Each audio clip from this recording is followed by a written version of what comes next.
Okay, everybody, welcome to the Fox 10 and News Now stream. Starting our coverage here with Donald Trump rally in Phoenix. We have our very own Steve Kraft right near the venue where he is speaking tonight. Steve, how's it going over there by you? Yeah, can you guys hear me? Fun. What are you seeing? Are you seeing through my camera here? Yep, I'm seeing your camera, Steve. Okay, good. Let's start the tour. There we go. We are outside the convention center. Awesome. How are and the crowds I'm on so quite far? a delay. We've got, I think we've got a good-sized crowd. Can you still hear me? Yes, we can. You seem to. Okay, good. Very good. Well, these are just some of the folks. I'm just kind of showing you the ropes here. We're at Monroe and 2nd Street. And I'm walking up to the crowd. This is the Phoenix Convention Center where Donald Trump at 6 o'clock is to give what we've been told is a major speech on immigration. What is his immigration policy? What got him the nomination, of course, was a pledge to build a wall on the Mexican border, over 2,000 miles, have the Mexican government and people pay for it, and then to forcibly deport 11 million undocumented or illegal immigrants in America. But looks like he's walking that back, and we're going to see what he's going to do to get more voters to support him. And we see a little meaty area here as well. We're having a little bit of okay, anyway, hopefully you guys can hear me. Yes, we can, Steve. Here's some people. Okay, let's take a look here. There's a prayer circle. Jesus, Lord, we thank you for this divine appointment, Lord. We thank you for being our King and our salvation, Lord. We are nothing without you. We thank you for making this country so blessed, for giving us all the freedoms that we have. We thank you for food, shelter, water, transportation, all the luxuries that we have, Lord. We thank you so much. We just ask you to have mercy on us, Lord. Have mercy on us for all of our sins. Have mercy on us for killing unborn babies, Lord. Have mercy on us for trying to ruin marriage, Lord. Forgive us, Lord. Forgive us, Lord, for doing that. Forgive us for blaspheming you, Lord. Forgive all those who are twisting doctrine, Lord. Forgive us, Lord. This is a prayer circle in advance of the Trump rally. We'll come back as one and pray and seek your face. We hold on to 2 Chronicles 7:14. If my people who are This is one thing that we're seeing in front of the Trump rally. These are people who are going in right here. A steady stream of people going into the rally. Kind of giving you a flavor. As I was saying a moment ago, Mr. Trump is softening his immigration position, softening his rhetoric, now talking about accommodating the people who are in the country illegally. And will this crowd go for that? And is he going to attract new voters that he desperately needs? Swing voters, moderates, other Republicans who don't like him, Democrats, Latino voters. Is he going to win their votes? As you know, today he went to Mexico, talked to Mexican President Enrique Peña Nieto, and they had a news conference afterwards, trying to strike as presidential a tone and image as he could. And now he's here in Phoenix, coming to Phoenix. The doors opened at 3 o'clock, and the speech is to begin at 6 o'clock. Now, whether that goes off as scheduled, we don't know. Now I'm at 3rd Street and Monroe. And really the difference, Steve, we really haven't been hearing any protesters around the area too much. Not yet, but I did a story talking to protesters yesterday, and they told me that they were going to be here at 4:30. So right now we're looking at about 10 minutes after 4, and we'll see if they're here at 4:30, and if so, where. This is some Trump memorabilia for sale. This is Fox News Now. How you doing? Good. Okay, what's for sale here? Hats Hats? and buttons and shirts and scarves. Make America Great Again hat. Yes. That's the Trump slogan. How's sales? All right. Sales are all right. Is everything here made in America? No. Okay. Where's it made? I think some of it's made in China. Made in China or Vietnam? Well, Embroidery is done in America. The embroideries are done in America, and the actual hats are made Mexico, maybe? Mexico? Not sure. Oh. The answer is this one's made in China. They're all made in China. Made in China. Not the shirts, though. I don't Okay. think. You don't think that's a little bit ironic that the Make America Great Again is made in China? Might be, but Well, sign of the times, right? yeah. Okay, well, real nice to meet you. Best of luck. Okay, that's a little vignette here. It is strange. You do find a lot of Trump souvenirs and a lot of folks buying shirts and buttons and that sort of thing. And some of it's American and some of it is not. Not made in America. It's made in other places, like a lot of things in the world today, right? How's it going, man? Good to see you. Okay. Now here's a bit of a protester, I would say. And I think that we have some protesters and counter-protesters across the street. Let's take a look. What do you say? Let's go for it. How's it going? Good, how are you? Fine, thank you. Yeah, well, I am going to wait till I get the light, though. That's a smart move, right? For everyone, our It's very own always Steve colorful Kraft outside is a giving us a political tour rally. just right outside the venue at the Phoenix Convention Center where Donald Trump will be speaking right. tonight. You're watching Fox 10 News Now. Good. I hope you can hear me clearly. Oh yeah, we can hear you loud and clear, Steve. Excellent.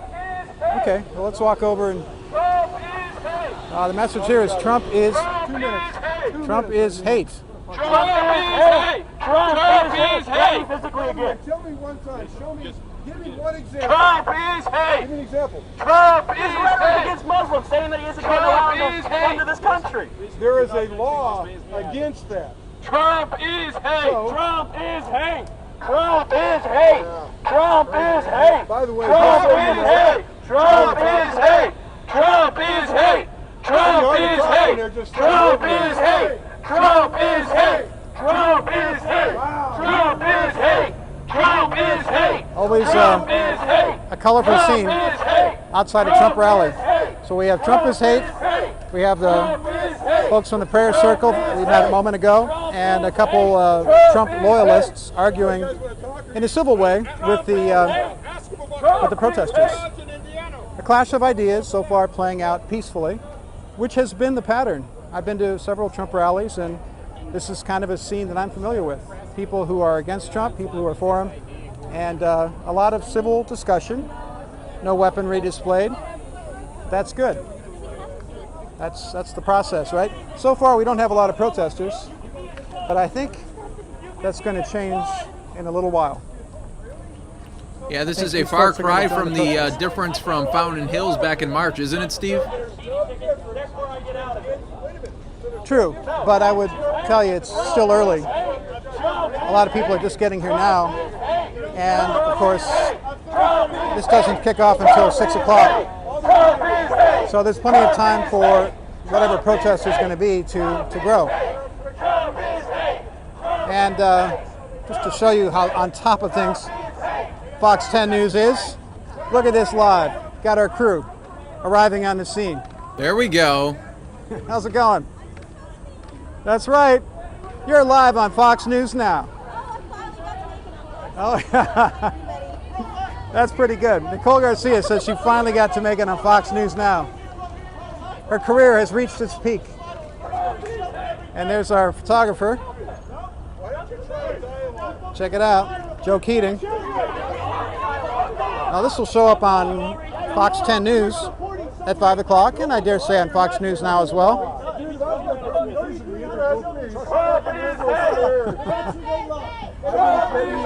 This is double coverage, guys, and this is getting a little bit louder than it was a moment ago. USA!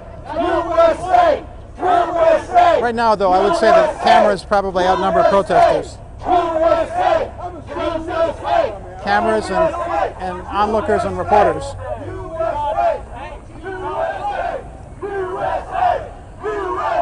So, do you have any questions, Mike, about what you're seeing here? Yeah, so it looks like a few more people are coming, and they're kind of going up with the supporters and protesters right now, huh? Yeah, I would say so. You want pro-death. John was the only one. And Steve, You know maybe if what, you could move in just a the good thing different. is that I just. The only one on the ballot to support the life of the unborn. And you knew it. Okay. You knew it, too. All right. Well, I think you saw the man just making that point. Yep. The shot was just freezing up there We'll just a little. we'll get closer. Okay. Maybe it sounds better here, and you can see it better here. Because there's no one you want Jesus in your country. No, actually, you know the difference? Oh, I see. Okay. Bear your cross. Stay. Okay. Well, let's walk across the street here. So we'll check back. Here we have a student camera crew. All right, let's get across the street here and check in with some of the people who are going to this rally. Walking across. We had a pretty long line about half an hour ago, and a lot of people are just walking right in, which is understandable because it's hot out here. It is a warm day. And we'll go a little bit closer to the crowd here. Hopefully the picture is okay. And right now we're just waiting, folks, to see if this video when you're on anyway. Howdy. get a little better here. Yeah, it's always a challenge. I'm trying to find an area where we have better reception.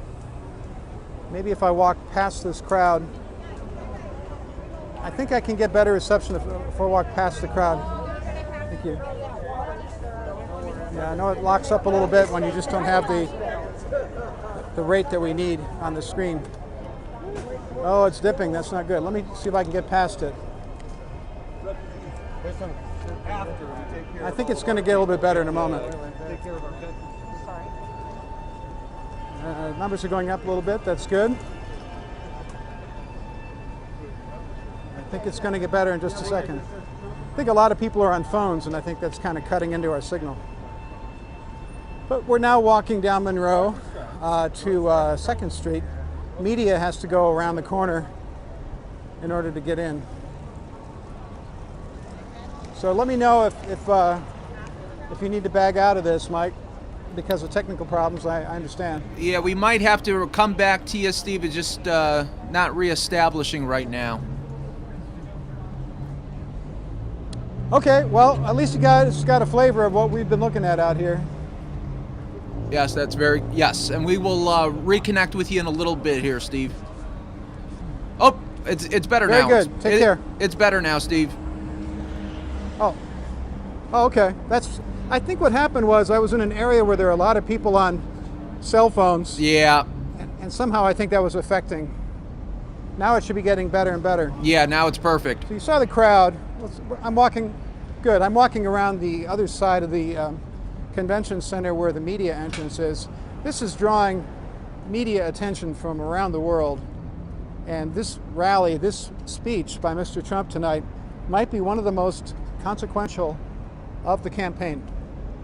He has to explain what he means when he talks about immigration reform. He's had that hard line, but lately he's sounded suspiciously like Bush. And how is he going to square that with what his true believers, his core supporters, want him to do, while at the same time winning Latino votes, winning moderate votes, winning Democratic votes, winning independent votes, competing more effectively in swing states? How do you do all that while still looking like a pure warrior? So it'll be interesting to see if he can thread an exceedingly narrow needle. Hello, how you doing? Good. Nice to see you. Some folks going to the rally. I'm trying to walk at an angle to the sun so that it doesn't fry the phone. It's one of those little tricks that you learn because the screens of phones can really be affected by the sunlight, especially in the valley, right? The Valley of the Sun. Absolutely. These are people who are streaming into the convention center. Yep. The Symphony Hall. And we're going all the way around the other side. That's where the media entrance is, where we have to get vetted and checked out and searched and all that kind of stuff. Sign of the times. Security is always a concern. And Donald Trump is, a trust. So the security folks,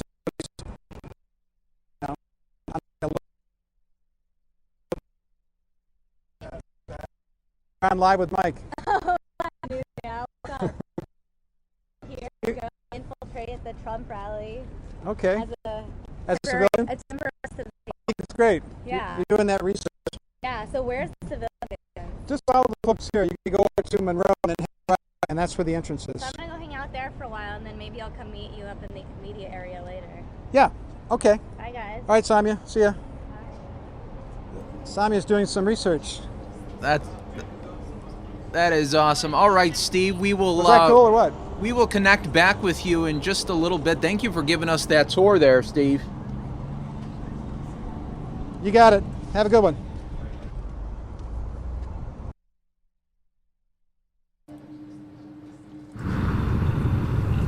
All right, everybody. Welcome to the Fox 10 News Now stream, where we are continuing our coverage of Donald Trump in Phoenix.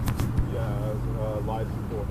In just a moment here, we're going to talk to our very own Andrew, Okay, do you want to Has tell been, Fox News now because Andrew used to do who is that? at the I'm airport here. How you doing, Andrew? Okay, we got it. Okay. All right. I'm good. How are you? Good. So you can kind of see the Trump plane down there, although there's still kind of a question of is Donald Trump's actually on that plane.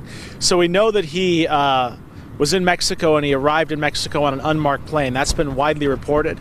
The question is, did he fly out on a Trump plane, and is that his plane? And if so, then we can assume that Donald Trump's on the plane. However, if he flew back in an unmarked plane, that's obviously not the plane that Donald Trump's on, and that must be the plane that he is going to be taking out of Phoenix when he goes back to wherever he's going, assuming New York City. So we just are kind of unclear right now as to if that's the plane in waiting or actually the plane that's arriving. We did just a second ago drive down that way. There's plenty of Phoenix police officers all over the area here. Looked like there was kind of a motorcade setting up. So it appears that they are getting ready for his arrival. Although it's, as I said, it's not clear if he's actually on this plane. Yeah, so right now we're just like almost in a holding pattern for Trump watch right now. But we're thinking, though, that the second plane for Trump will actually be Trump. Yes, if there's another plane that shows up, that'll likely be the Trump plane. We know what the plane looks like that was in Mexico City, and I can tell you that it didn't say Trump on it. So if another plane shows up here, that's likely Donald Trump's plane. Hopefully it shows up in the same terminal where we're located, but we really just don't know. Yes. And there's really no way to know either, because that's not like that kind of information is released publicly. No. And we have Skyfox waiting to when Trump does come here to kind of get a shot of the motorcade going to the Phoenix Convention Center. So that should be interesting too. But yeah, the view we have from here is of the front end of the plane. You can't see the Trump lettering, but you can kind of make out the blue color that it has with the red stripe along the nose. And when it first landed, it pulled into the private commercial terminal here, which is separate from the main terminals at Sky Harbor Airport. This is for private planes, as opposed to the main terminals where you catch your commercial flights. Where it pulled in and went all the way in, and then it pulled out. So not sure what went on in there. If Mr. Trump was on the plane and came off or what, we just don't know. yes, because This is all speculation because the campaign isn't really telling us all the nitty-gritty of his travel details. No, and it looked like he left from L.A. to Mexico, and then it seems like now this plane is here. Oh wait, we're getting word.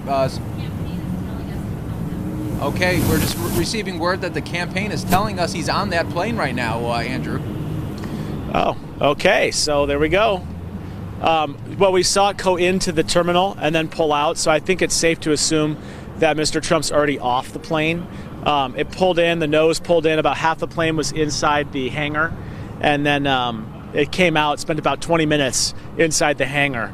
So he could have easily gotten off the plane inside the private terminal and is now in there right now waiting to catch the motorcade to the convention center. Or, a lot of times they have private meetings right here at the private terminal. So, it's not clear when he's going to leave, but we should be in a good position to see him when he does. Absolutely. And when that happens, we will go back to you. Thanks so much, Andrew, for that update. Sure. All right, that was our very own Andrew Hasbin right there. And now we have Sky Fox aerials showing you Donald Trump's plane right now.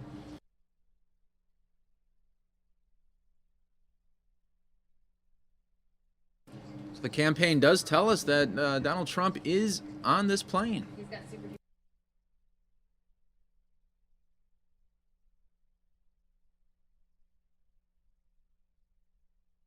All right, everybody, so we are watching just like you are as Sky Fox up in the air right here, watching to see if Donald Trump does indeed come out and go on his way to the Phoenix Convention Center. You're watching this all unfold live right now in the Fox 10 News Now stream.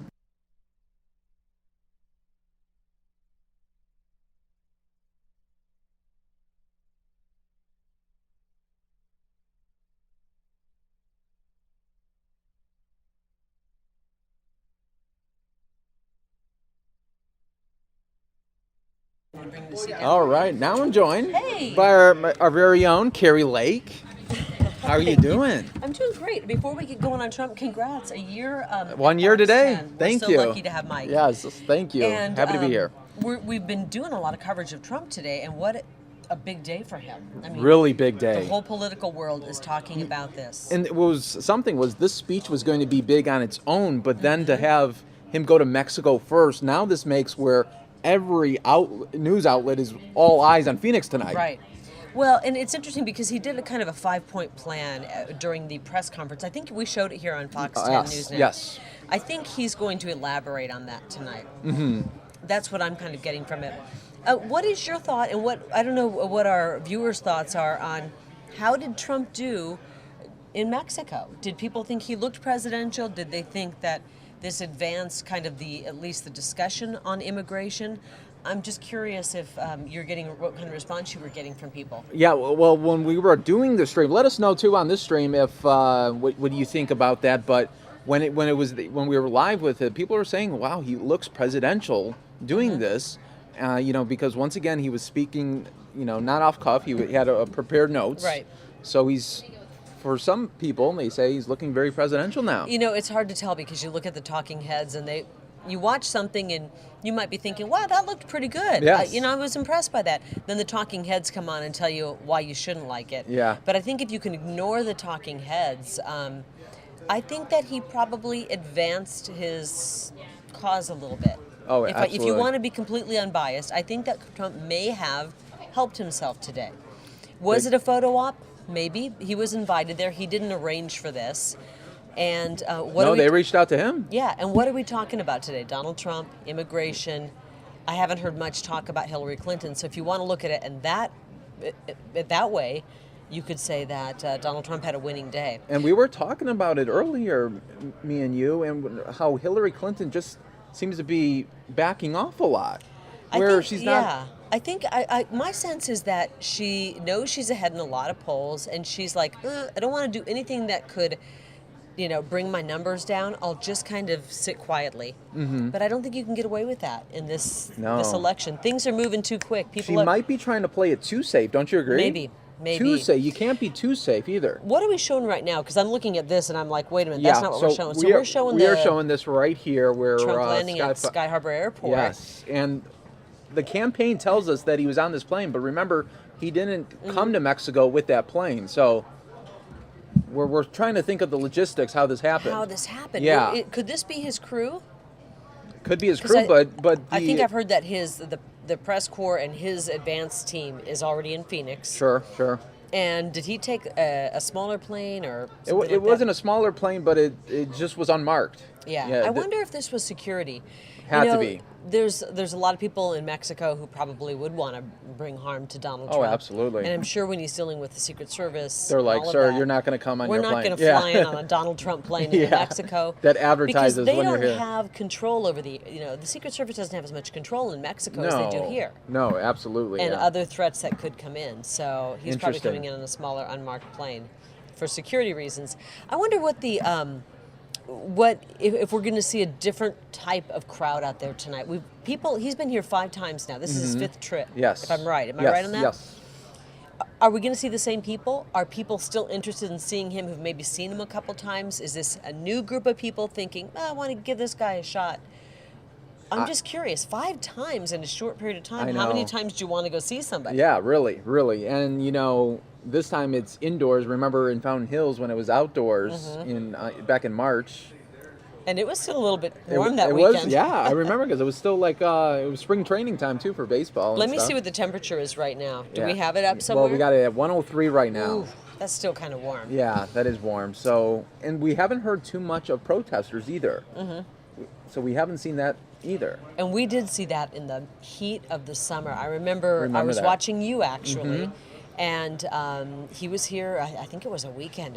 So I was off. Whatever day it was, I was off. And it was so hot that day. I thought I was going to die in my air-conditioned home. Sure. And people were out protesting him. And so I wonder if people have kind of, pushed back on the protests. They feel like maybe they're just wasting their time or, I wonder if they'll try to infiltrate more and be in the crowd. Be in the crowd and try to disrupt a lot today. And that's relatively easy to do. You just have to go to his website and get the a tickets ticket. are free. Yes. But his crowd, I tend to think his crowd is pretty loving toward him. You obviously can see that. They will turn on you in a heartbeat, I imagine. If you're out there and you start to throw a fit, they're going to get. They tell the crowd before the event starts that if the protester starts going, just start chanting Trump, Trump, Trump. And that's how we know. And that's how and that's how it kind of Interesting. That's how they know to get the security over there. Yes. That's great. Well, it'll be interesting. I was just touting Fox 10 News Now. We were doing a live Facebook.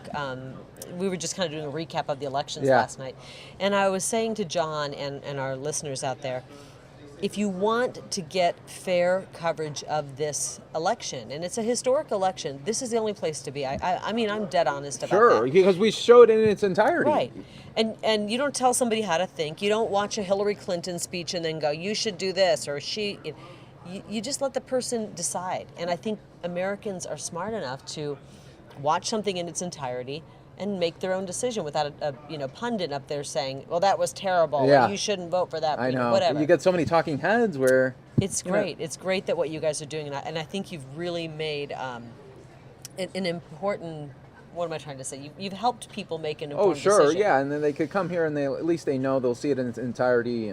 Right. And we are showing it. Right now we've got the Trump plane down there at Sky Harbor or at Swift Aviation. It's kind of a little bit aside, so it's not having an impact on the commercial flights coming and going. Yes, yeah. Because more nothing the executive side will piss somebody off more than to find out that a political candidate's plane made them late for their whatever destination. And I have a list now. Look at the list here of speakers before Trump today. So this is amazing. They put out this list here, so we're going to have an opening prayer about 5:20. Let me tell you what stands out here to me as I'm looking through this. Do we have this up right now? I guess we don't want to put that up, probably. Yeah.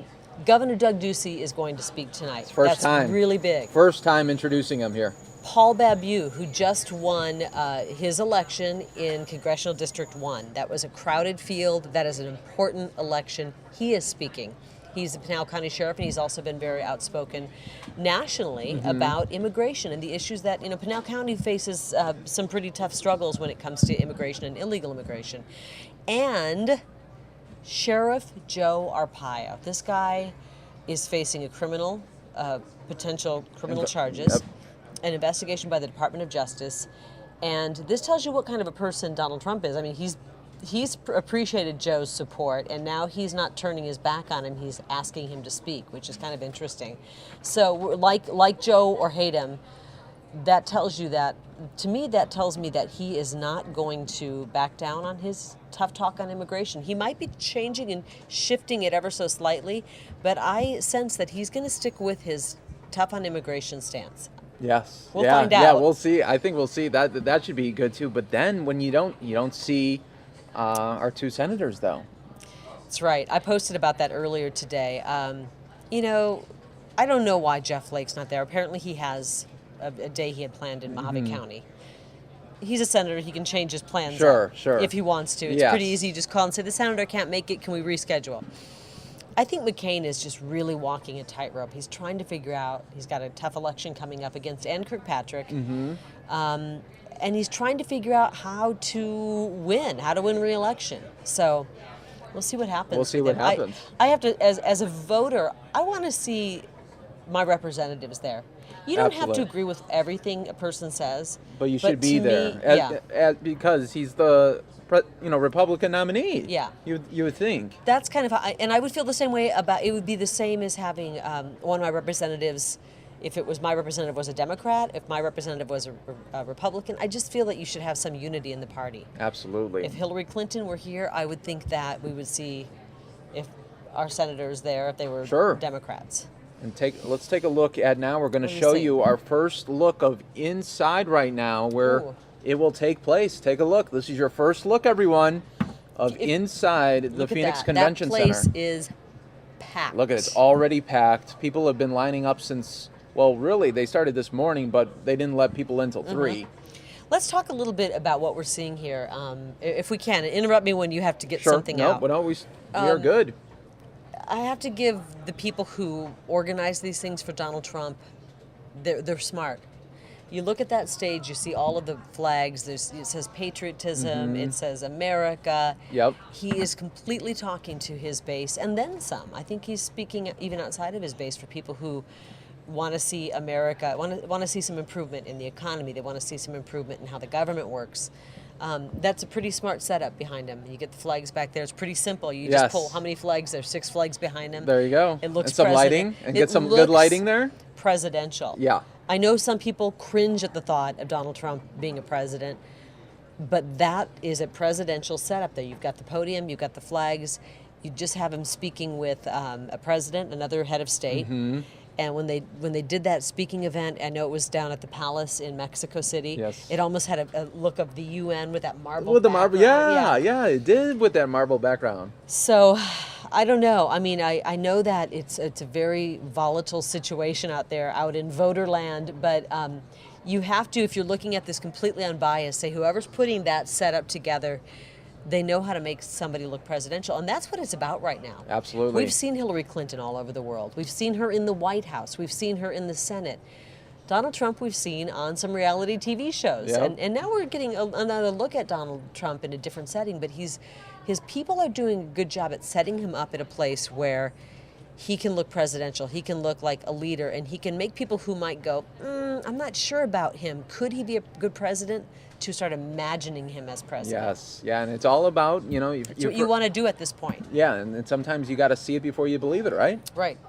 And this is we're not showing it, but is this running on right now? No, but I can Pop this up. I mean, this is that background of him just a couple of hours ago, a few hours ago. He's speaking at a podium next to the president of Mexico. And yeah, you're right. Well, when they show the other shot here with the marble, there it is. That does look UN.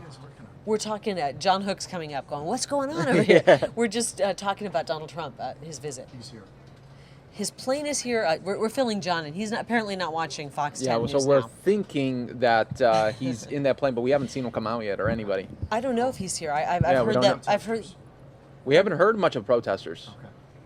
I am not sure he's in that plane. I thought that maybe he was taking know. another plane, but we There's don't a know lot of just mixed yet. signals right now.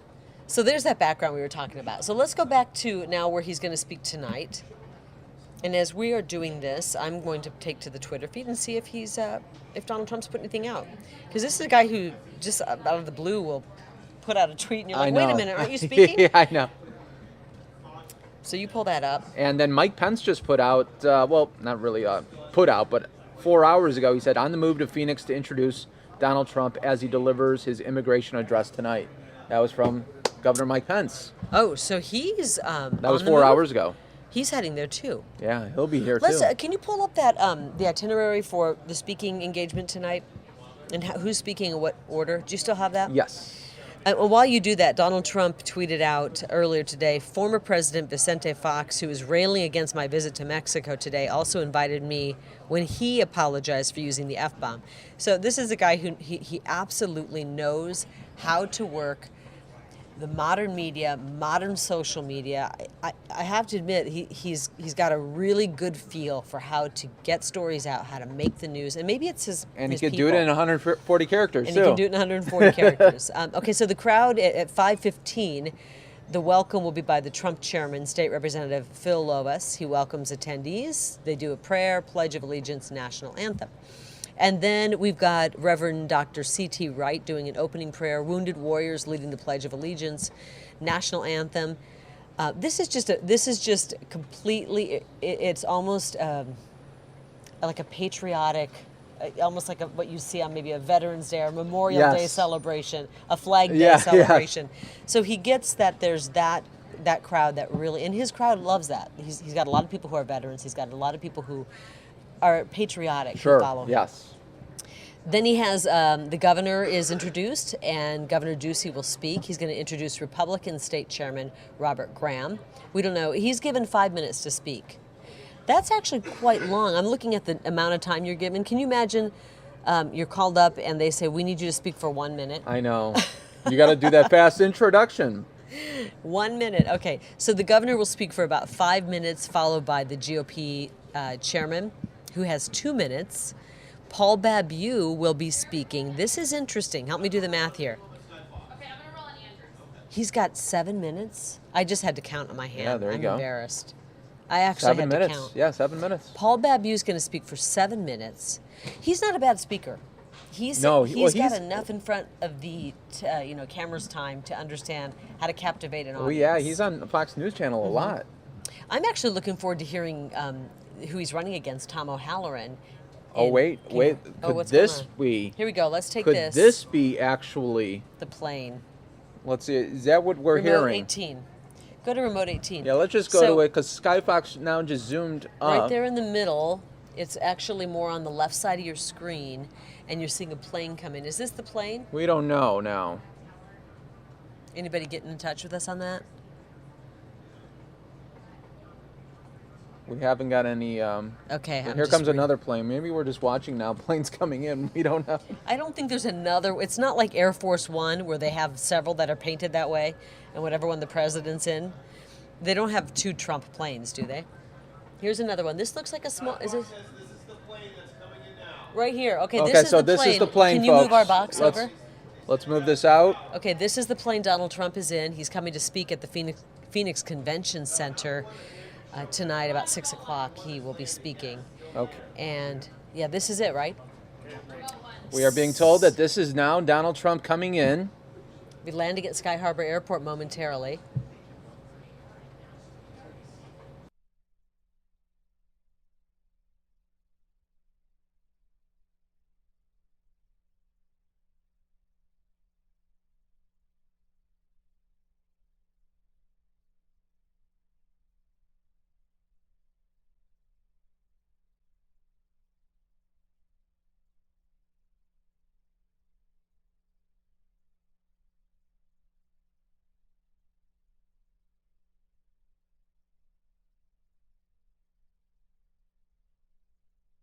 All right, everybody, and those for you watching right now on Fox 10 Phoenix Facebook Live, this is Donald Trump. Yep. We're being told that he's coming in right now to Sky Harbor.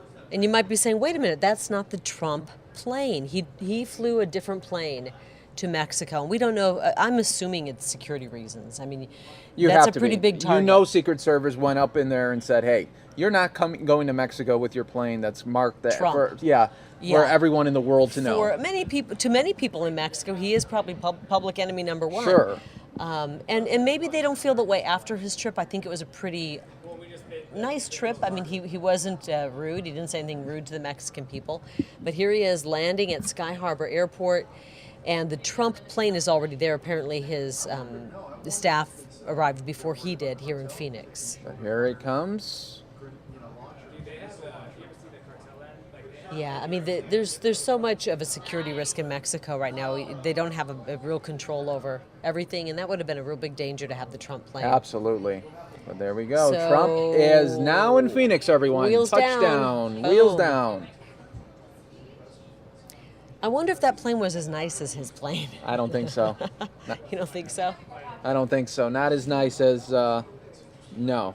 You know, you're so good at this. I don't know how you tweet and talk at the same time. Well, it's I've been almost like trying you to got to put have ADD a little. You I've gotta been trying to have put Donald Trump lands in Phoenix, and I haven't been able to do it. So you talk while I do this real quick. Absolutely. All right, everybody. We are awaiting the Donald Trump rally. We could just see that he has just landed 4:47 here in Phoenix. Mm-hmm. And the first speakers at the rally expected in about a half an hour. Let's make a 5-cent wager. Okay. Does he step out with his "Make America Great" hat on? Oh, interesting. I say yes. Yeah, okay. You want to say no? I wanna say no. I'll Well, say you no. gotta say no because I'm going to say yes. Or do you want yes? No, I'll say no. I was gonna go Okay. no. We And don't okay, know. is he wearing a tie or no? Well, I bet he's going just because it's a major speech. I'm Yeah. going with a tie. You think it'll be his classic red? the red or white hat. I don't know yet. Yeah. I do think he may have a hat on, his son. There we go. Well, we are. So we got Donald Trump. They're going down the taxiway there, and this is over in that kind of that side area where the private planes land. If you've ever been over there, I don't fly a private jet, but I have been over there, and so he's heading over towards. It looks like the Swift Aviation section of. Is that right? Yeah, I'm just going to put right in the lower third that Donald Trump. So he's not flying his typical Trump plane, and I'd be willing to bet that that's for security reasons when he was in Mexico to fly that, really a flying target. Yes. With a candidate in yeah, it. it tells you, hey, I'm here. Yeah. I'm right here. No, so And some of the cartels down there have, pretty advanced weaponry to protect their, I guess, their capital. Mm-hmm. And this is the first time that Donald Trump coming to Phoenix, not on his plane.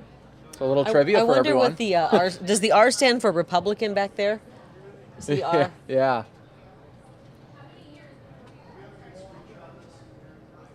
So the question is, I don't know, and I haven't seen enough of these, Mike, because you cover every second of it. How big is the motorcade with Trump? It's about like eight vehicles, 9 vehicles with pretty much all SUVs, black SUVs. And, they always have those identical SUVs, so you don't know which one exactly he's in. That's a Secret Service thing to do, so. Right. You never want to advertise which one he's actually in. Right. See, you're able to multitask too, though. Well, and you're as tweeting and. As you heard, I went very quiet there. I am going to tell people my tweet here to come to Fox 10 News Now if they want to watch every single. We're going to be going on the air Fox 10 News at 5. Oh yeah, you're starting up. We will be covering it, but we will probably not be covering it wall to wall like you will, because there's other news as well. I know. Yeah, you gotta do so much. No, but we will definitely have this from start to finish for you, everyone. Man, that's a long taxi, right? Yeah. Let's see. Okay, Andrew's ready to talk. So while you go talk to Andrew Hasbin, I'm gonna say goodbye, and we'll be seeing you on Fox 10 News at 5 p.m. Awesome. All right, Thank you thanks so much, Mike. Carrie.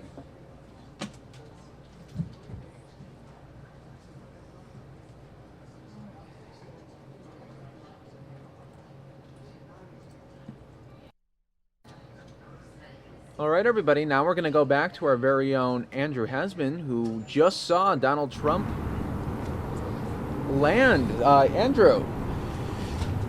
Hey, Mike. So we are, as we mentioned earlier, we're kind of on the street outside of Swift Aviation. That's the terminal where Donald Trump is coming in. It's a private terminal. It's separate from the commercial terminals where you catch the commercial airlines out of Sky Harbor.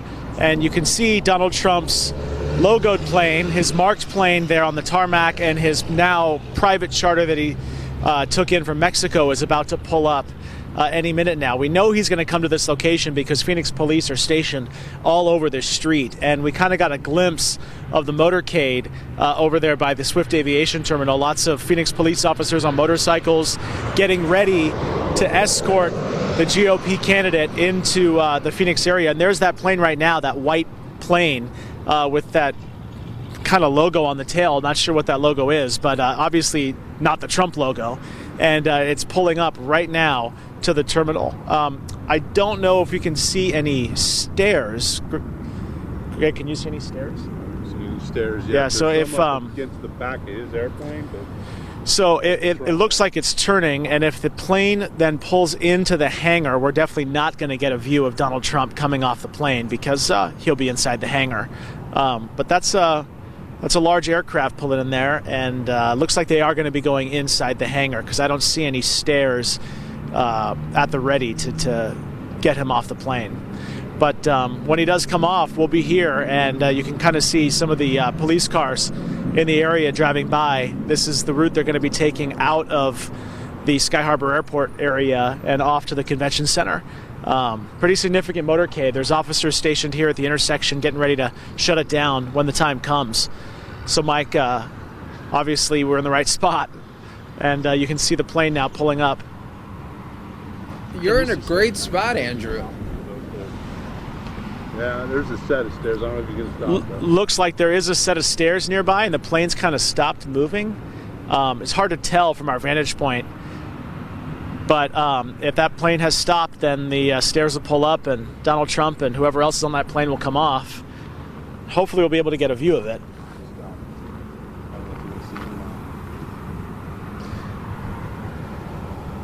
I'm guessing the stairs are going to go on the other side. I don't think you can see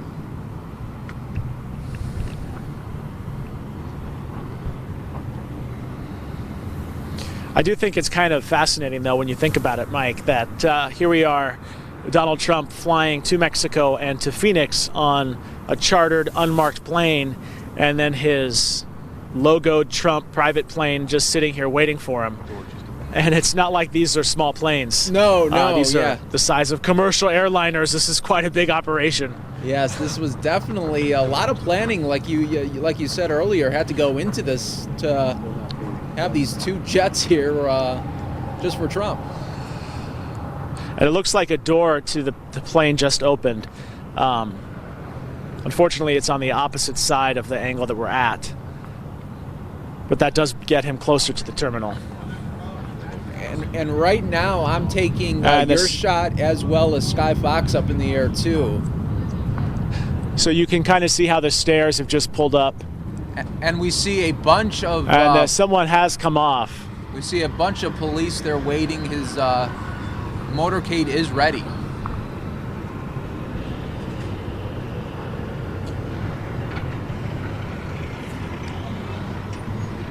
Now, we don't know if anyone is welcoming him here in an official capacity, but usually there are some people waiting at the terminal to greet someone like Donald Trump when they come to town, although the campaign has not told us of any kind of official welcoming committee or welcoming party. It looks like there's the motorcade getting ready. So this is our aviation property, so if you guys can't be here. Unfortunately, we're getting kicked off from this location, so we got to go. Okay, Andrew, good talking with you, and thanks for the update. Where's public? All right, folks, we are continuing to watch this as Donald Trump just arriving. You're watching this all unfold right now. We appreciate everybody watching on Facebook Live as well as fox10phoenix.com.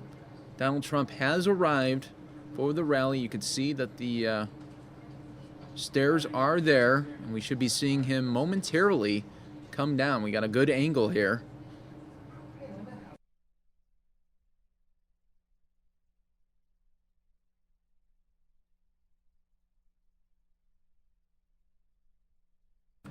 All right, everybody. Now I'm joined by our very own Linda Williams. Good afternoon. I have something to add. Yes. So I was just driving in downtown Phoenix, right by the convention center, coming back from one of my stories. I look over, there is in we're waiting for Mr. Trump to appear, right? Or someone we recognize. Yes. Kellyanne, someone with the campaign. And I see this elegant woman walking in this fabulous little black dress. I mean, she's just so chic. So was the guy next to her. And I'm thinking, is it the symphony? Is Yes. something come up? There's another group of people, young people this time, dressed to the nines, like they're going to a fashion show. And I said to my photographer, what is going on downtown? The symphony? Yeah. And I'm like, oh my gosh. Because standing next to them were people with Trump t-shirts on. Wow. You know, the exact end of the spectrum. Yeah, from yes. T-shirt to pearls and a little black dress. And he said they're all going to the Trump event. These people were... And dressed to the nines. It was an event.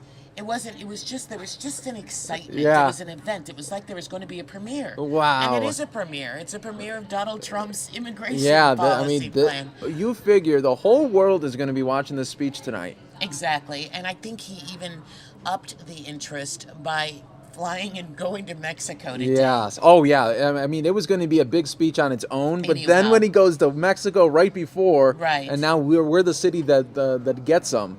That's something. That is something. And all of the national reporters are here, NBC, CBS, Fox, of course. Fox has 4 or 5 reporters in town, and everyone's positioned all around. There's so much to do. It's such a, it's a rich story. It really is. Yes. And let's see now, we have some more people coming down. We are waiting to see the first glimpse of Donald Trump here in Phoenix.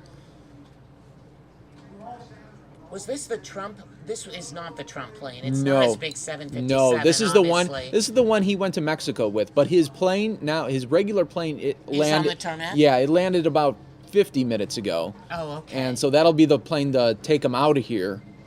So a lot of logistics, right? Absolutely. I mean, but no embeds went with them. No reporters went No. with them, from what I understand. Yeah.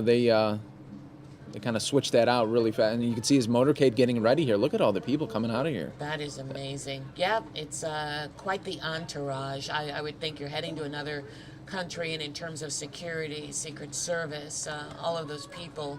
And then you have is he spending the night, or is he wheels up right after his speech here? I think he's going to be wheels up. Yeah. He never really stays in, you know what I mean? He usually, You're right. if there's another event, he goes back to New York frequently.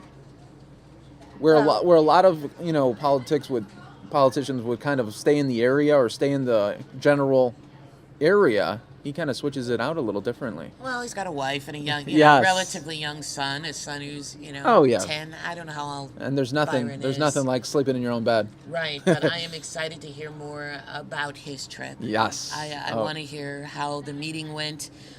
We won't, great comment afterwards Yes. by Donald Trump. Great comment afterwards by the president of Mexico, I thought. And what struck me so interesting about it, though, the first question by one of the members of the press right after was, "Did you guys talk about the wall?" And then he said they didn't bring it up yet. How could you not bring that up?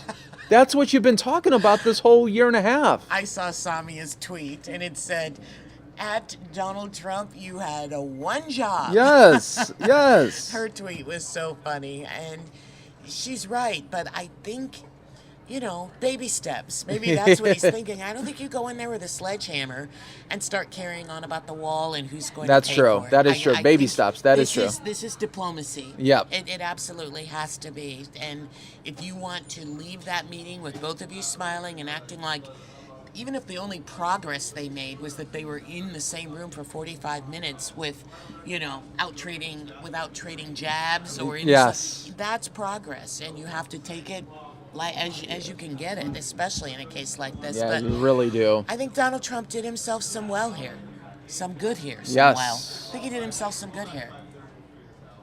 Is he waiting for you? No, he is waiting for his five hit. I think he might be talking to us a little bit later, Steve. Oh, okay. Steve Kraft Yep. is out there. And, Yep. it's warm. I think it's 105, 106, but still, what a crowd heading over there I know. for this event. And like I said, it is. There was such an excitement in the air, you could feel it, and I kept thinking, and when we figured out it was the Trump, we said, oh my gosh, the Trump event, it is a premiere of sorts. It is. Still waiting. It seems like a small plane, but there are dozens of they people keep on there. they keep filing out right now. We're continuing to watch this all live right now. Either watching this right now on our Facebook Live right there on Fox 10 Phoenix. He talks at 7. Well, he should be talking about, they said about 6:30. 6:30. Yeah, but you never know. You know how those things go. And no one's on the stage yet, so No, we have... no one is on stage yet. Doug Ducey, Rudy Giuliani, who's traveling with him, will be talking. And we have Sheriff Joe going to be speaking. Sheriff Babu, that's interesting. Yep. That's a new face. I remember I just interviewed Sheriff Babu on Monday. I went Yeah. down to do a cold case story with him. Oh, wow. And we wrapped up the whole cold case. Everyone broke down their equipment, and I said, let's talk about Donald Trump. And he said, let's. And I said, what would you do if you were advising him? First I said, are you going to be on stage with him? And he said, oh, no, I haven't been invited to be on stage. Well, I think after his fine showing last night, and as he cruises They said, to "Come a on up." congressperson, yeah, they said, you know what, you'd be good. And he said his advice to Donald Trump would be to say there's no way I can deport 11 million people. However, I think that our focus should be on the felons. Okay. We want the people who are here illegally, who break the law. You have to go, and we have to figure out a way to keep you from coming There back. you go. Yeah, yeah.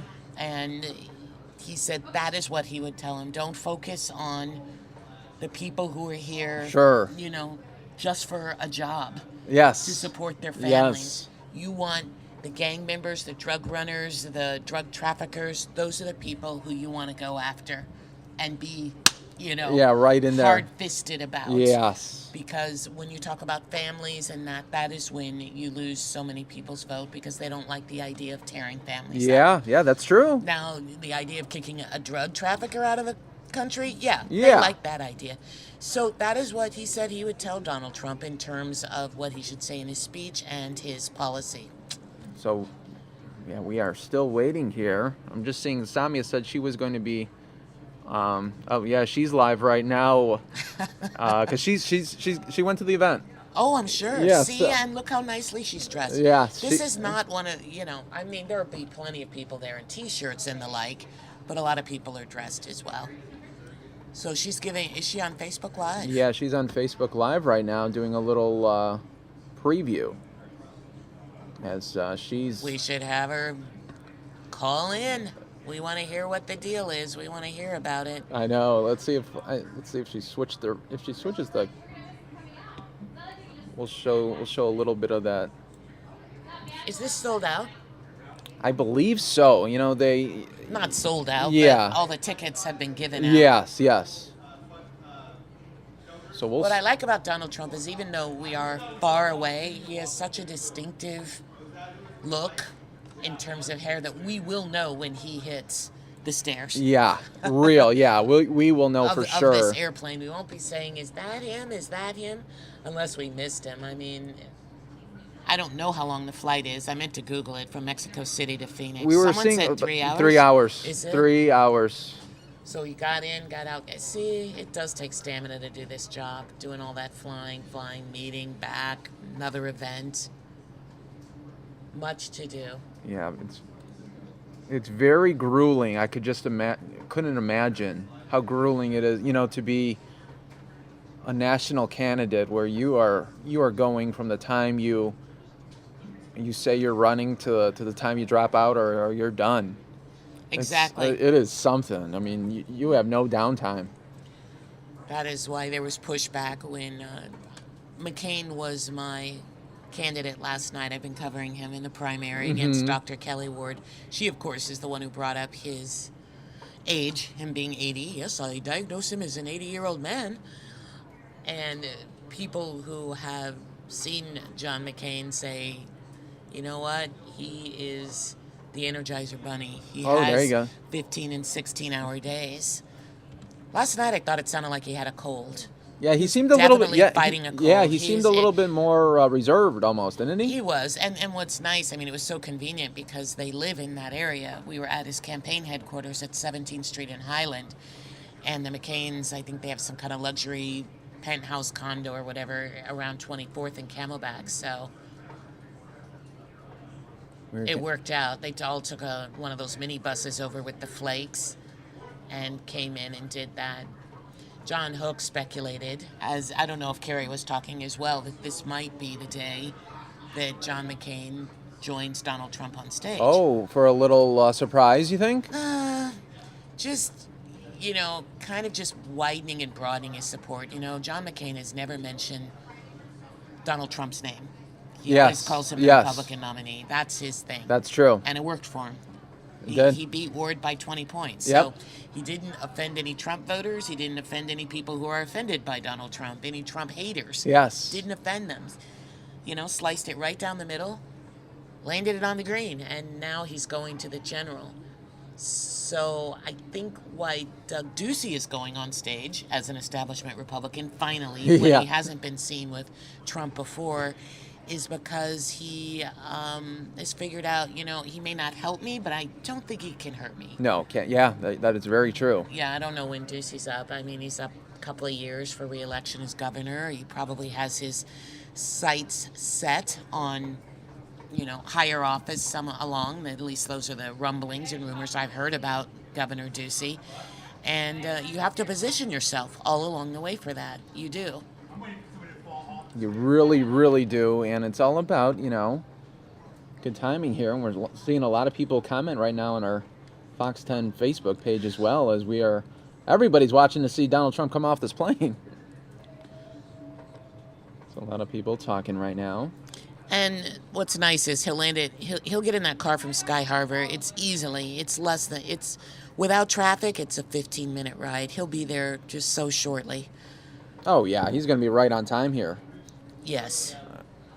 6:30, and people question whether you can have a rally and policy, unveiling. And I'm like, of course you can. Absolutely. You can do anything you want in this election cycle. You can put together anything you want, and it will work. You could definitely do anything here. Though policy, when you're putting it out, I think they want it in a quiet room, and so that people can really take it in, and get your messaging better. Is that it? Do you want a smaller venue? Because rallies can be rowdy, and you usually don't shout policy and then have the audience go crazy. Yes. But is the wall policy? And in a way, it is. So we will see. And do you think right now, just even on the plane right now, Donald Trump might be going over the last look at the speech too?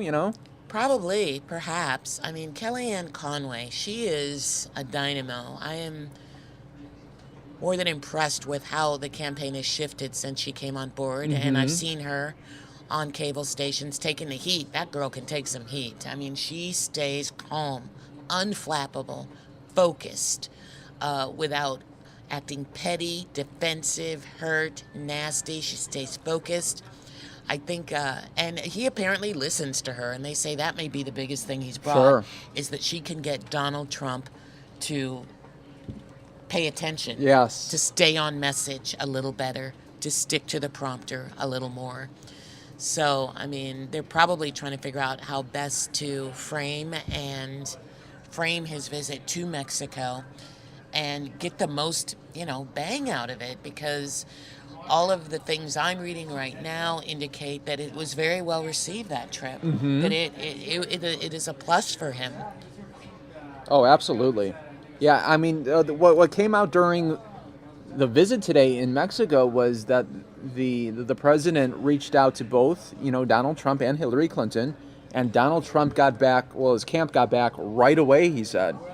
So they jumped at the opportunity to go to Mexico and meet with. They jumped really quick. Well, he's leading every newscast, TV and radio. Yes. So, and where's Hillary? I haven't seen her in She's just days. been doing fundraising for the last couple days. Well, she's going to have plenty of time to count her money if she doesn't get on it. Yeah. No, we shall see. But this has been just the most interesting, intriguing, shocking, surprising, funny campaign season I think I've ever seen. The social media aspect. And what I was reading the other day was that they're expecting for the first debate, September 26th, to have Super Bowl numbers, like 100 million people. They're projecting I believe it. to watch. I believe it. I'm going to watch. Oh, yeah. Aren't you going to have a debate party if you're not working? Aren't you going to have Oh, a debate? You better, and you better invite me. I think I have just a funny feeling I'll be up here, right, though. Oh, Yeah. no, you're right. We'll get it. Well, this is enough room for a little pony cake. Yeah, under there- That's enough for me and you, right?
Folks, and it looks like we have our first speaker there. We're going to take you now inside. We're going to keep this shot here for you so we can watch the motorcade.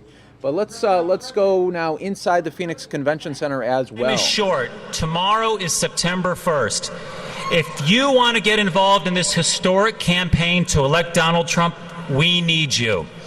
We've got a great team here in Arizona, and if you'd like to get involved, we've got many ways for you to help. If you can make phone calls, every Tuesday is Trump Tuesday. Help us make calls here in Phoenix, Tucson, or at locations around the state. If you want to put a sign in your yard showing support, that would be fantastic. We have a plan to have a record number of yard signs throughout Arizona in support of Mr. Trump. We also have a number of different coalition groups helping support the campaign throughout the state, such as Veterans for Trump, and we'd love your involvement in any of those. To get involved in any which way you can, please reach out to us at our headquarters in Mesa or contact the Arizona Republican Party. Before we move on with the program, I would like to offer congratulations to those who ran for office this primary season. As a party, we were blessed with many great candidates up and down the ballot. I would especially like to congratulate U.S. Senator John McCain and the winners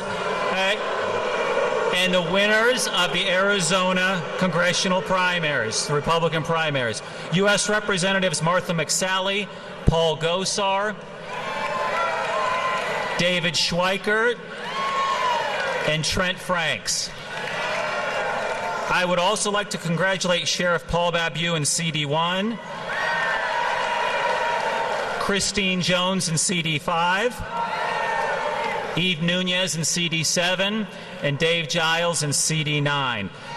Many of them will be in challenging races this fall, and they'll need your support. To make America great again, we need to give Mr. Trump as much help as we can, and that means sending as many Republicans to Washington as possible. Again, thank you for your support of the Trump campaign. Thank you for being here today, and let's elect Donald Trump the next President of the United States.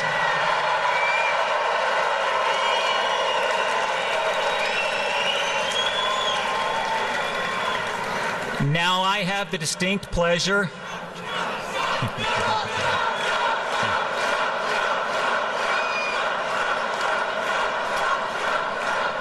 he will be out here shortly, trust me. Now I have the distinct pleasure of inviting to the stage Dr. C.T. Wright for today's prayer. Dr. Wright has played a major role in the history of the United States. He has impacted American education, American politics, African development, African American history, human rights, faith-based initiatives, race relations, and immigration. Would you, if you are not standing, would you please stand for the prayer and remain standing for the Pledge of Allegiance and National Anthem?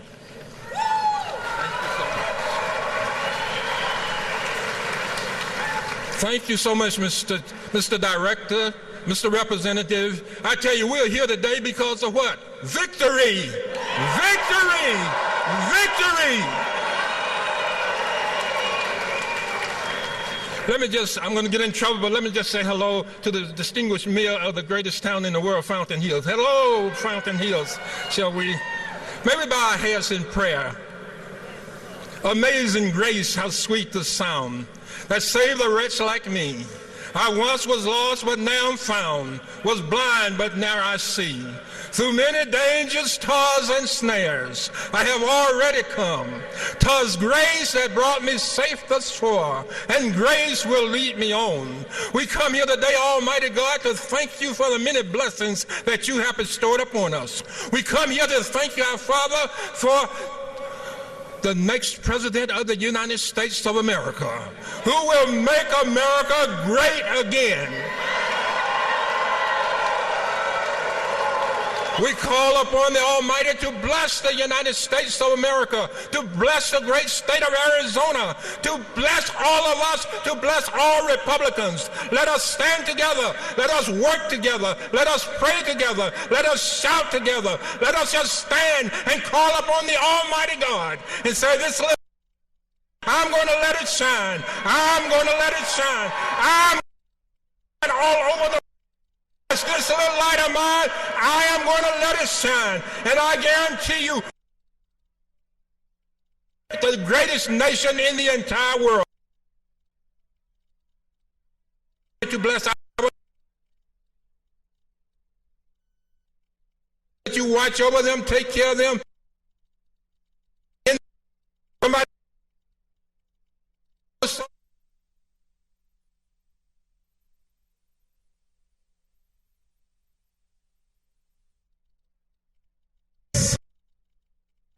Twas grace that brought us far, and grace will. So let us stand this way. Let us shout together to watch as Republicans to keep us on. We see victory, victory, victory. May God bless and keep each of you. Victory, victory, victory. So that when it's all over, we'll say once again, through many dangers, toils, and snares, I've already come. 'Twas grace that brought me safe thus far, and grace will lead me on. Once again, join me in saying, victory, victory, victory, victory, victory. God bless you. All right, folks, we are being told now this is Governor Mike Pence coming in now.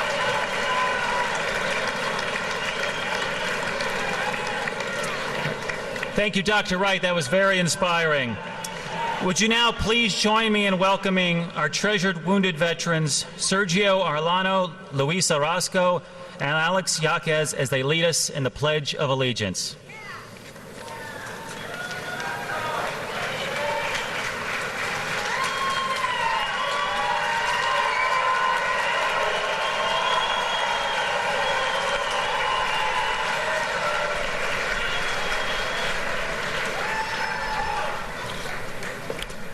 My name's Alexis Jaquez.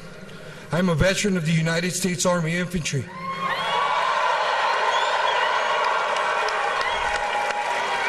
A recipient of the Purple Heart. I was born in Mexico. I love this country. I support Donald Trump. And it's time to make America great again. Please join me for the Pledge of Allegiance. Start it here and say Pledge of Allegiance. I pledge of allegiance of the United States of America and to the republic for which it stands, one nation, under God, indivisible, with liberty and justice for all. Say go Donald Trump. Thank you. Go Donald Trump!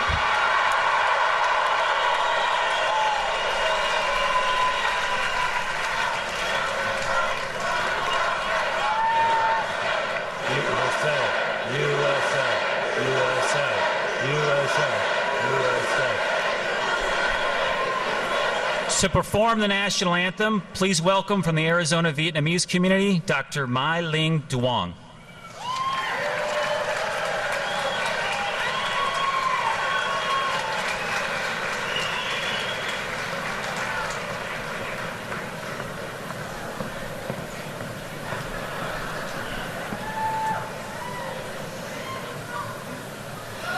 Oh, say, can you see by the dawn's early light what so proudly we hailed at the twilight's last gleaming, whose broad stripes and bright stars through the perilous fight o'er the ramparts we watched were so gallantly streaming, and the rocket's red glare, the bombs bursting in air, gave proof through the night that our flag was still there. Oh, say, does that star-spangled banner yet wave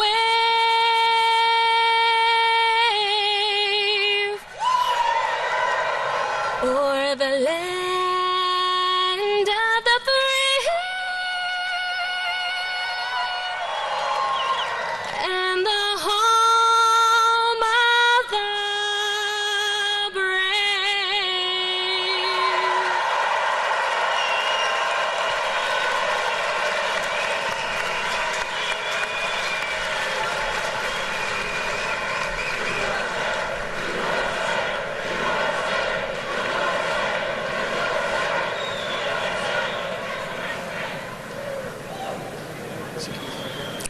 Ladies and gentlemen, it's our pleasure to introduce to you the elected leader of the great state of Arizona, the Grand Canyon State, home to 7 million proud Americans, the man who personally brought the speed of business to government in Arizona, your governor, Doug Ducey.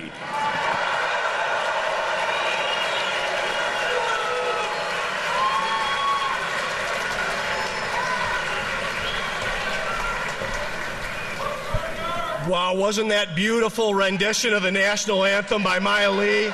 Beautiful. I want to welcome you all to the Phoenix Convention Center. And I want to welcome our out-of-town guests to the state of Arizona.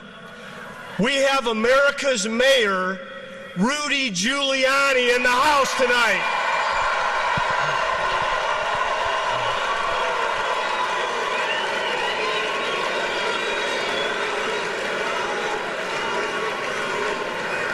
We also have the next president and vice president of the United States, Donald Trump and Mike Pence.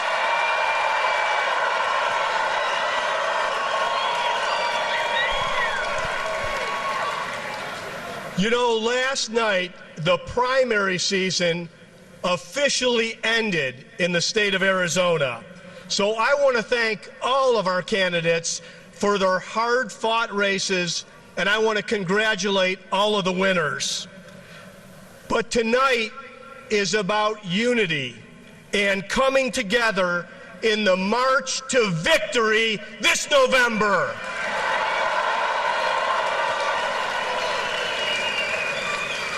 Arizonans overwhelmingly chose Donald Trump as our Republican nominee in the primary season. And now we have a great slate of candidates to round out our ticket. You know, this national election will be a debate to decide which way America will go, to decide which way Arizona will go. Number one, I am here tonight because I believe the right direction is the one that puts a conservative justice on the Supreme Court to replace Antonin Scalia.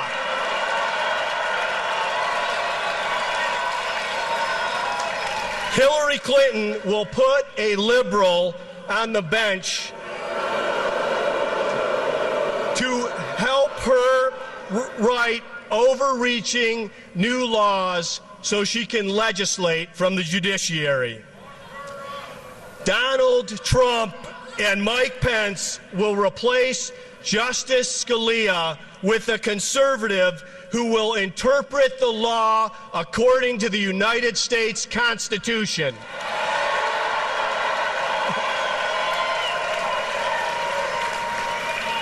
It's a critical difference and one worth fighting for.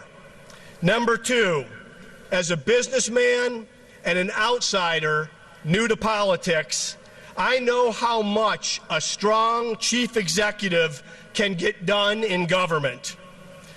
One thing we can all agree on is that Washington, D.C. is badly broken. Washington, D.C. is in need of dramatic change.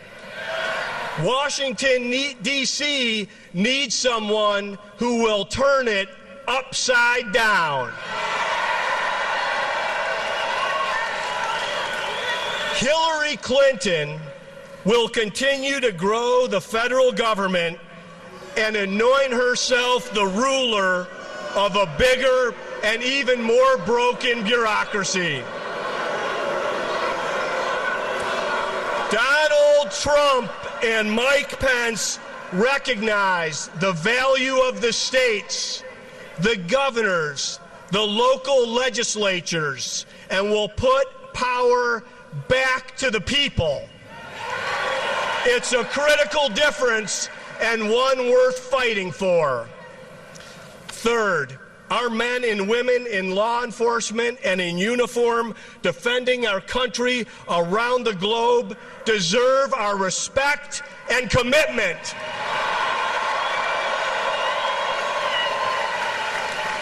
And without question, in a Trump-Pence administration, our law enforcement officers and our fighting men and women won't be deserted abroad or at home when they have put their lives on the line for our freedom. They will receive the honor and the care they have earned. And lastly, as your governor, I have seen the oversized and destructive power of these federal government agencies. Do you want to see our new agency heads handpicked by the likes of Bernie Sanders and Elizabeth Warren, or by a businessman who knows that our federal government is broken and in need of a change in management? It's a critical difference, and it's why we need to elect a Trump-Pence ticket this November.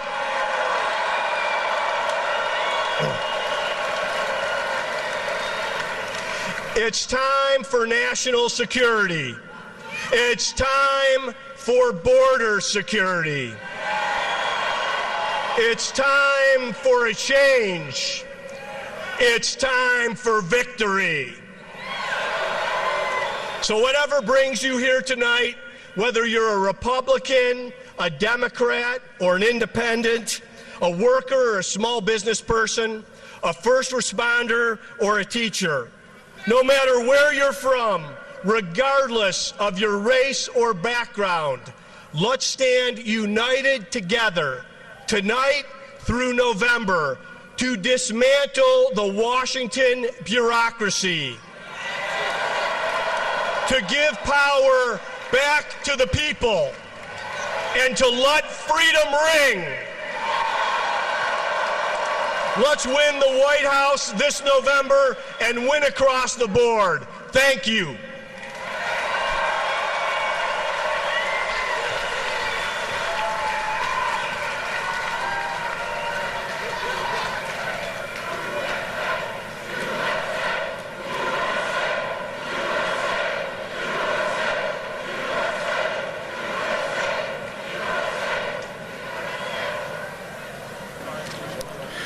Ladies and gentlemen, the chairman of the Arizona Republican Party, Robert Graham. All right, folks, in the top right of your corner, we're looking at some protesters right outside of the venue as well. Just wanted to give you that as well. Is there any energy in this room? Woo! This is it. We have a jam-packed schedule. You're going to keep hearing great leaders in our state of Arizona. As you know, our primary is over. We have a team of nominees, and the mission is Republican victory. The top of the ticket is Donald J. Trump, and victory has to happen. I'd like to introduce our next speaker, somebody that is no stranger to the discussion of immigration, is Sheriff Paul Babu.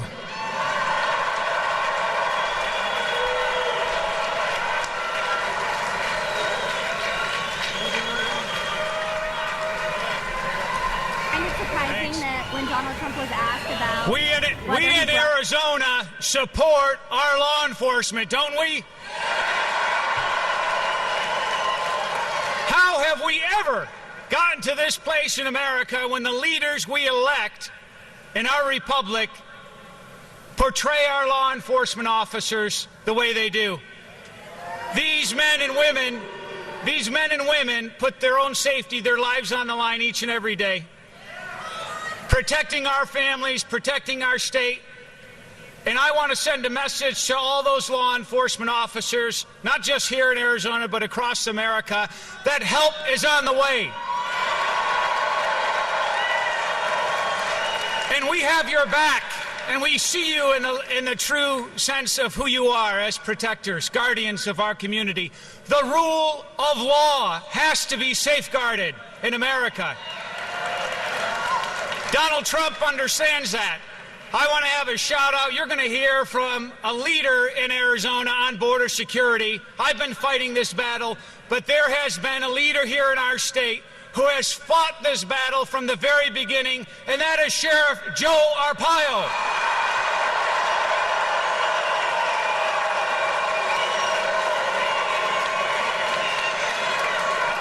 And I've got a message. And if any of you ever call 911, we don't ask if you're a Democrat or Republican. We just respond to your emergency. And I can tell you here in the state of Arizona, I'm running for Congress, a seat that's held by a liberal Democrat, and we're going to turn it Republican in District 1. And so when Donald Trump is our president, he has another ally to advance his agenda for our country. The fight we have in Arizona, some people think that it's not real. I can tell you as a sheriff, leading deputies, protectors, working with our heroes in the Border Patrol, this border is not secured. We've had 80,000, 123,000 illegals every year for the past 3 years that have come through just this part of Arizona in the Tucson sector. Now, we've been fighting the drug cartels. Heck, we've even got cartel scouts on mountaintops in Pinell County with binoculars, providing safe passage for the drug cartels to bring their heroin, their cocaine, their methamphetamine. That's got to be stopped. And if that's not, in law enforcement, we call that a clue that this border's not more secure than ever, has been told. And here's the thing. Donald Trump's made this case as well. If that many illegals who just want to come here for a better life and the cartels can get through to this degree, it stands to reason that ISIS, terrorists, and those who intend harm for America can easily come through this border. Does that make sense? Absolutely. So not just as a lawman, as an Army officer retired, served a tour in Iraq, commanded soldiers at the border in Yuma, we know how to secure this border, and we need to do it. Absolutely.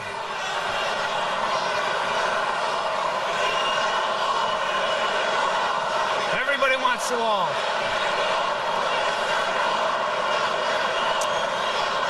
And what you're hearing, what I think we saw today, and you'll hear from Donald Trump, that he went to Mexico City. Hillary Clinton was invited, Donald Trump was invited, and he showed leadership, and he went there. He met with their leader face to face. This is what we need our leaders to do, is to tackle the issues of the day. What we, as citizens in our republic, want is to put our families, our safety, our national security first for once. And a message to my fellow veterans who have risked their life. If you call 911, any citizen out here, you want us to respond in 5 minutes, 6 minutes maybe. Yet a veteran calls for help. It takes a month. It takes a year. That solemn promise we made to our veterans has been broken. And we need to restore that trust and that faith. These men and women, instead of refugees and asylum seekers, we need to make the priority our military veterans, our senior citizens, our American citizens for once. As citizens in a republic, we are compelled to act. We cannot allow this election to go the wrong way. We're here to stand shoulder to shoulder to support a leader we can be proud of, who will always defend and represent the United States of America, and that's Donald Trump. Thank you so much. God bless you.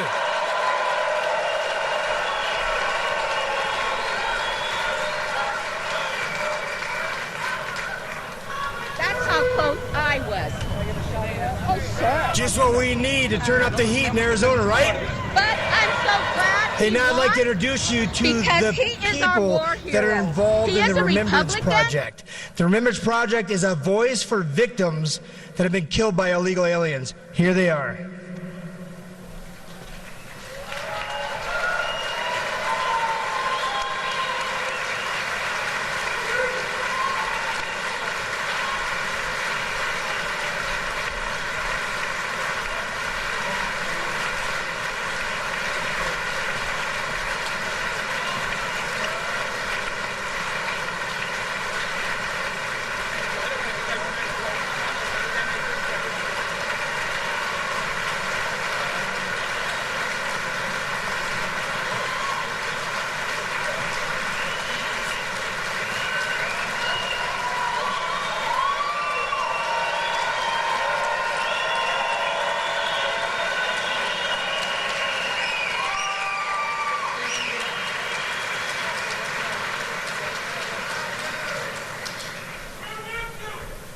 Thank you for having us here. My name is Laura Wilkerson, and my son Joshua was a senior in high school.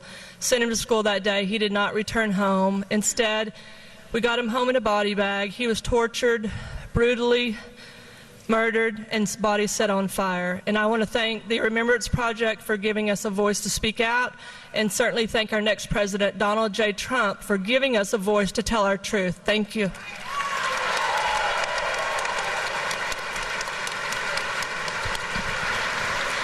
Hi, my name is Agnes Gibney. I am a legal immigrant. It took my family 13 years, and an illegal murdered my only son. Please vote for Donald Trump, because he's the only one that's going to enforce our borders to protect your children from being slaughtered by illegals. Thank you.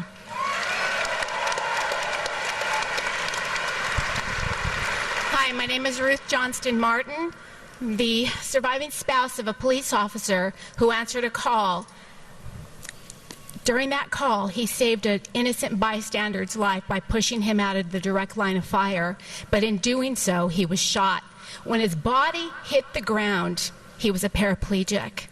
He continued to work. Even though he was offered that retirement, he worked from the wheelchair at the police department. An illegal alien thought he could snuff out this officer, but the courage continued. And I am so thrilled that Donald Trump is willing to secure our borders, and he's doing what is right to enforce the laws of this land. And all of you out there that agree that this is what needs to be done, let me hear your voices.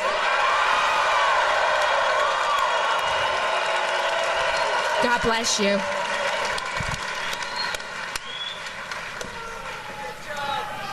My name is Maureen Maloney. My family was My name is Maureen Maloney. Our family was permanently separated when my 23-year-old son, Matthew Denise, was dragged a quarter of a mile to his death by an illegal alien. Donald Trump will put Americans first. Donald Trump will put your first.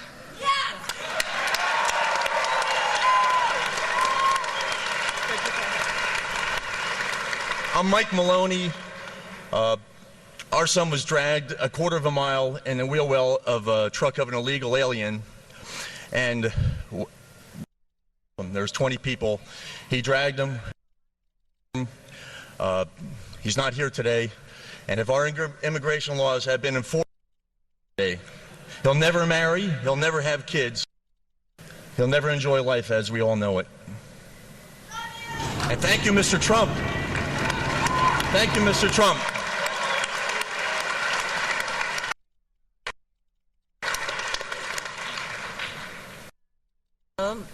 Can you hear me? Over here. That it? We there?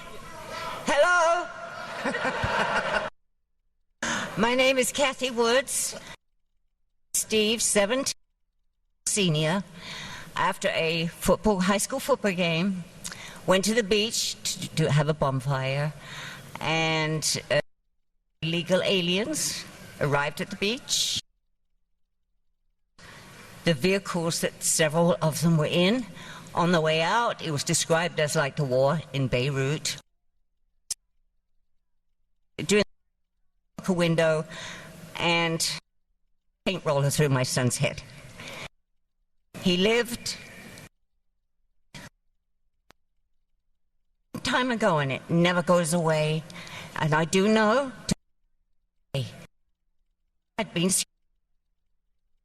They wouldn't have been here in the first place. So I just want to thank Mr. Trump for making perhaps this become possible. Thank you.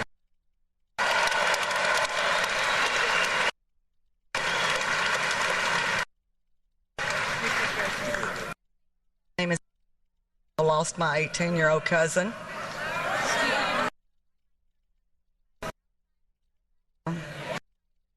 Need to start over. I lost 89. Guy that was visiting. Phone.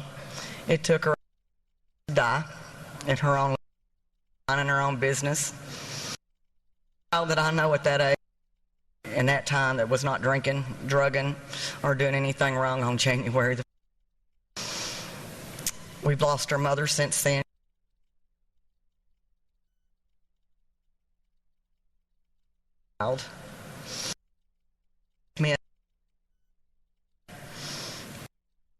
And if he would still be alive, else's child, I praise Mr. for doing what he's doing to help us enforce the immigration, secure our Trump-Pence 2016. Go.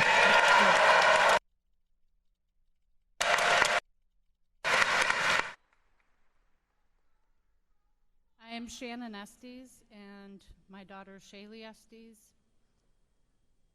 was killed last July, by a Russian who overstayed his visa. She also got a restraining order on him too, and he had entered her house while she was at work, so when she got home, he was inside waiting for her and shot her 6 times. And so I'm hoping, let's go Trump, so we can get this stuff fixed, because nobody does anything about these visas either, these expired visas. Nobody keeps track of these people that are coming in and know that they're not supposed to be here any longer.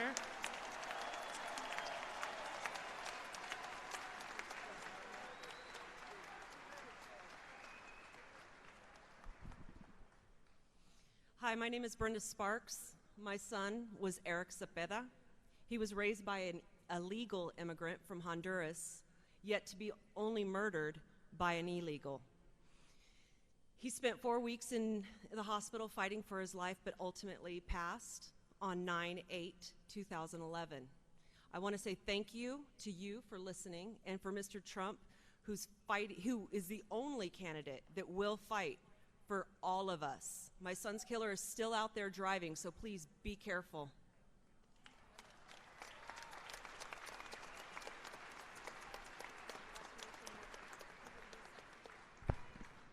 Hello, Phoenix. My name's Marianne Mendoza. Mendoza with the Mesa Police Department, who was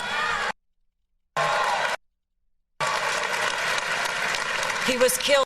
Teamed by a 3-time legal limit drunk driver high on meth, slammed head-on into my son on his way home from work. Listen, folks, we all know it's not just people coming from Mexico and South America who are dangerous anymore. There have been over 6,400 apprehensions at our border from terrorist-related countries. And we are so lucky in the state of Arizona to have Sheriff Paul Babu and Sheriff Joe Arpaio, who are looking out for us. And we now have a third person who's doing that, and that's Mr. Trump. And God bless him for bringing all of these issues and not being politically correct, because this is what we need. Thank you.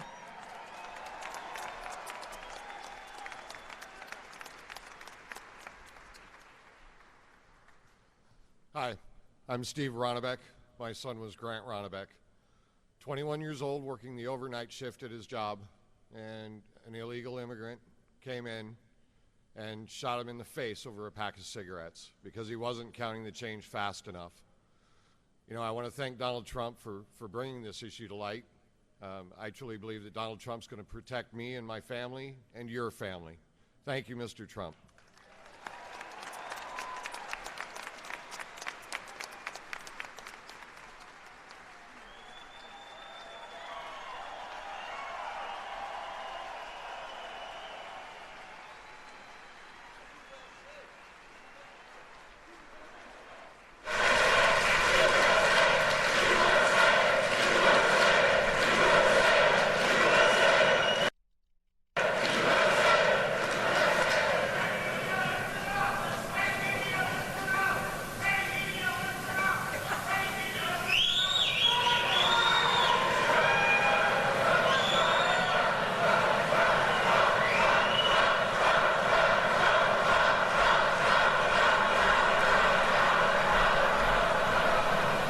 He's almost here. He's on his way. So be fired up. He's had a busy day.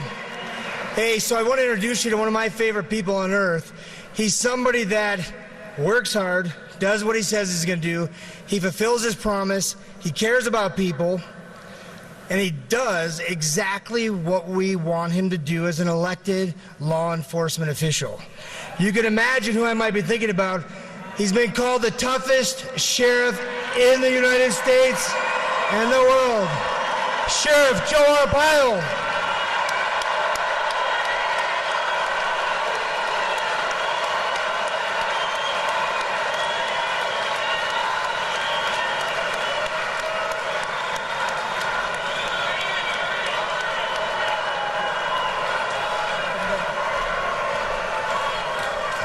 Thank you.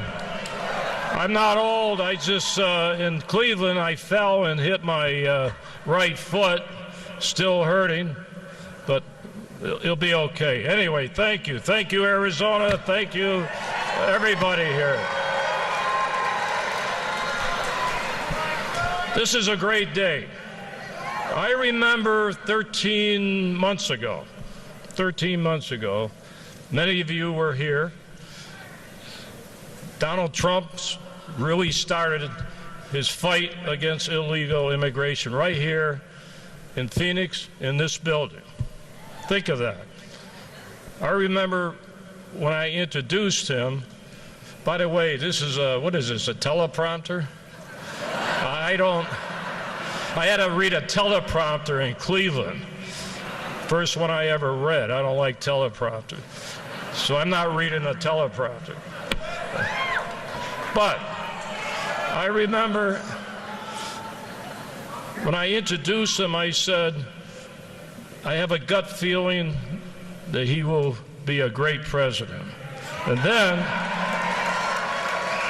I said something that sticks with me. I said, there is a silent majority out there. You remember that? And everybody started cheering. Well, it's not silent anymore, so we'll wipe out that silence.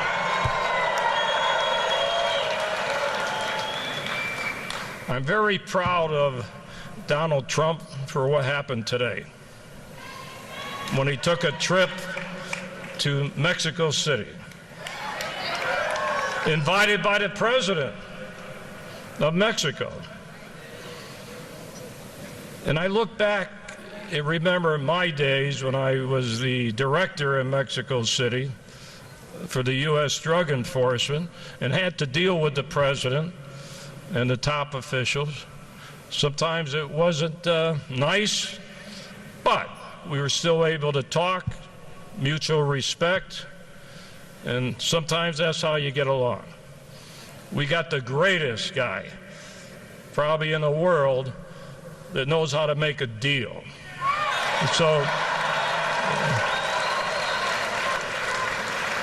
So I'm sure he probably made a few deals in Mexico City, but he's not going to give away the United States of America. And he's going to stick to his guns. Let me tell you something about Donald Trump.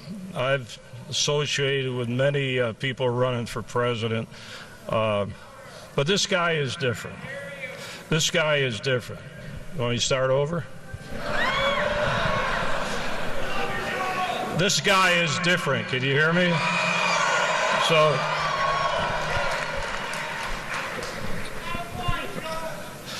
much different. What I was saying, usually when you work in a campaign, you have a consultant saying, say this, don't say that, do this, don't do that. Not once has he ever asked me to say something, not to say it, or his campaign. So he is very comfortable with himself. Now, let's get to Hillary.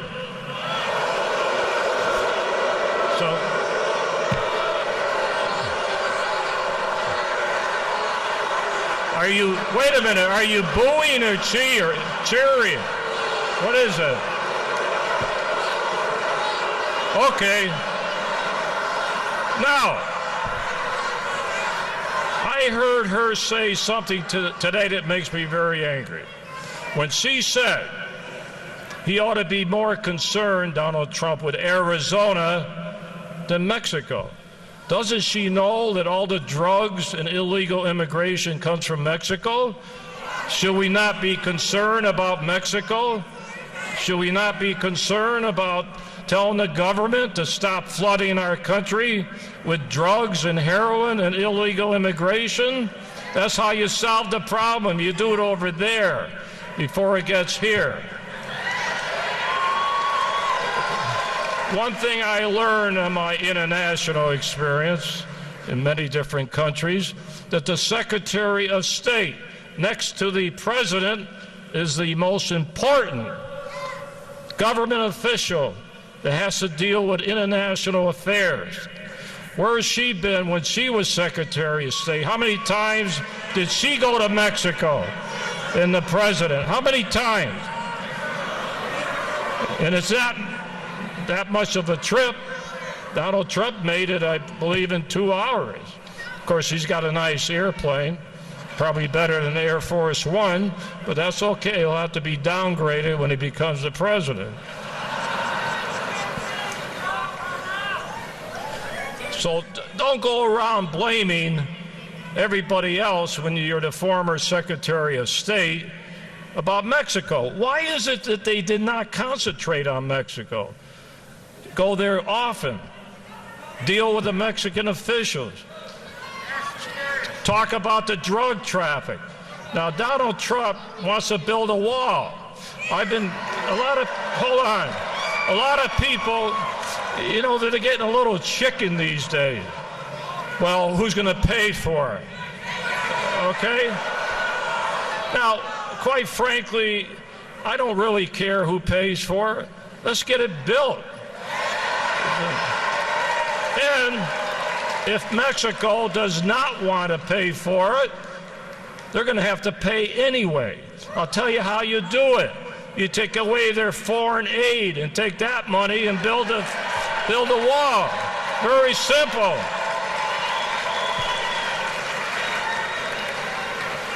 But for him to go today, and he's going to get criticized. What did Clinton say? It's just a photo op? Oh, it's a photo op. So why does she go to get her picture with the president? Maybe the president doesn't want his picture with her. After Donald Trump finished, so I'm talking about Hillary. Why, we got more than one Clinton?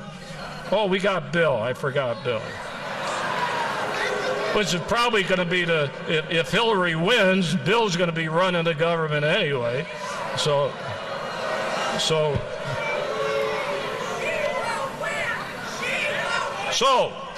I'm going to get back to this building, 13 months ago, that Donald Trump did something, and I'm not going to say how it's going to turn out because I know he's going to get elected, but he did one thing. He opened the door for illegal immigration. Nobody wanted to touch this problem. That would have gone away. I guarantee you, if he didn't mention it, no other presidential candidate would be talking about it. You wouldn't be here today. It would not still be a big issue in this country. So you got to thank Donald Trump for opening the door for this problem. So, and another thing, Donald Trump, you know, I got a little personal thing, but I've been fighting this drug problem for 55 years. Not going to give up on that one. But he's the one that went public many months ago and said the wall is to stop dope peddlers too, not just illegal immigrants. When he was up in New England, where I'm from, New Hampshire, they were concerned about the heroin. That was their main concern about heroin. We have overdoses in this country, destroying our young people, and the dope is coming from Mexico.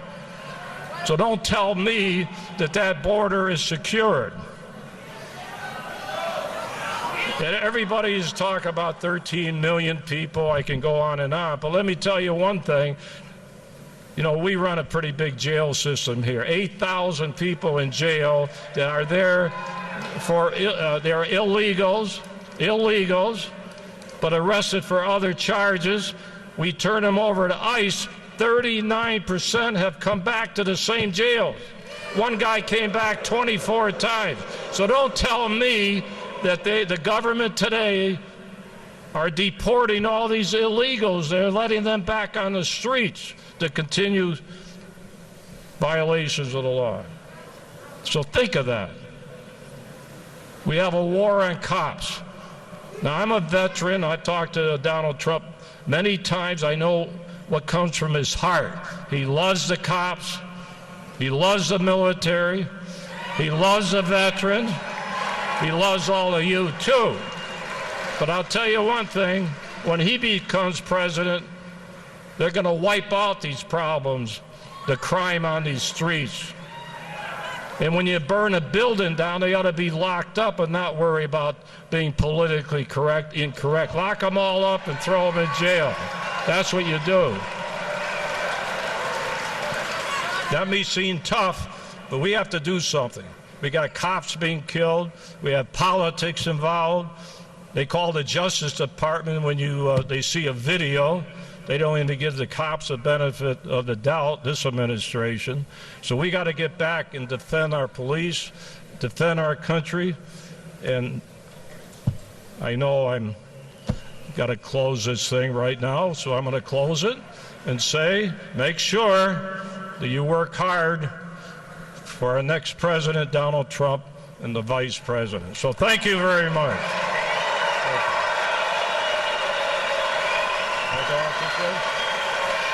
Different about her. I don't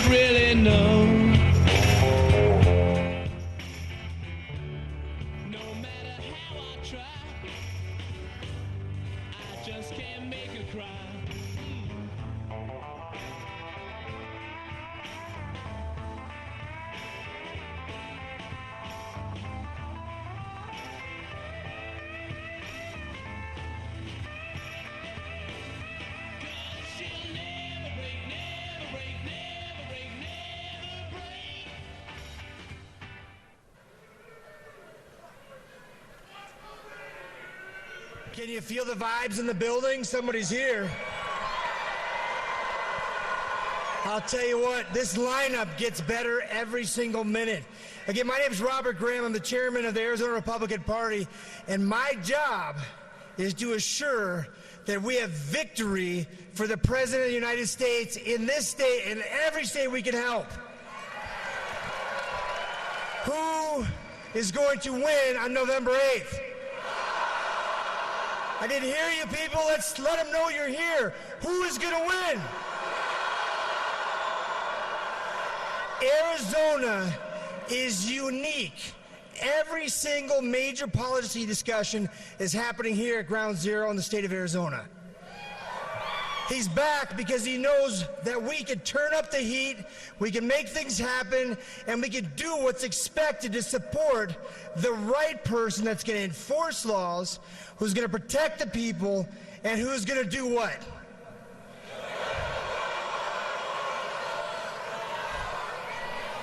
Make America great again. You've heard him say he's going to make America rich again. You've heard him say he's going to make America safe again. He looks and he sees the vision and the opportunity we have as a people that has been taken away from us from the progressive left. I am so tired of Obama apologizing for the greatest country in the world. We need to protect our military. We need to protect our citizens, and we need to make sure that every American has opportunity and the right to freedom. I want to take this opportunity to introduce you to Jeff DeWitt. Jeff DeWitt is the state treasurer of Arizona, but in his volunteer effort, he is the COO of the Trump campaign nationally. He's uniquely qualified. When you hear him, his energy, his emotion, his passion, and his commitment, he pours into everything. We need to thank his family, too, and his wife, because they literally have given him to us, the people, so that we have the best outcome. He's a great man, a great leader, and he's doing what it takes to have the best outcome, not just for Arizona, but for the free world, starting with the United States of America. Let's welcome Treasurer Jeff DeWitt.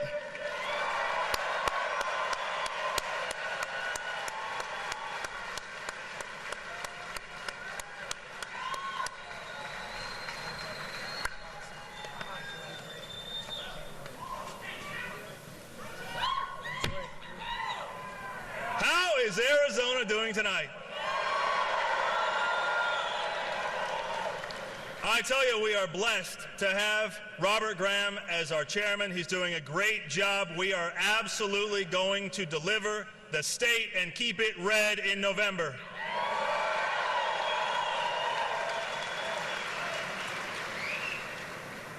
Wow, look at this crowd. You should see what it looks like from up here. This is great. I am so honored to serve as your state treasurer. I fight every day for fiscal responsibility and to protect hardworking taxpayers. I'm the first statewide elected in the country, the first elected official in the country to support Mr. Trump, and I'm doing so for so many reasons, but one of it is I know that he gets it. He gets what we're going through. He understands the problems that we face, and he wants to put our country back on the path of fiscal responsibility.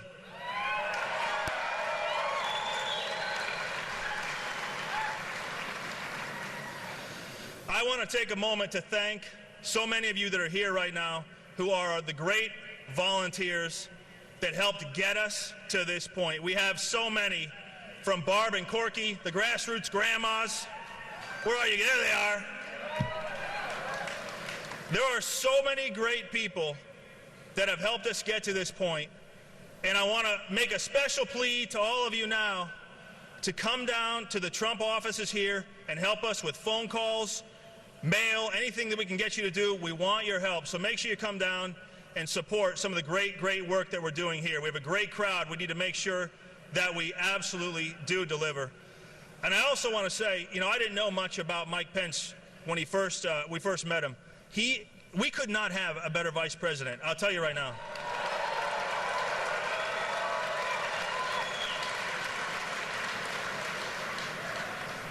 I'm lucky enough to get to know him well, and he is such a great, honest, straight-shooting, God-fearing man, and he's going to absolutely do wonderful things as our vice president, and we have to make sure that we get him there.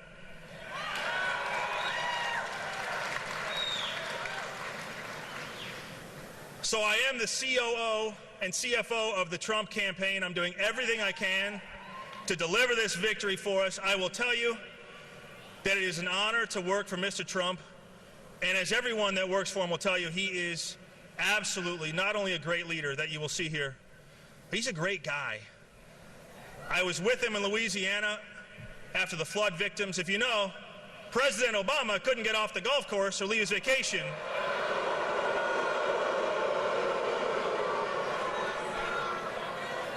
But Donald Trump made a special point of canceling his plans. We loaded up a semi-truck full of supplies and delivered them ourselves down to Louisiana. That was all Mr. Trump.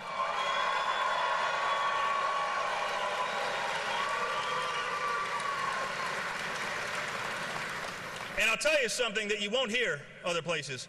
Most people want that to be a photo op. And one of the things that upset the fine people in the back there, who are the press pool,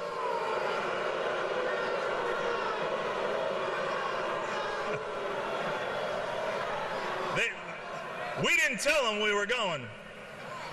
We left them behind on purpose because we didn't want it to be a photo op.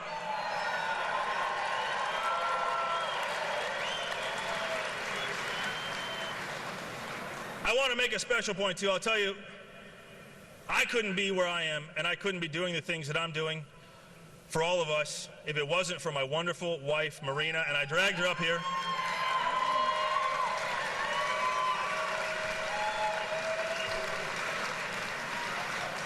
But it underscores the importance of this election in keeping our neighborhoods safe, our families safe. We have to know who's coming into our country. We have to have a strong border. And we have to protect the ones we love, and only Donald Trump will do that.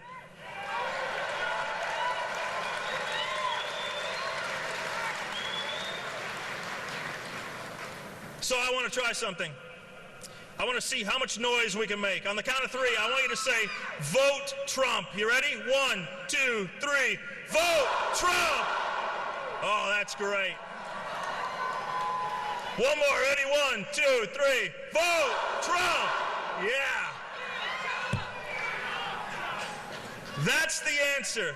Here's the question. How do we keep our country safe? Vote Trump. How do we make our military strong again? Vote Trump. How do we keep the liberals off the Supreme Court? Vote Trump. How do we make sure our police are safe again? Vote Trump.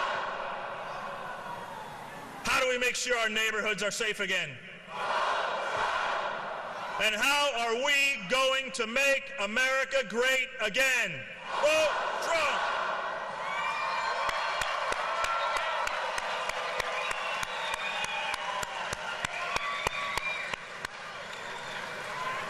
Now, I get to do something really cool right now, and I get to introduce the next speaker.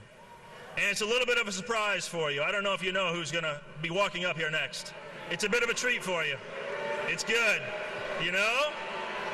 I guess you might know. When he took over as mayor of New York,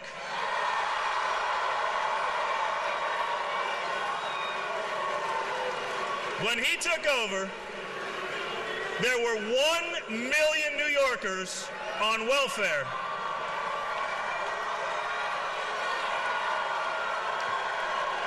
During his 8 years,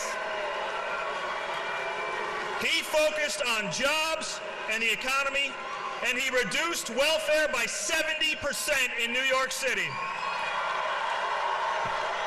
Everybody, welcome, big Arizona welcome, America's Mayor, Rudy Giuliani.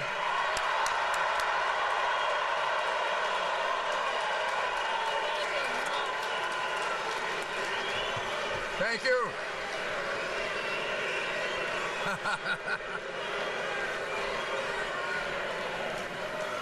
Thank you very, very much. You know, you're not really loud enough. I just had the great honor, and I'm so privileged because I believe I just got an opportunity all day today to witness history being made with Donald Trump's courageous trip to Mexico to go meet the president of Mexico. Hillary Clinton doesn't seem to be able. And I can tell you, well, I'll tell you what, I'm going to put this hat on.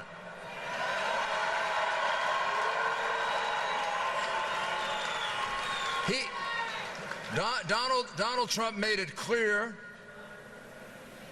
that obviously he understands and respects and admires tremendously the contributions of Mexican Americans who have come here legally over the years, first generation, second generation, third generation, the tremendous contribution they've made to the United States and how much he loves them.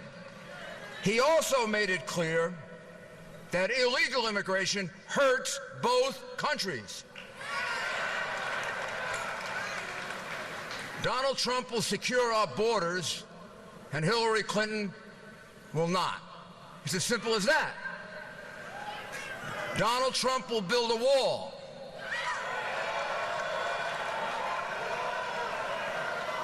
She'll open our borders even more. Look at the situation with the Syrian refugees. This is really very hard to understand. It's really hard to understand. We have all these refugees from Syria, all of that caused by the fact that President Obama and Hillary Clinton have totally ruined the Middle East. Hillary Clinton is running on her experience as Secretary of State. Based on her experience as Secretary of State, I wouldn't hire her as the dog catcher in New York City.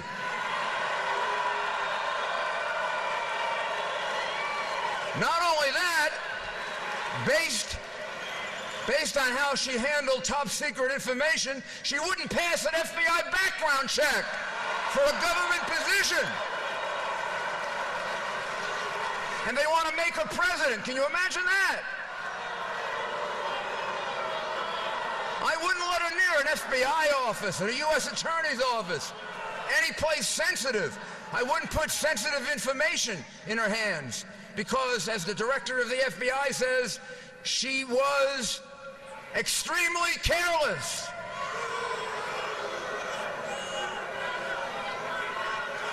Hillary, 50. Well, let's beat her. You know,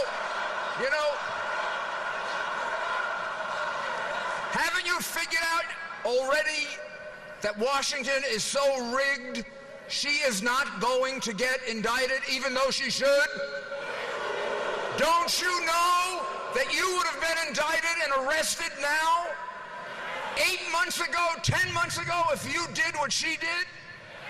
If you destroyed 33,000 emails, and now we find that she lied about them. They didn't contain references to Benghazi. A lie. They contain references to Benghazi. They didn't contain top secret material. A lie. They contain top secret material. Those are all federal crimes. Every single one of them. And then look what she did to our State Department. You wanted to get something out of the State Department, you had to fork over big bucks to the Clinton Foundation. I'm not talking little money here. I'm talking big bucks. 30 million, 40 million. Who were the donors? Who were the donors? A money launderer, a convicted criminal, several dictators who oppress women. And she's a feminist, and she takes millions and millions and millions of dollars, and her husband takes millions of dollars in speaking fees from dictators, oppressors, for people who discriminate against women, for people who run countries where women can't drive cars. And she has the nerve to say the Republican Party has a war on women. The biggest war on women are all those people she was taking money from.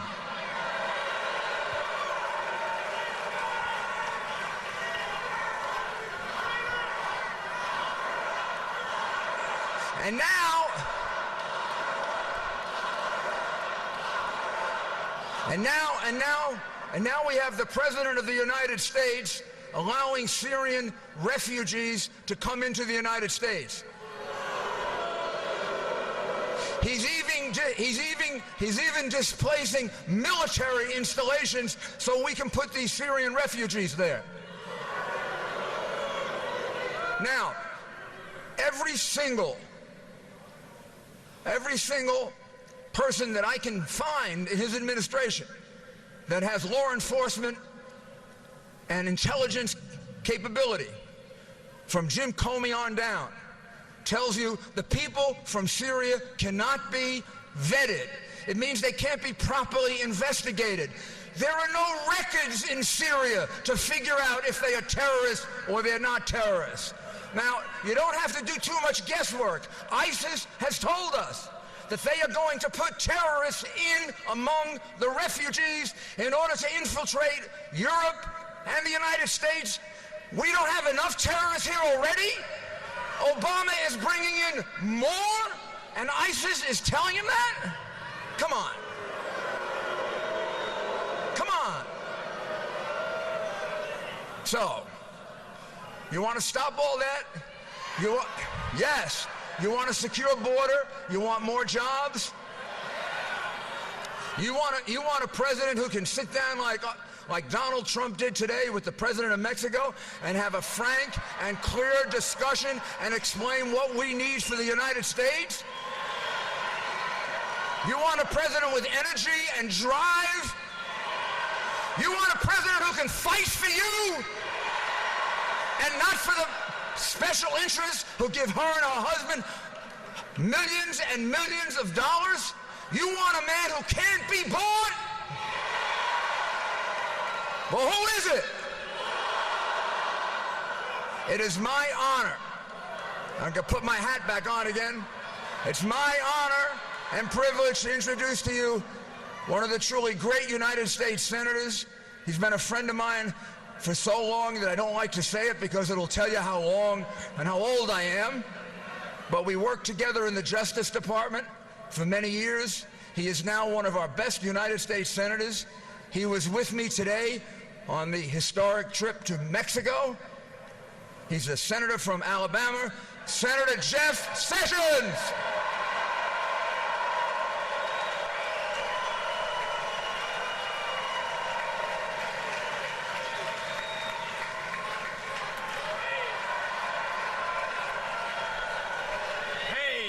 Let's put that back on. Thank you all. It is a fabulous crowd here tonight. I got to tell you how excited that makes us all feel. We're on the right track, I'll tell you, to turn this country around. But isn't it a fact that over 60% of the American people for many years now have found and believed and stated to pollsters they believe this country is on the wrong track? Isn't that true? And we're concerned about our country. We love our country. We want it to be better. Let me ask you a question. Does Hillary Clinton even understand we're on the wrong track? You are right. She believes things are fine as they are. We need more of the same. There's one man with the strength, the courage, the determination, the guts, to challenge the things that are going wrong in this country and put us on the right track, and that's Donald J. Trump.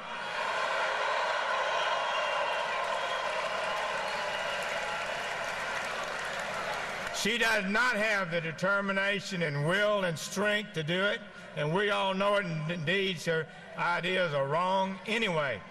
Let me tell you this.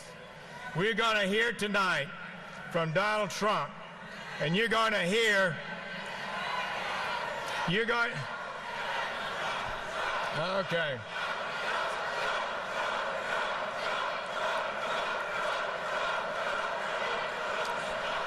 Thank you.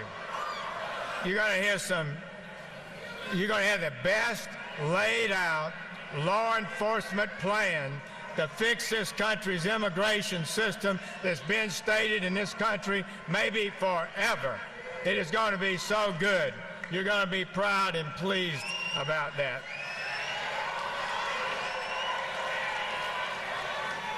I've been watching this issue for a long time, and I got to tell you, I'm concerned about it. We've not done what needs to be done to strengthen this country. Okay. Well, let's wait a minute.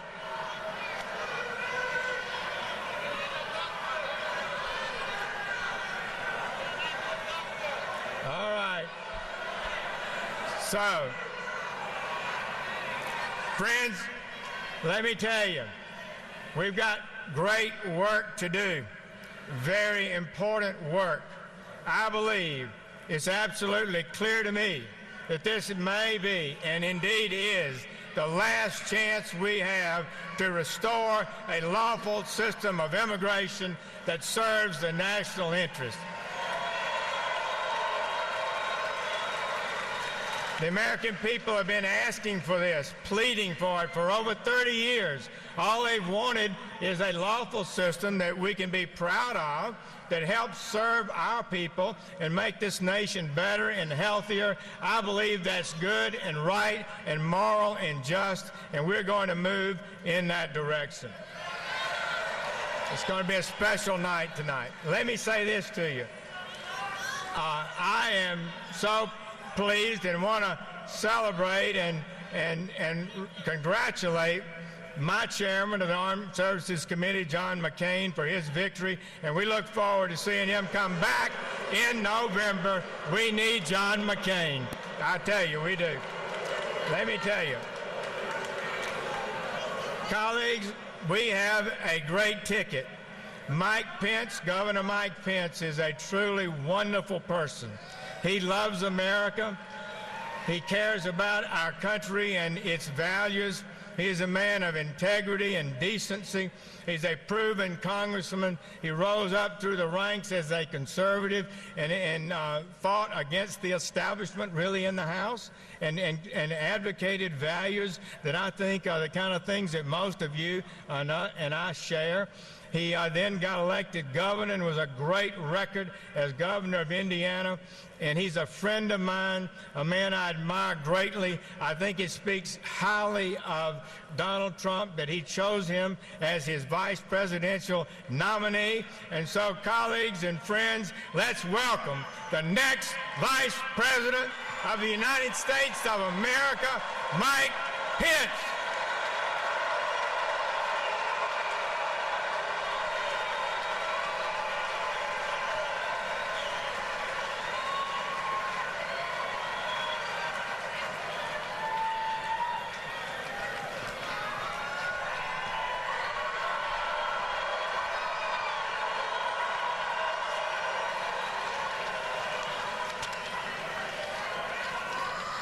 Hello, Arizona.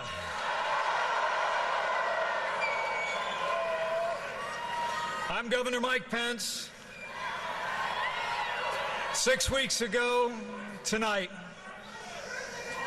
with my wife Karen at my side, I was humbled to accept my party's nomination to run and serve as the next Vice President of the United States of America. And tonight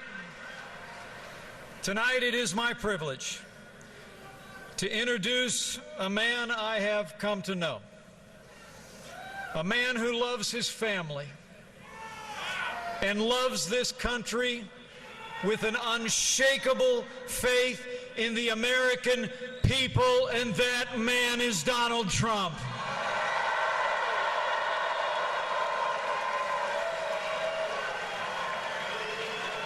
You know, in the past few weeks, Donald Trump has laid out his plans to make America great again in speeches all across this country. Plans to put Americans back to work again and get this economy moving for every American. Plans to confront the threat of radical Islamic terrorism and destroy ISIS at its source. Plans to stand by our law enforcement community in this nation and bring law and order to every city and every town in America. And plans to open doors of opportunity for every American, regardless of race or creed or color. Now tonight in this setting, Donald Trump will address that issue that from the outset of this campaign, he and he alone put at the center of our national debate: ending illegal immigration once and for all.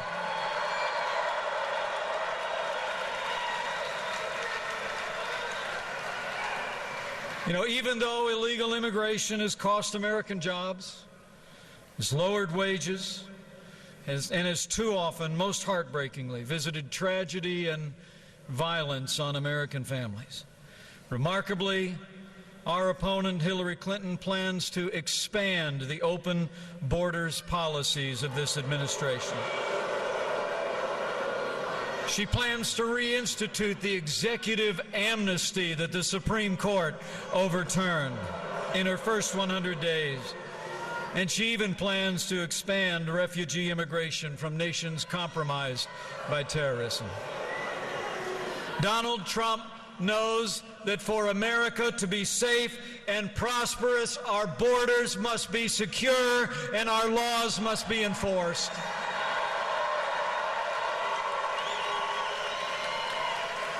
You know, after years of hearing leaders in both political parties talk endlessly about ending illegal immigration, in 69 days, the American people can elect a leader who will actually do it.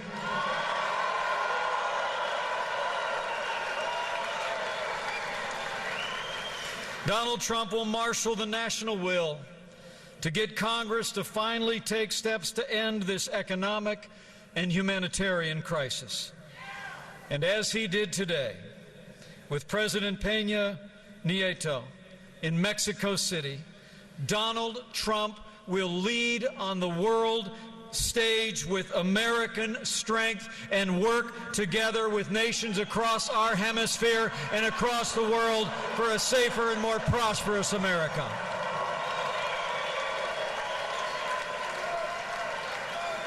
So, ladies and gentlemen, it is my high honor and distinct privilege to introduce to you an American leader with the strength and vision to make America great again, the next President of the United States of America, Donald Trump.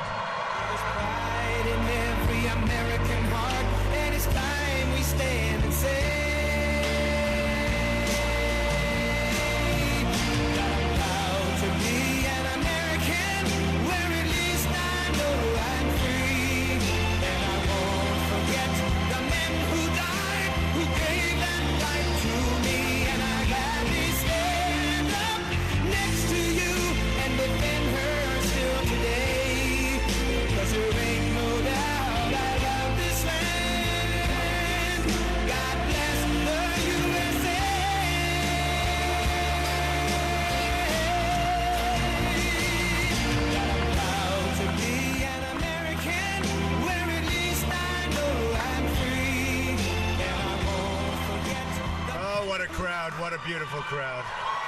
Thank you. Thank you. Wow. That's a lot of people, Phoenix. That's a lot of people. Thank you very much. Thank you.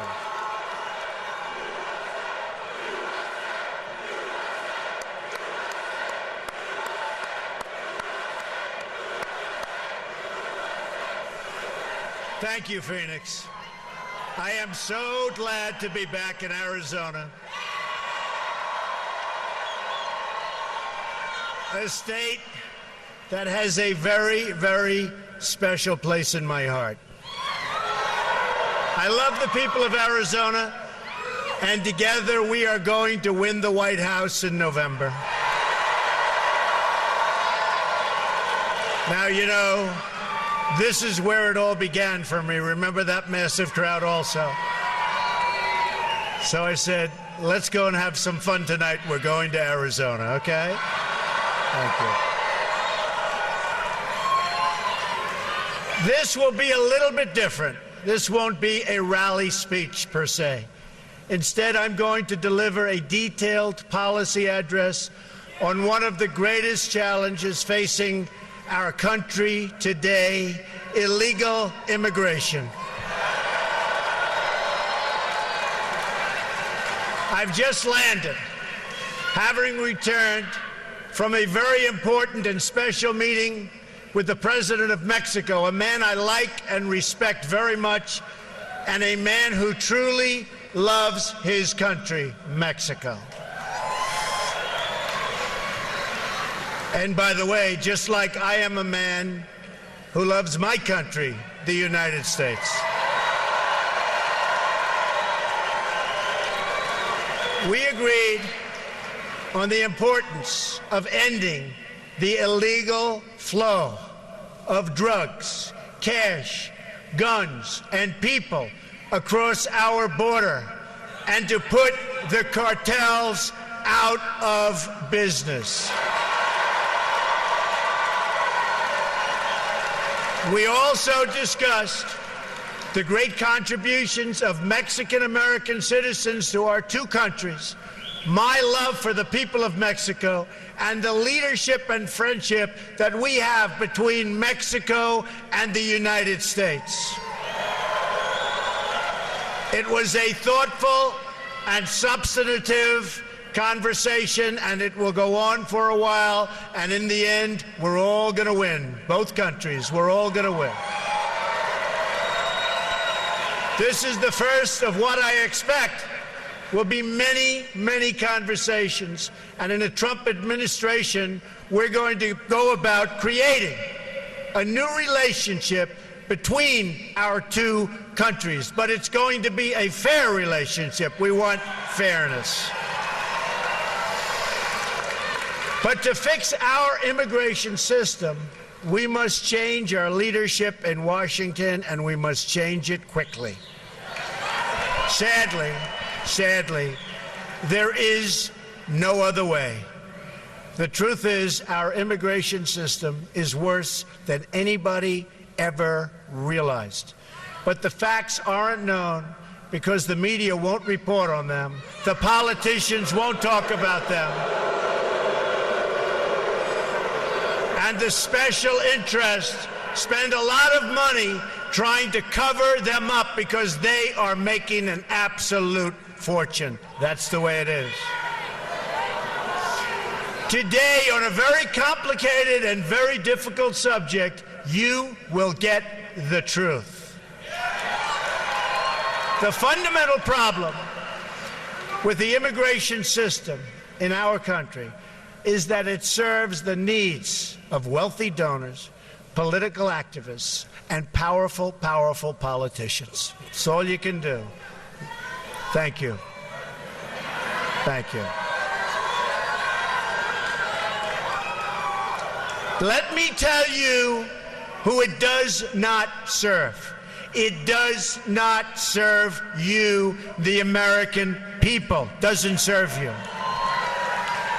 When politicians talk about immigration reform, they usually mean the following: amnesty, open borders, lower wages, immigration reform should mean something else entirely. It should mean improvements to our laws and policies to make life better for American citizens.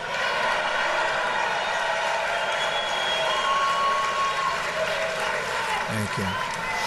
But if we're going to make our immigration system work, then we have to be prepared to talk honestly and without fear about these important and very sensitive issues. For instance, we have to listen to the concerns that working people, our forgotten working people, have over the record pace of immigration and its impact on their jobs, wages, housing, schools, tax bills, and general living conditions. These are valid concerns expressed by decent and patriotic citizens from all backgrounds, all over. We also have to be honest about the fact that not everyone who seeks to join our country will be able to successfully assimilate. Sometimes it's just not going to work out. It's our right as a sovereign nation to choose immigrants that we think are the likeliest to thrive and flourish and love us.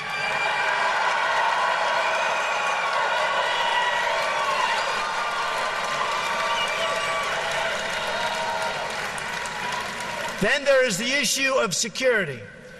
Countless innocent American lives have been stolen because our politicians have failed in their duty to secure our borders and enforce our laws like they have to be enforced. I have met with many of the great parents who lost their children to sanctuary cities and open borders.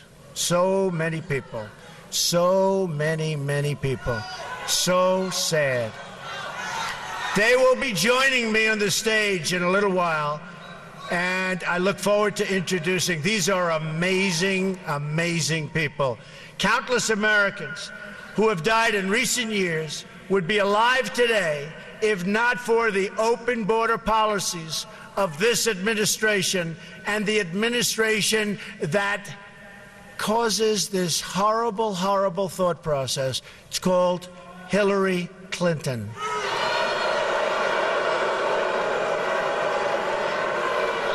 This includes incredible Americans like 21-year-old Sarah Root.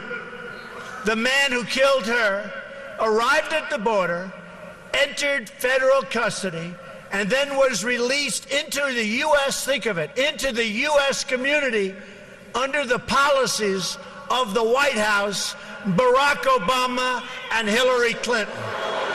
Weak policies. Weak and foolish policies. He was released again after the crime, and now he's out there at large. Sarah had graduated from college with a 4.0, top student in her class, one day before her death. Also among the victims of the Obama-Clinton open border policy was Grant Roenbeck, a 21-year-old convenience store clerk and a really good guy from Mesa, Arizona. A lot of you have known about Grant. He was murdered by an illegal immigrant gang member previously convicted of burglary, who had also been released from federal custody, and they knew it was going to happen again. Another victim is Kate Steinle, gunned down in the sanctuary city of San Francisco by an illegal immigrant deported 5 previous times, and they knew he was no good. Then there is the case of 90-year-old Earl Olander, who was brutally beaten and left to bleed to death in his home, 90 years old and defenseless. The perpetrators were illegal immigrants with criminal records a mile long who did not meet Obama administration standards for removal. And they knew it was going to happen. In California, a 64-year-old Air Force veteran, a great woman according to everybody that knew her, Marilyn Ferris, was sexually assaulted and beaten to death with a hammer. Her killer had been arrested on multiple occasions, but was never, ever deported, despite the fact that everybody wanted him out. A 2011 report from the Government Accountability Office found that illegal immigrants and other non-citizens in our prisons and jails together had around 25,000 homicide arrests to their names. 25,000. On top of that, illegal immigration costs our country more than $113 billion a year. And this is what we get. For the money we are going to spend on illegal immigration over the next 10 years, we could provide 1 million at-risk students with a school voucher, which so many people are wanting. While there are many illegal immigrants in our country who are good people, many, this doesn't change the fact that most illegal immigrants are lower-skilled workers with less education who compete directly against vulnerable American workers, and that these illegal workers draw much more out from the system than they can ever possibly pay back. And they're hurting a lot of our people that cannot get jobs under any circumstances. But these facts are never reported. Instead, the media and my opponent discuss one thing and only one thing: the needs of people living here illegally. In many cases, by the way, they're treated better than our vets.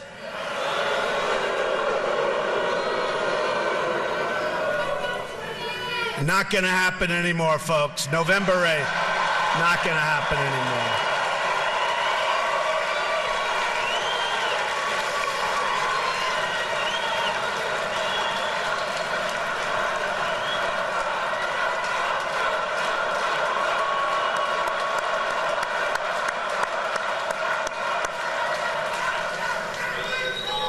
The truth is, the central issue is not the needs of the 11 million illegal immigrants, or however many there may be. And honestly, we've been hearing that number for years. It's always 11 million. Our government has no idea. It could be 3 million, it could be 30 million. They have no idea what the number is. Frankly, our government has no idea what they're doing on many, many fronts, folks. But whatever the number, that's never really been the central issue. It will never be a central issue. It doesn't matter from that standpoint. Anyone who tells you that the core issue is the needs of those living here illegally has simply spent too much time in Washington.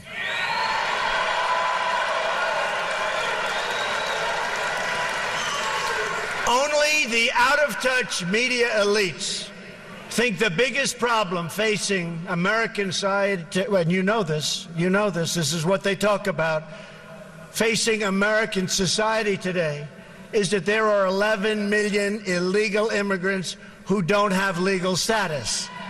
And they also think the biggest thing, and you know this, is not nuclear, it's not ISIS, it's not Russia, it's not China, it's global warming.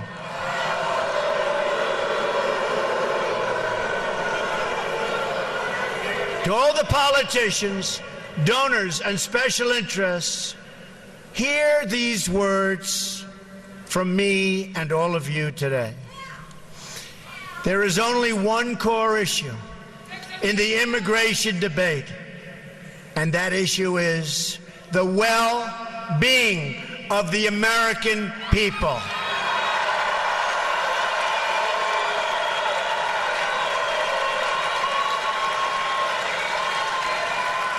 Nothing even comes a close second. Hillary Clinton, for instance, talks constantly about her fears that families will be separated. But she's not talking about the American families who have been permanently separated from their loved ones because of a preventable homicide, because of a preventable death, because of murder. No, she's only talking about families who come here in violation of the law. We will treat everyone living or residing in our country with great dignity. So important. We will be fair, just, and compassionate to all. But our greatest compassion must be for our American citizens.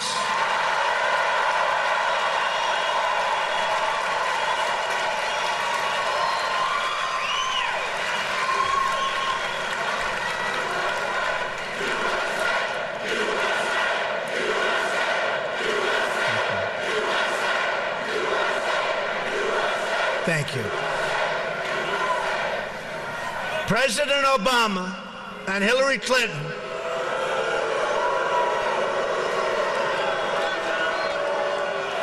have engaged in gross dereliction of duty by surrendering the safety of the American people to open borders. And you know it better than anybody right here in Arizona. You know it.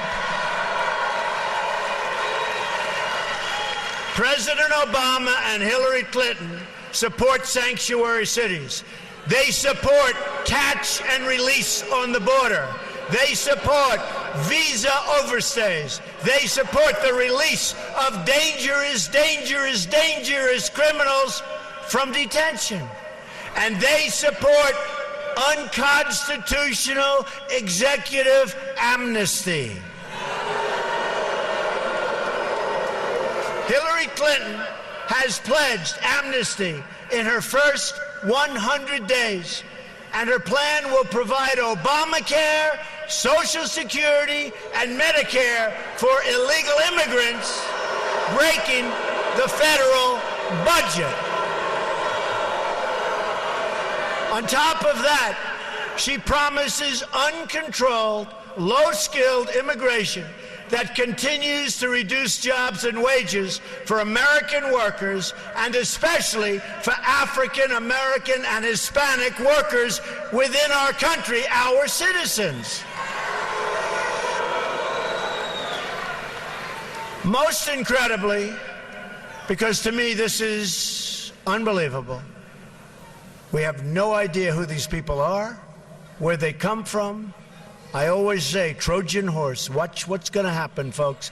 It's not going to be pretty. This includes her plan to bring in 620,000 new refugees from Syria and that region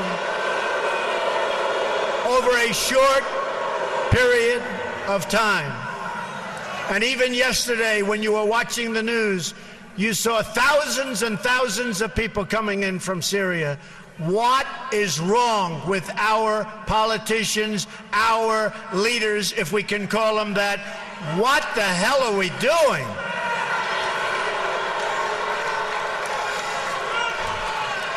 Hard to believe, hard to believe.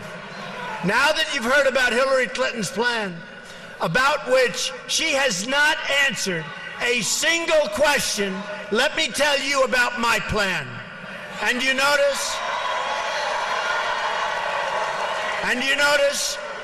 all the time, for weeks and weeks, they're debating my plan, debating it, talking about it. What about this? What about that? They never even mention her plan on immigration because she doesn't want to get into the quagmire. It's a tough one. She doesn't know what she's doing except open borders and let everybody come in and destroy our country, by the way.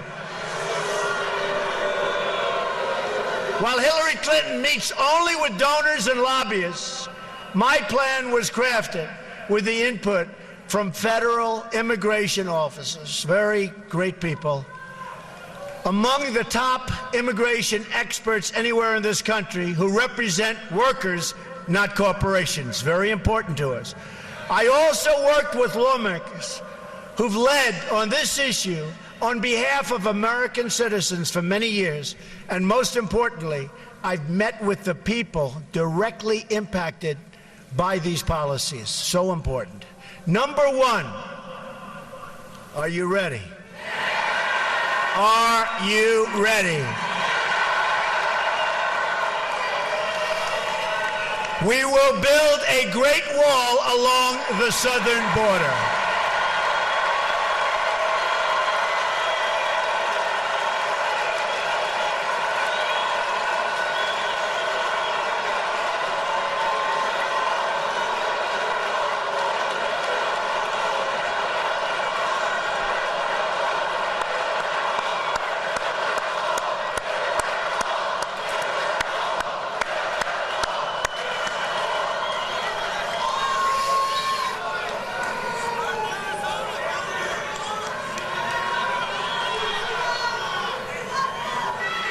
And Mexico will pay for the wall.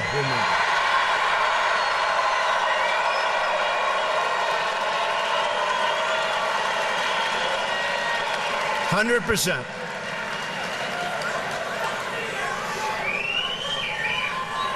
They don't know it yet, but they're going to pay for the wall. And they're great people and great leaders, but they're going to pay for the wall. On day one, we will begin working on an impenetrable, physical, tall, powerful, beautiful southern border wall. We will use the best technology, including above and below ground sensors, that's the tunnels. Remember that, above and below. Above and below ground sensors, towers, aerial surveillance, and manpower to supplement the wall, find and dislocate tunnels, and keep out criminal cartels. And Mexico, you know that, will work with us. I really believe it. Mexico will work with us. I absolutely believe it. And especially after meeting with their wonderful, wonderful president today, I really believe they want to solve this problem along with us, and I'm sure they will. Number two, we are going to end catch and release. We catch them? Oh, go ahead. We catch them? Go ahead. Under my administration, anyone who illegally crosses the border will be detained until they are removed out of our country and back to the country from which they came.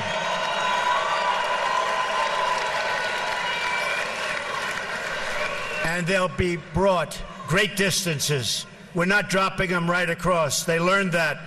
President Eisenhower, they'd drop them across, right across, and they'd come back and across. Then when they flew them to a long distance, all of a sudden that was the end. We will take them great distances, but we will take them to the country where they came from, okay? Number three, this is the one I think it's so great. It's hard to believe people don't even talk about it. Zero tolerance for criminal aliens. Zero. Zero.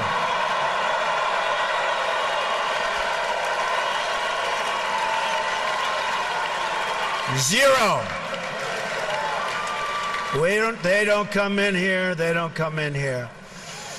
According to federal data, there are at least 2 million, think of it, criminal aliens now inside of our country. 2 million people, criminal aliens.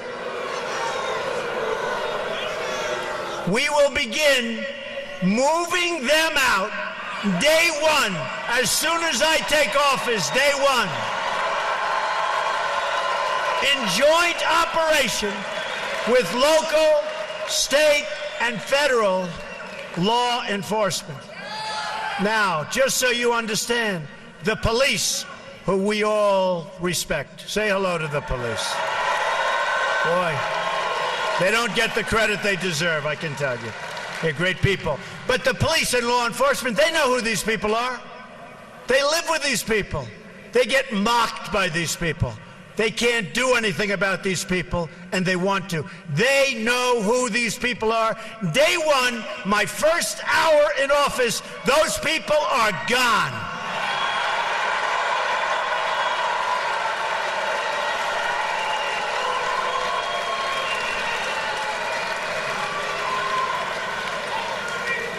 And you can call it deported if you want. The press doesn't like that term. You can call it whatever the hell you want.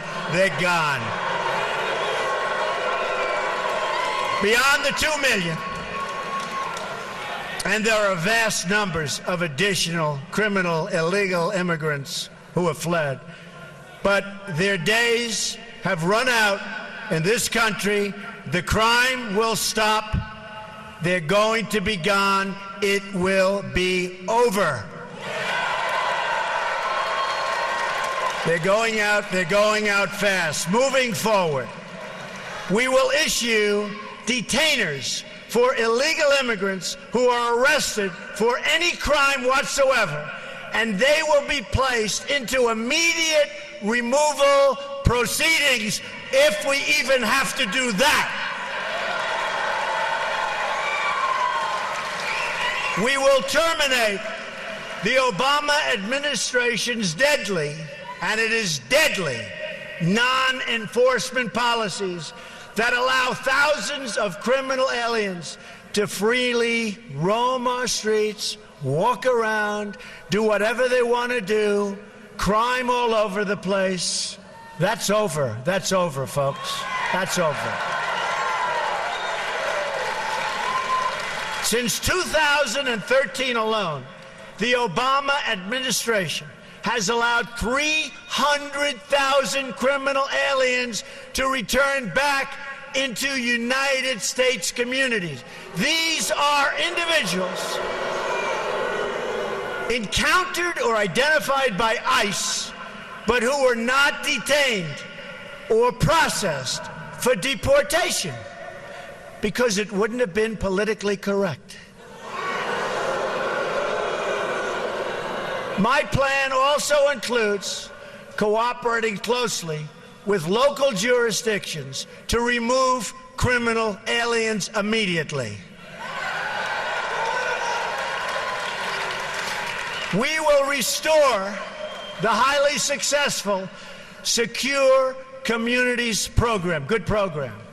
We will expand and revitalize the popular 287G partnerships, which will help to identify hundreds of thousands of deportable aliens in local jails that we don't even know about. Both of these programs have been recklessly gutted by this administration, and those were programs that worked. This is yet one more area where we are headed in a totally opposite direction. There's no common sense, there's no brain power in our administration by our leader or our leaders. None, none, none. On my first day in office, I am also going to ask Congress to pass Kate's Law, named for Kate Steinle, to ensure that criminal aliens convicted of illegal reentry receive strong, mandatory minimum sentences. Strong. And then we get them out. Another reform I'm proposing is the passage of legislation named for Detective Michael Davis and Deputy Sheriff Danny Oliver, two law enforcement officers recently killed by a previously deported illegal immigrant. The Davis-Oliver bill will enhance cooperation with state and local authorities to ensure that criminal immigrants and terrorists are swiftly, really swiftly, identified and removed. And they will go fast. Believe me, they're going to go fast. We are going to triple the number of ICE deportation officers. Within ICE, I am going to create a new special deportation task force focused on identifying and quickly removing the most dangerous criminal illegal immigrants in America who have evaded justice, just like Hillary Clinton has evaded justice, okay?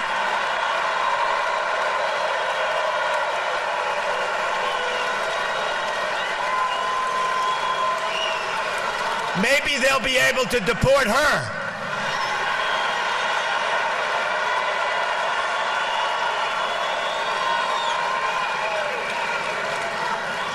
The local police, who know every one of these criminals, and they know each and every one by name, by crime, where they live, they will work so fast, and our local police will be so happy that they don't have to be abused by these thugs anymore.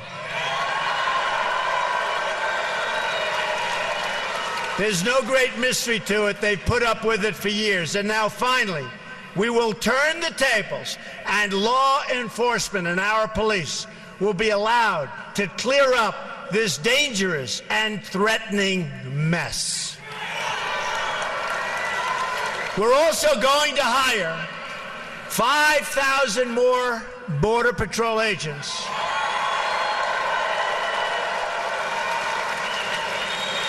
Who gave me their endorsement. 16,500 gave me their endorsement. And put more of them on the border instead of behind desks, which is good. We will expand the number of Border Patrol stations significantly. I've had a chance to spend time with these incredible law enforcement officers, and I want to take a moment to thank them. What they do is incredible.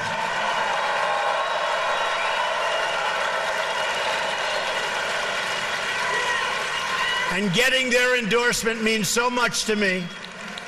More to me, really, than I can say. Means so much. First time they've ever endorsed a presidential candidate. Number 4, block funding for sanctuary cities. We blocked the funding. No more funding. We will end the sanctuary cities that have resulted in so many needless deaths. Cities that refuse to cooperate with federal authorities will not receive taxpayer dollars, and we will work with Congress to pass legislation to protect those jurisdictions that do assist federal authorities. Number 5. Cancel unconstitutional executive orders and enforce all immigration laws. We will immediately terminate President Obama's 2 illegal executive amnesties in which he defied federal law and the Constitution to give amnesty to approximately 5 million illegal immigrants. 5 million. And how about all of the millions that are waiting online, going through the process legally? So unfair. Hillary Clinton has pledged to keep both of these illegal amnesty programs, including the 2014 amnesty, which has been blocked by the United States Supreme Court. Great. Clinton has also pledged to add a 3rd executive amnesty. And by the way, folks, she will be a disaster for our country, a disaster. In so many other ways. And don't forget the Supreme Court of the United States. Don't forget that when you go to vote on November 8th. And don't forget your Second Amendment. And don't forget the repeal and replacement of Obamacare.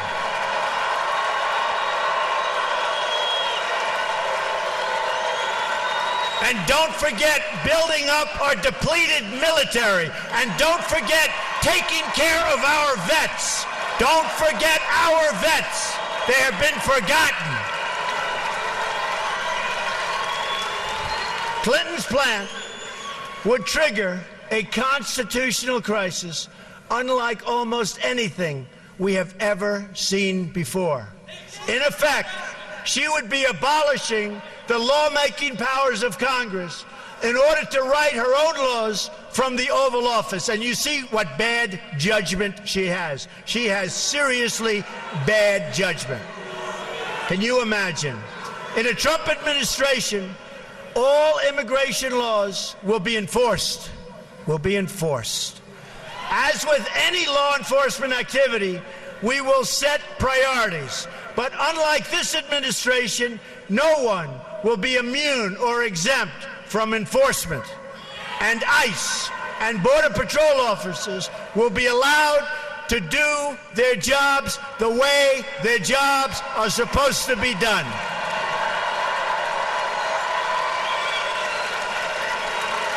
Anyone who has entered the United States illegally is subject to deportation. That is what it means to have laws and to have a country. Otherwise, we don't have a country. Our enforcement priorities will include removing criminals, gang members, security threats, visa overstays, public charges, that is, those relying on public welfare or straining the safety net, along with millions of recent illegal arrivals and overstays who've come here under this current corrupt administration. Number 6, we are going to suspend the issuance of visas to any place where adequate screening cannot occur. According to data provided by the Senate Subcommittee on Immigration and the National Interest, between 9/11 and the end of 2014, at least 380 foreign-born individuals were convicted in terror cases inside the United States. And even right now, the largest number of people are under investigation for exactly this that we've ever had in the history of our country.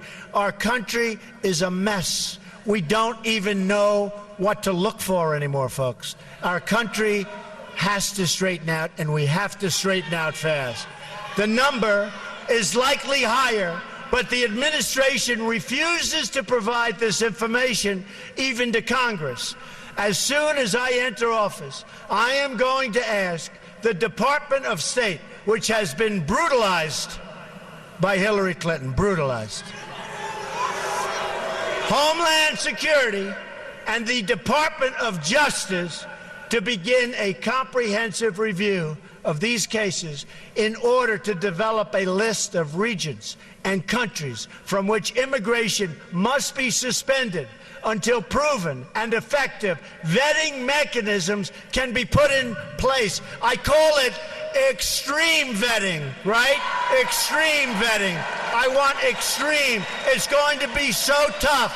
And if somebody comes in, that's fine, but they're going to be good. It's extreme. And if people don't like it, we got to have a country, folks. Got to have a country. Countries from which immigration will be suspended would include places like Syria and Libya. And we are going to stop the tens of thousands of people coming in from Syria. We have no idea who they are, where they come from. There's no documentation. There's no paperwork. It's going to end badly, folks. It's going to end very, very badly.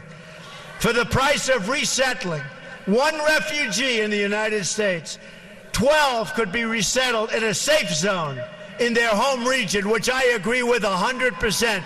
We have to build safe zones, and we'll get the money from the Gulf states. We don't want to put up the money. We owe almost $20 trillion. Double since Obama took office, our national debt.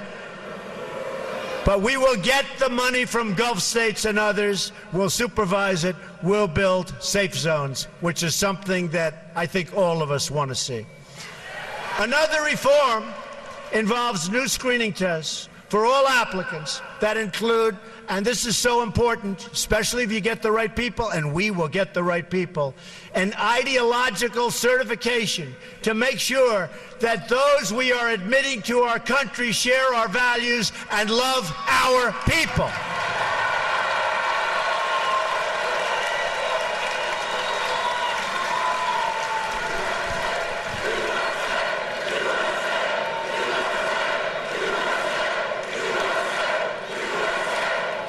Thank you.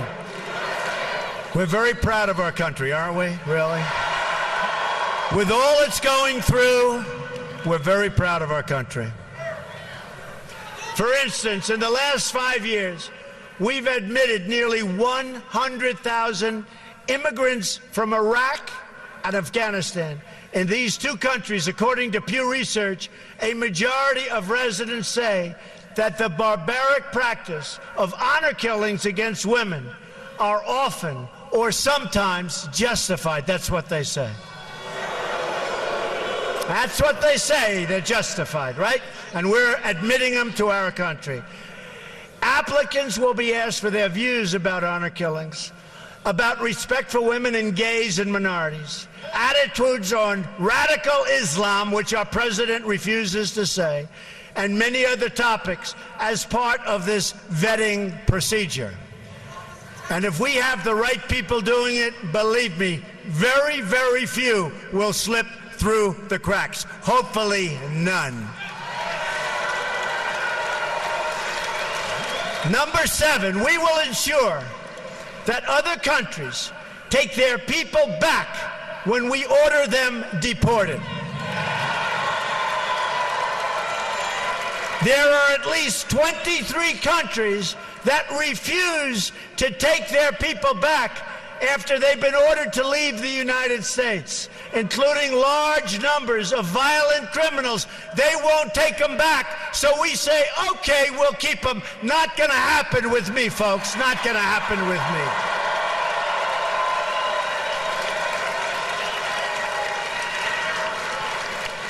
Due to a Supreme Court decision, if these violent offenders cannot be sent home, our law enforcement officers have to release them into your communities. And by the way, the results are horrific, horrific.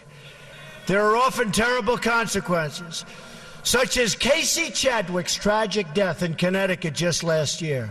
Yet, despite the existence of a law that commands the Secretary of State to stop issuing visas to these countries, Secretary Hillary Clinton ignored this law and refused to use this powerful tool to bring nations into compliance, and they would comply if we would act properly.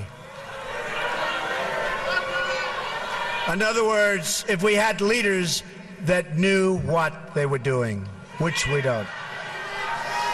The result of her misconduct was the release of thousands and thousands of dangerous criminal aliens who should have been sent home to their countries. Instead, we have them all over the place.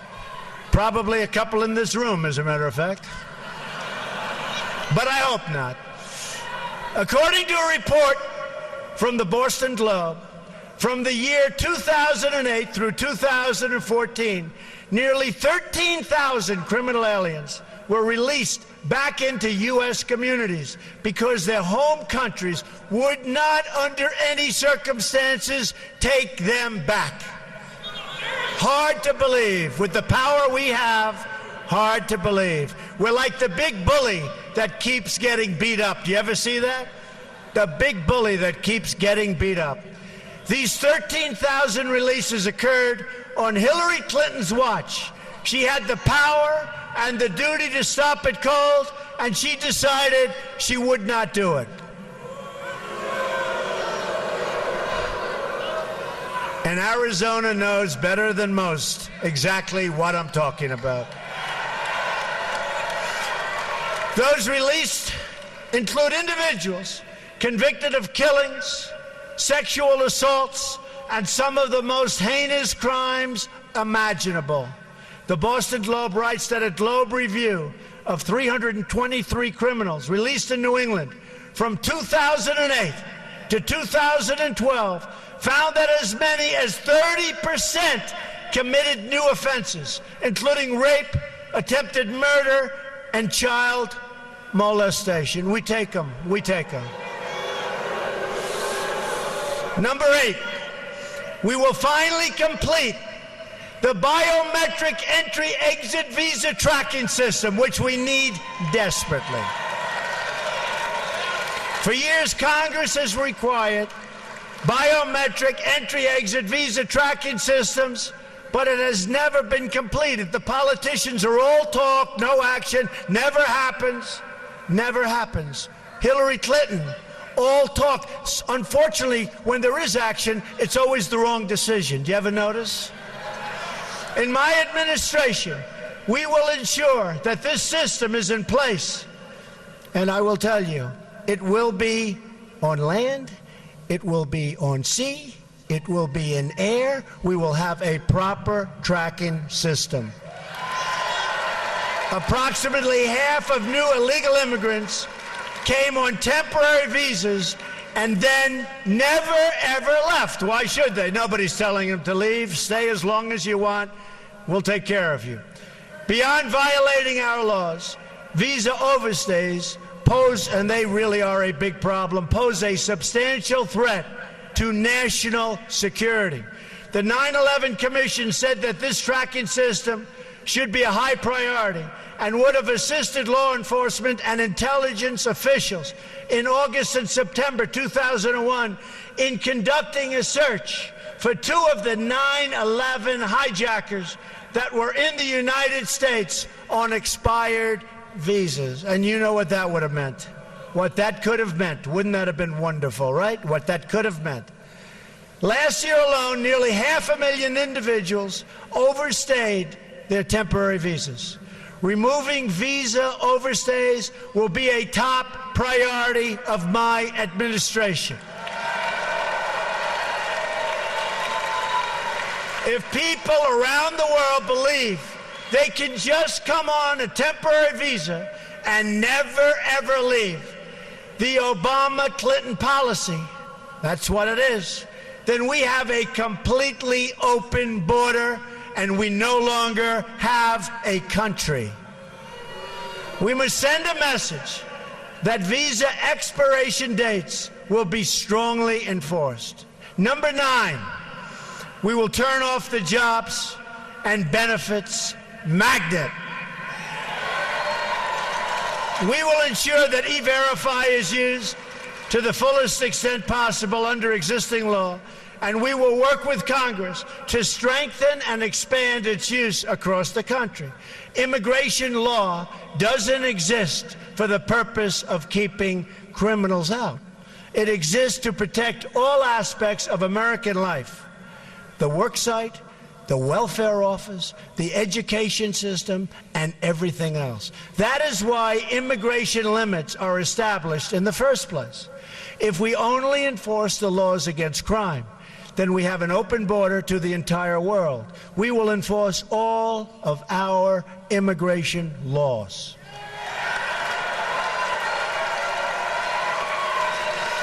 And the same goes for government benefits. The Center for Immigration Studies estimates that 62% of households headed by illegal immigrants use some form of cash or non-cash welfare programs like food stamps or housing assistance. Tremendous costs, by the way, to our country, tremendous costs. This directly violates the federal public charge law designed to protect the United States Treasury. Those who abuse our welfare system will be priorities for immediate removal.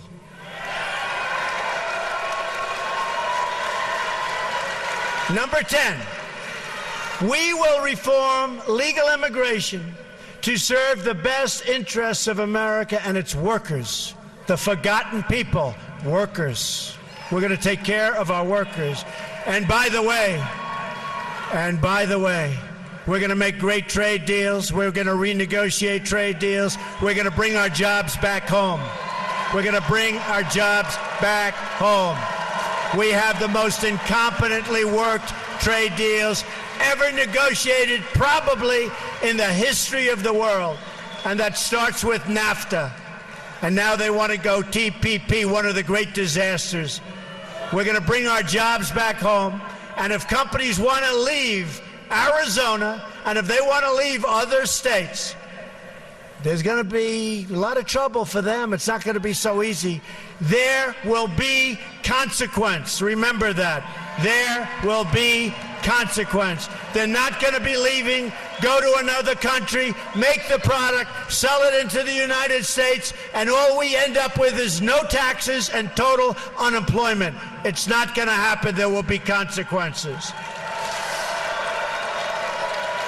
We've admitted 59 million immigrants to the United States between 1965 and 2015.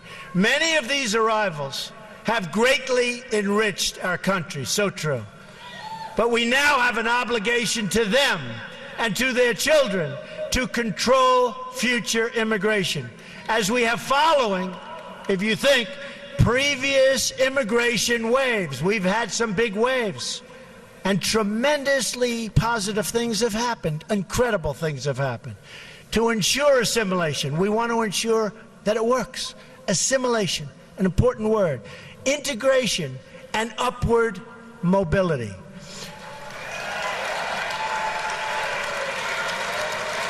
Within just a few years, immigration as a share of national population is set to break all historical records.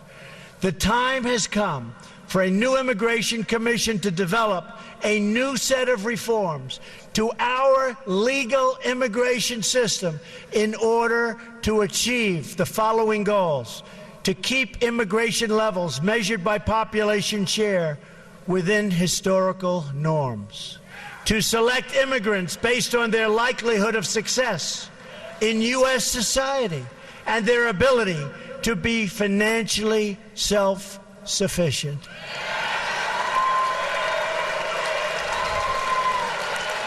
We take anybody. Come on in, anybody. Just come on in. Not anymore.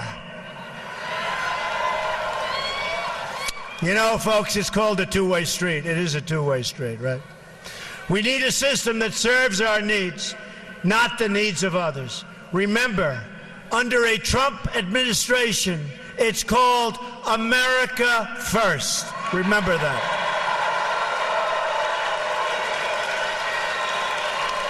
To choose immigrants based on merit, skill, and proficiency. Doesn't that sound nice? And to establish new immigration controls, to boost wages, and to ensure that open jobs are offered to American workers first, and that in particular African American and Latino workers who are being shut out in this process so unfairly.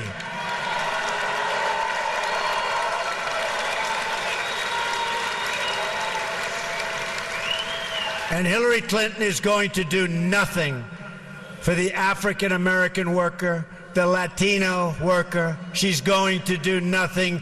Give me your vote, she says, on November 8th. And then she'll say, so long, see you in 4 years. That's what it is. She is going to do nothing. And just look at the past. She's done nothing. She's been there for 35 years. She's done nothing. And I say, what do you have to lose? Choose me. Watch how good we're going to do together. Watch. You watch. We want people to come into our country, but they have to come into our country legally and properly vetted and in a manner that serves the national interest. We've been living under outdated immigration rules from decades ago. They're decades and decades old. To avoid this happening in the future, I believe we should sunset our visa laws so that Congress is forced to periodically revise and revisit them to bring them up to date. They're archaic, they're ancient. We wouldn't put our entire federal budget on autopilot for decades, so why should we do the same for the very, very complex subject of immigration? So let's now talk about the big picture. These 10 steps, if rigorously followed and enforced, will accomplish more in a matter of months than our politicians have accomplished on this issue in the last 50 years. It's what's going to happen, folks. Because I am proudly not a politician, because I am not beholden to any special interest, I've spent a lot of money on my campaign, I'll tell you. I write those checks. Nobody owns Trump. I will get this done for you and for your family. We'll do it right. You'll be proud of our country again. We'll do it right. We will accomplish all of the steps outlined above. And when we do, peace and law and justice and prosperity will prevail. Crime will go down. Border crossings will plummet. Gangs will disappear, and the gangs are all over the place. And welfare use will decrease. We will have a peace dividend to spend on rebuilding America, beginning with our American inner cities. We're going to rebuild them for once and for all. For those here illegally today who are seeking legal status, they will have one route and one route only: to return home and apply for reentry like everybody else under the rules of the new legal immigration system that I have outlined above. Those who have left to seek entry, thank you.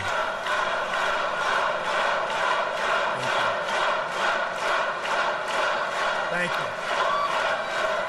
Thank you. Those who have left to seek entry under this new system, and it will be an efficient system, will not be awarded surplus visas, but will have to apply for entry under the immigration caps or limits that will be established in the future. We will break the cycle of amnesty and illegal immigration. We will break the cycle. There will be no amnesty. Our message to the world will be this: you cannot obtain legal status or become a citizen of the United States by illegally entering our country. Can't do it.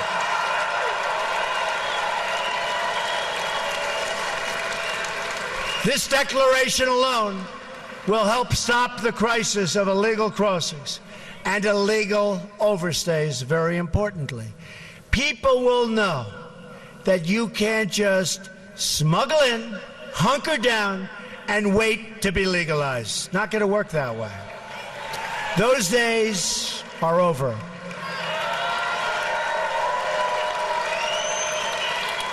Importantly, in several years, when we have accomplished all of our enforcement and deportation goals and truly ended illegal immigration for good, including the construction of a great wall which we will have built in record time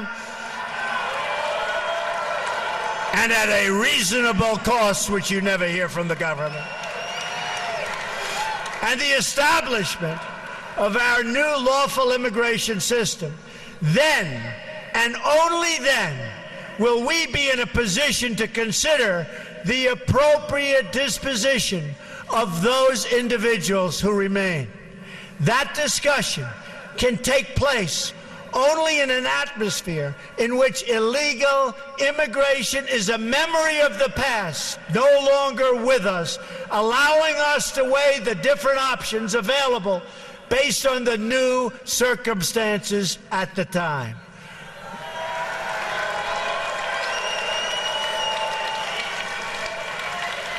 Right now, however, we are in the middle of a jobs crisis, a border crisis, and a terrorism crisis like never before. All energies of the federal government and the legislative process must now be focused on immigration security. That is the only conversation we should be having at this time. Immigration security. Cut it off. Whether it's dangerous materials being smuggled across the border, terrorists entering on visas, or Americans losing their jobs to foreign workers. These are the problems we must now focus on fixing, and the media needs to begin demanding to hear Hillary Clinton's answer on how her policies will affect Americans and their security.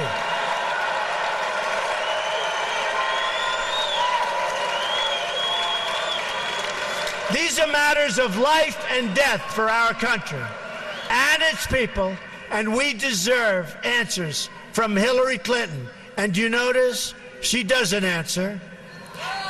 She didn't go to Louisiana. She didn't go to Mexico. She was invited. She doesn't have the strength or the stamina to make America great again, believe me.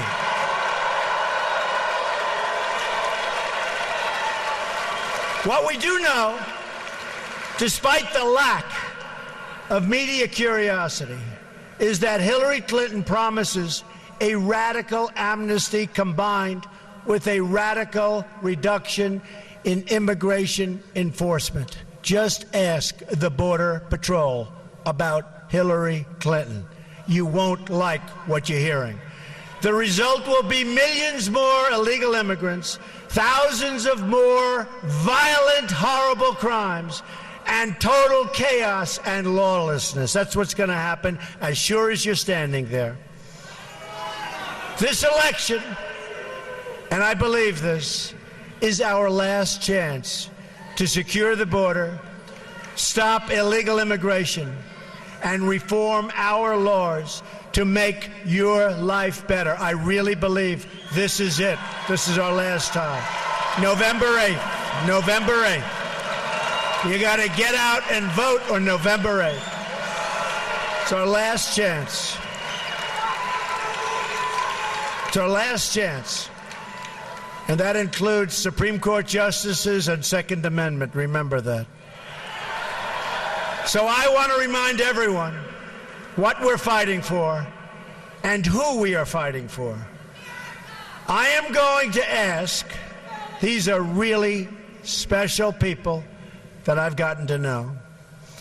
I'm going to ask all of the angel moms to come join me on the stage right now. These are amazing women.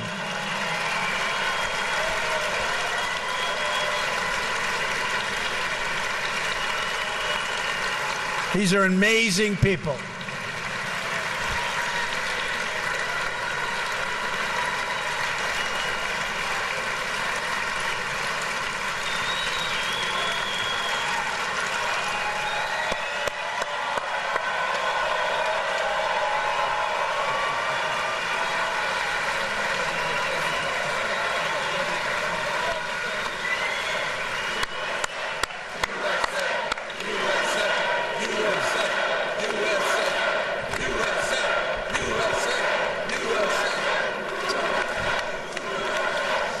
I've become friends with so many, but Jamil Shaw, incredible guy, lost his son so violently. Say just a few words about your child.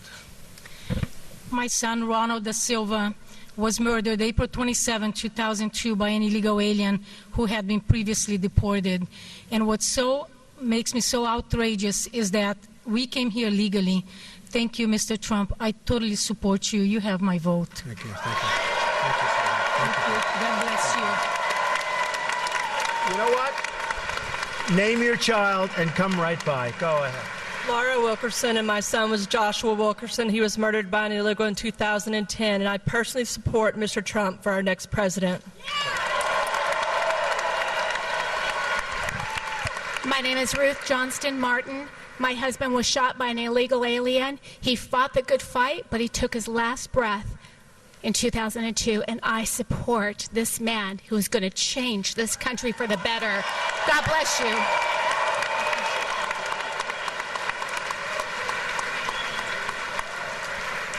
My name is Maureen Maloney, and our son Matthew Denise was 23 years old when he was dragged a quarter of a mile to his death by an illegal alien, while horrified witnesses were banging on the truck trying to stop him.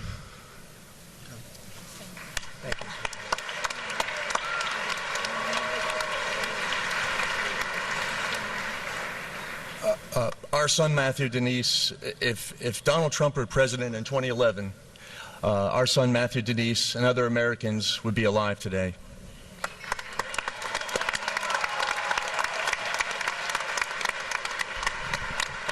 Thank you. My name is Kathy Woods.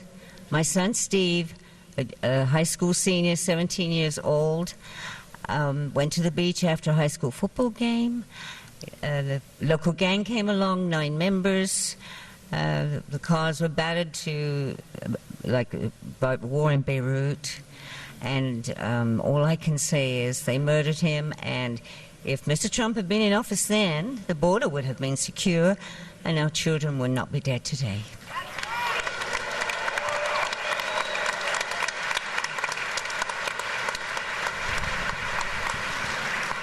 Hi, my name is Brenda Sparks, and my son is named Eric Zepeda. He was raised by a legal immigrant from Honduras, only to be murdered by an illegal in 2011. His murderer never did a second in handcuffs or jail. Got away with killing an American. So I'm voting for Trump. And by the way, so is my mother.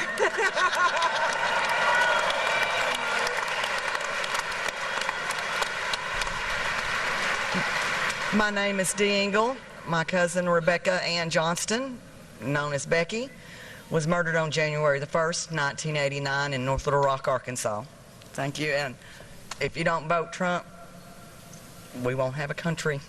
Trump all the way.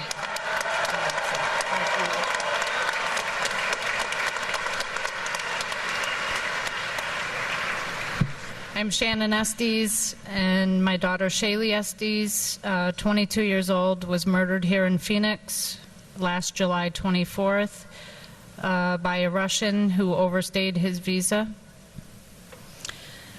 And vote Trump.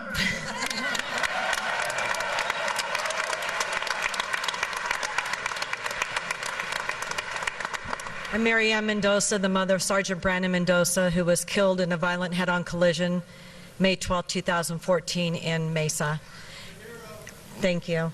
And I want to thank Phoenix for the support you've all always given me. And I want to tell you what, I'm supporting the man who is the only man who's going to save our country and what we are going to be leaving our children.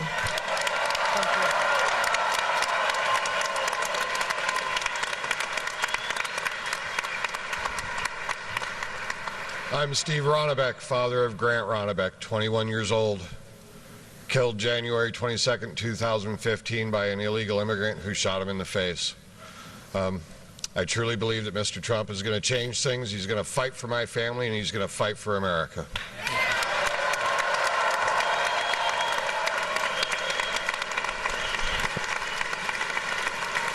These are amazing people. And I'm not asking for their endorsement, believe me that. I just think I've gotten to know so many of them and many more from our group. But they are incredible people, and what they're going through is incredible, and there's just no reason for it. So let's give them a really tremendous hand.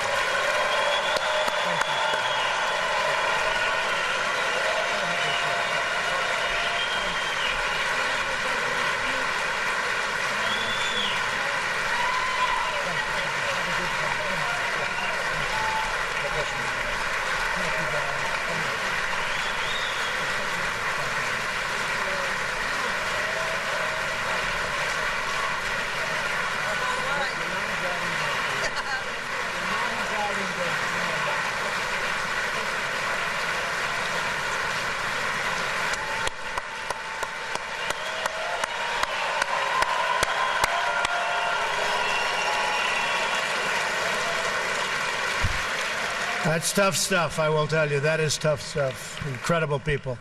So now is the time for these voices to be heard.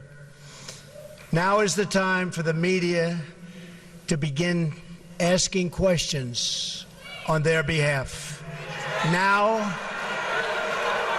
is the time for all of us as one country, Democrat, Republican, liberal, conservative, to band together to deliver justice and safety and security for all Americans. Let's fix this horrible, horrible problem. It can be fixed quickly. Let's secure our border. Let's stop the drugs and the crime from pouring into our country. Let's protect our Social Security and Medicare. Let's get unemployed Americans off the welfare and back to work in their own country. This has been an incredible evening. We're going to remember this evening. November 8th, we have to get everybody, this is such an important state. November 8th, we have to get everybody to go out and vote. We're going to bring, thank you, thank you.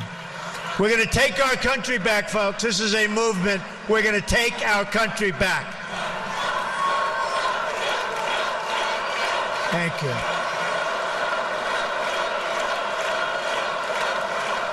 Thank you. This is an incredible movement. The world is talking about it. The world is talking about it. And by the way, if you haven't been looking at what's been happening at the polls over the last 3 or 4 days, I think you should start looking. You should start looking.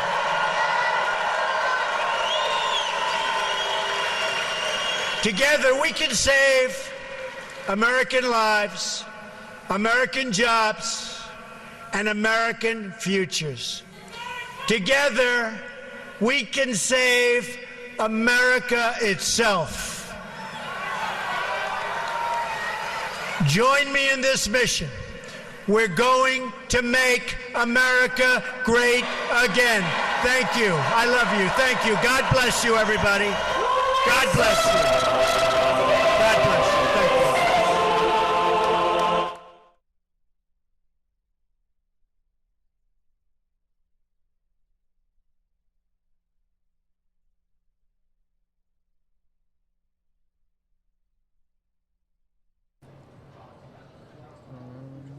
Get ready. Right. You're like in my case here, listening to a long Donald Trump speech, but full of policy talk and some red meat for his supporters. Oh, yes. He went almost an hour and 15 minutes there on the stage, a little bit longer than we're used to for, Donald Trump usually goes 48 minutes to an hour. Yep. So he did a little bit longer today. I can't. First of all, for everyone who thought Donald Trump was softening on immigration, I'd love to hear what you say now. That was a hardcore speech with a policy that was pretty tough on immigration, very tough on immigration. It was a 10-point plan, and I've got it all here. We're going to go through it. Yes. But I can't help but wonder what Hillary Clinton is thinking tonight. She had to be watching that tonight. Had to be. Her whole campaign had to be watching it. And if I were them, I'd say, we got to stop doing these fundraisers pretty soon and get back there on the road. Some policy. First of all, I want you to know that I wish we could turn the camera here and show what's happening with our comments page. It's going so fast we can't even keep up. We can't even read them. And yeah, there's some negative Trump, but there is a lot of vote for Trump. That was amazing. This is a policy speech that hits on how immigration policy affects every level in our country, how it affects our economics with jobs that aren't going to legal American citizens or people who are born here. Yes. It also talked about crime, drug use. It talked about education. It talked about welfare. It hit on everything. It talked about national security and where we're allowing immigrants to come in from. Which countries are we allowing them to come in? And what kind of vetting are we doing on people who come in? I thought, to me, and I've watched a lot of candidate speeches, Hillary Clinton. I watched many of the candidate speeches back during the Republican nomination process. Yeah. This was the most powerful speech I've seen, and it was delivered here in Phoenix today. And we knew it was going to be big, but then when we found out that he was going to be going to Mexico first, then you just knew this was going to be a very, very huge He speech. created a lot. He and his team created a lot of hype around this. I'm curious. Can we go back to this and listen in for a second? Because Yes. look at the throngs of fans here. That place was electric tonight. Let's listen in for a second here.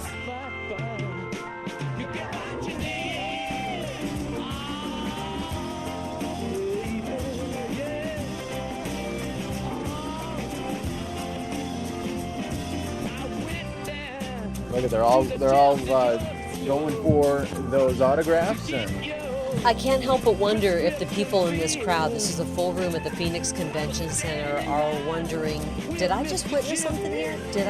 Was I part of something here? And I know if you're watching and you deplore Trump, you do not like his policies, you're thinking that was not a pleasant speech. But I'm telling you, it was a powerful speech. It hit on some very strong policy when it comes to immigration and how it affects so many other aspects in our American society. Yes. He's basically saying, come here, but we want to know who's coming here. You're not going to overstay your visa. We are going to be so hardline on immigration that people will know, I'm not even going to bother to try to cross the border. I'm not even going to bother to try to overstay my visa because I know that is a zero tolerance way of becoming a citizen. Sure. It's never going to happen. And pretty much the theme of his whole speech today was saying we have these supposed immigration rules that we never enforce. So he's going to have that. Joke. Yeah, we're the joke of the world, and he's going to reestablish those rules and stick by them.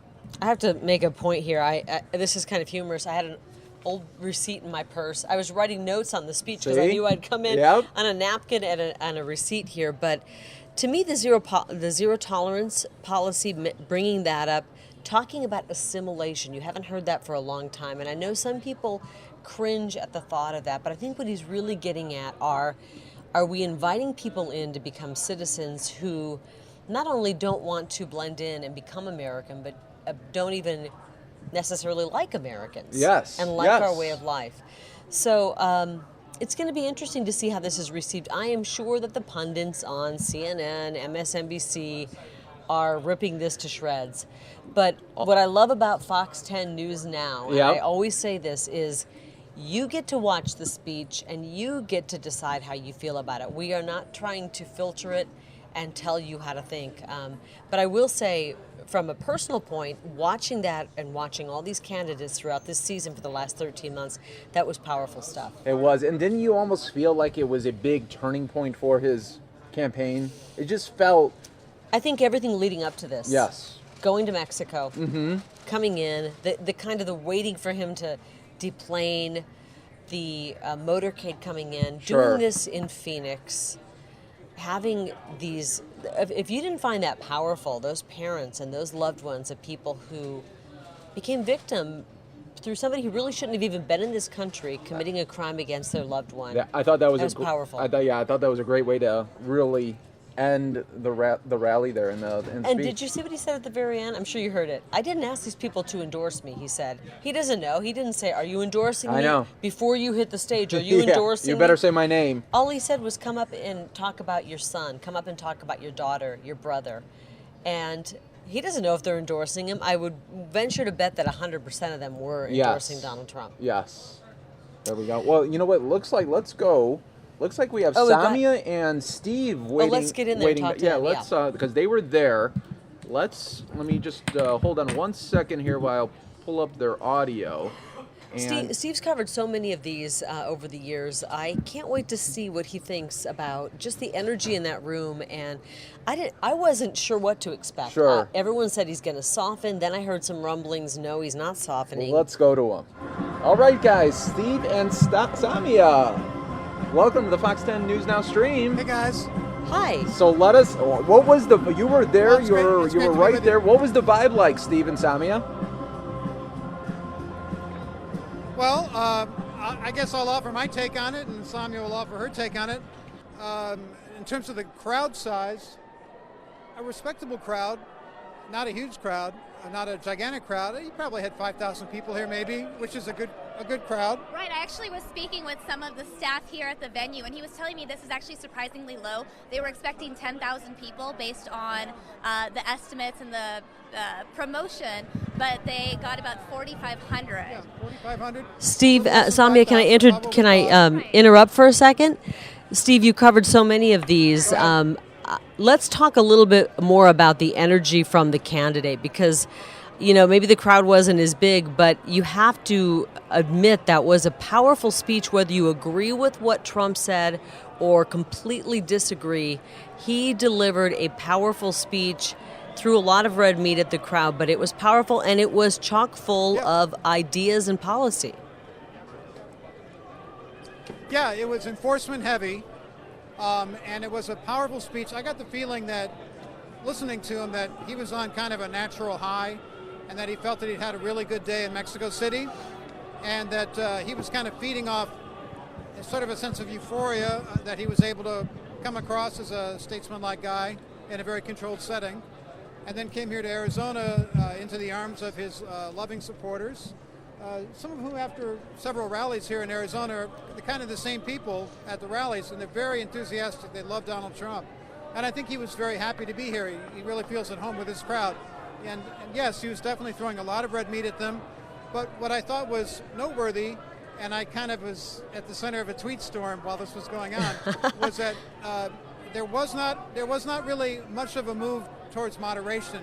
There wasn't any discussion about the 11 million people who are currently living in the shadows, whether there will be any sort of path to citizenship, well, or I think citizenship without voting or something to deal with. I think he addressed that. It was all about cracking down.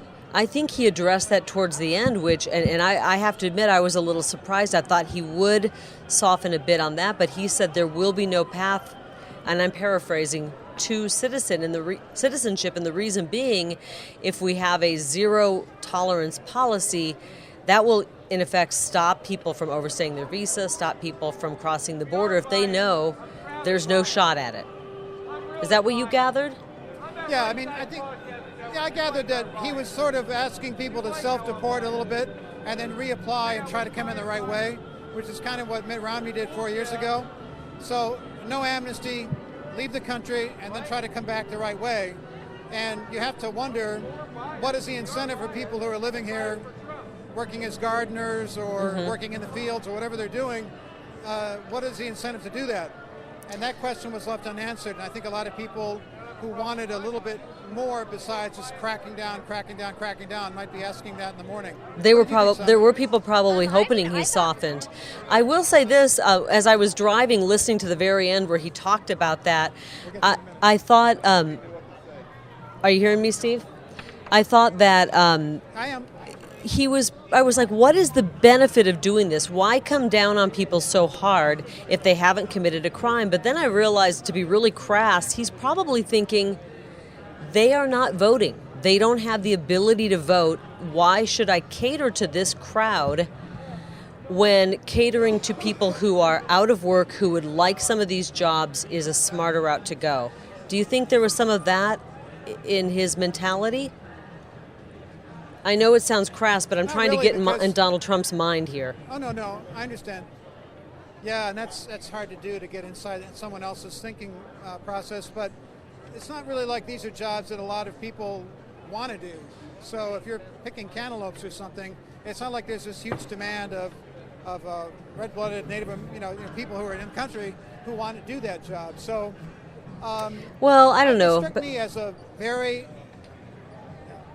full-throated speech, and it's definitely a a battle cry to tighten the screws on crimes committed by illegal immigrants, which obviously are atrocious, right? So there was a heavy emphasis on that. But you know what? I want to bring in Samia Khan, who listened to this, so it's not just me. Samia has listened to every speech Donald Trump has done.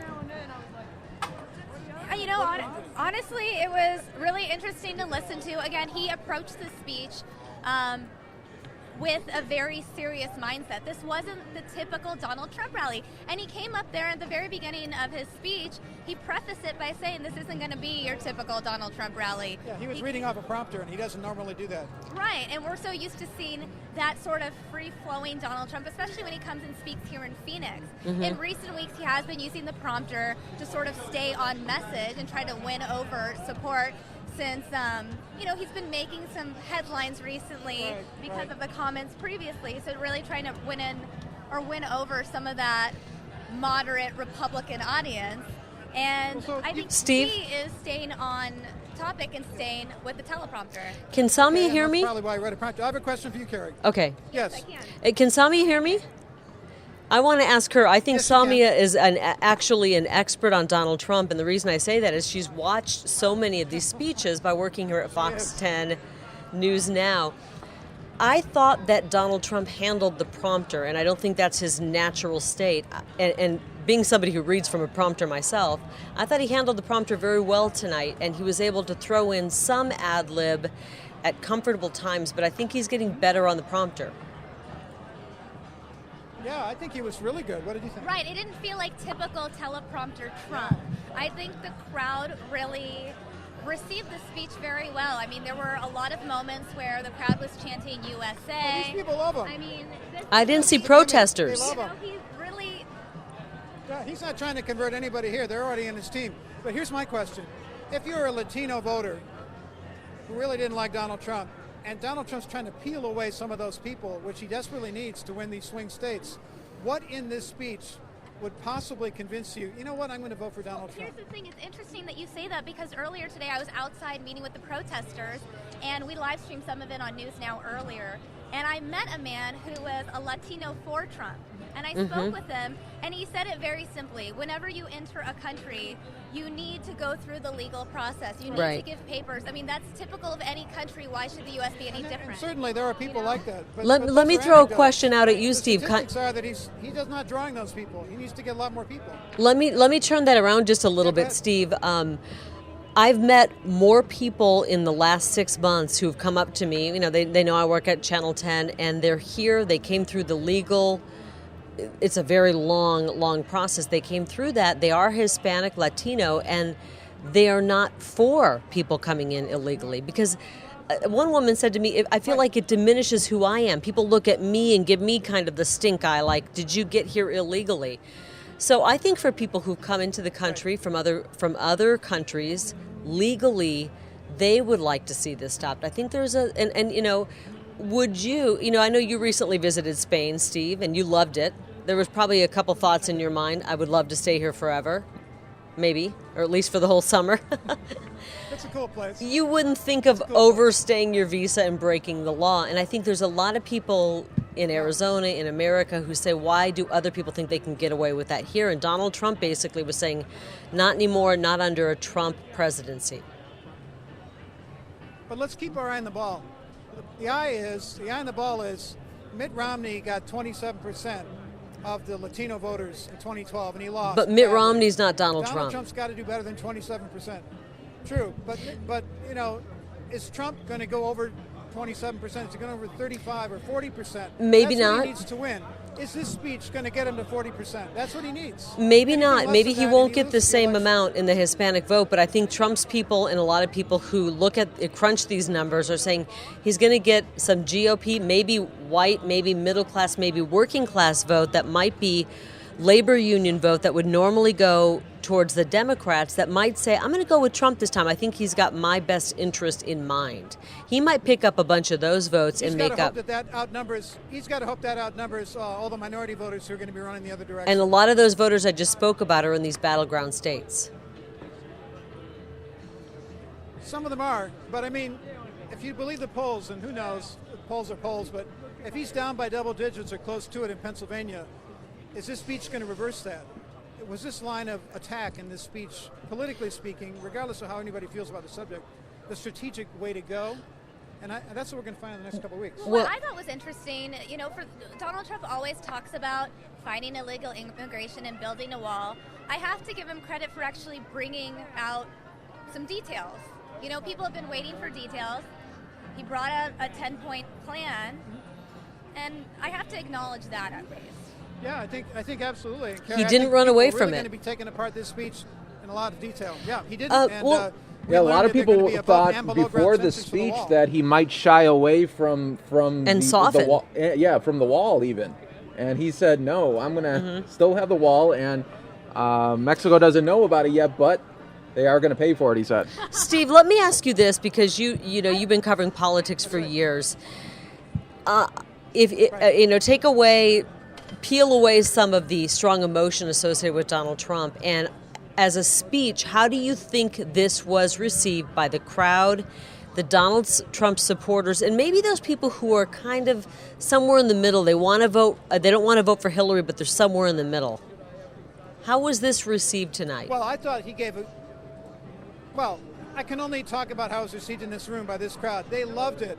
I think he did a really great job delivering this speech. I think to me, this is the best speech I've seen him give in this campaign from the standpoint of energy, I agree. And pacing and timing, and the way he read the speech, the way he related to the crowd, the way he fed off the energy of the crowd.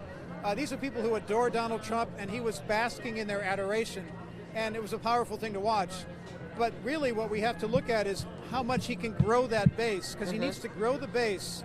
I keep harping on that point. He needs to grow the base quite a bit in order to win this election. And I'm not quite sure, and we'll find out in the next few days, how much this is going to expand to those middle-of-the-road voters, or whether they might have wanted something that was a little bit more moderate in tone.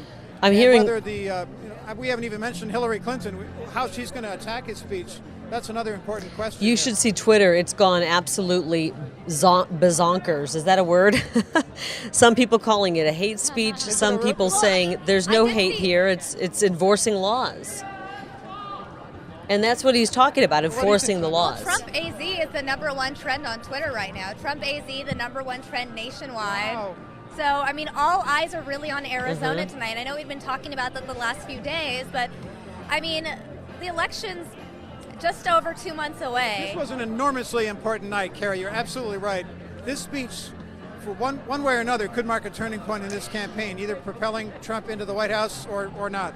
And I just want to say I'm sorry, Salmia. No, go ahead. I think, and I don't know if you'll agree with me or you'll think I'm completely, off my rocker, in trying to watch this from just an average person's mentality, which is what I feel that I am, actually. I thought it was really powerful, and he didn't speak hatefully. I think he spoke about really caring about people who work hard. He spoke about some of the Americans. There's a lot of Americans out there who feel like they've been forgotten. They don't fit into any special interest group. They've been forgotten. Their jobs have been, sent out of the country. He was speaking to people who feel not only forgotten, but in dire straits. And you can't ignore that crowd who might not vote normally, who might get out and vote this time. Right. But these are, and I keep returning to this point, but I think it's so important because the country's been changing in the last 20 years. He's speaking to aggrieved and frustrated, hardworking white people. And he has expanded that group of people to get out and vote. And that was the linchpin of his success in the primaries and getting the nomination. But now he has to turn to the task of winning over the rest of the country. And that's what I expected him to reach out a little bit more to, the 35-40% of the country that isn't white America. And is he sufficiently getting through to those people and turning them into Trump loyalists? And I didn't see a lot in this speech that really was explicitly reaching out to those people. I saw him reaching out to the people who already love him. And he did How a about great you, job with Samia? that. Did you hear But some? is that going to be enough?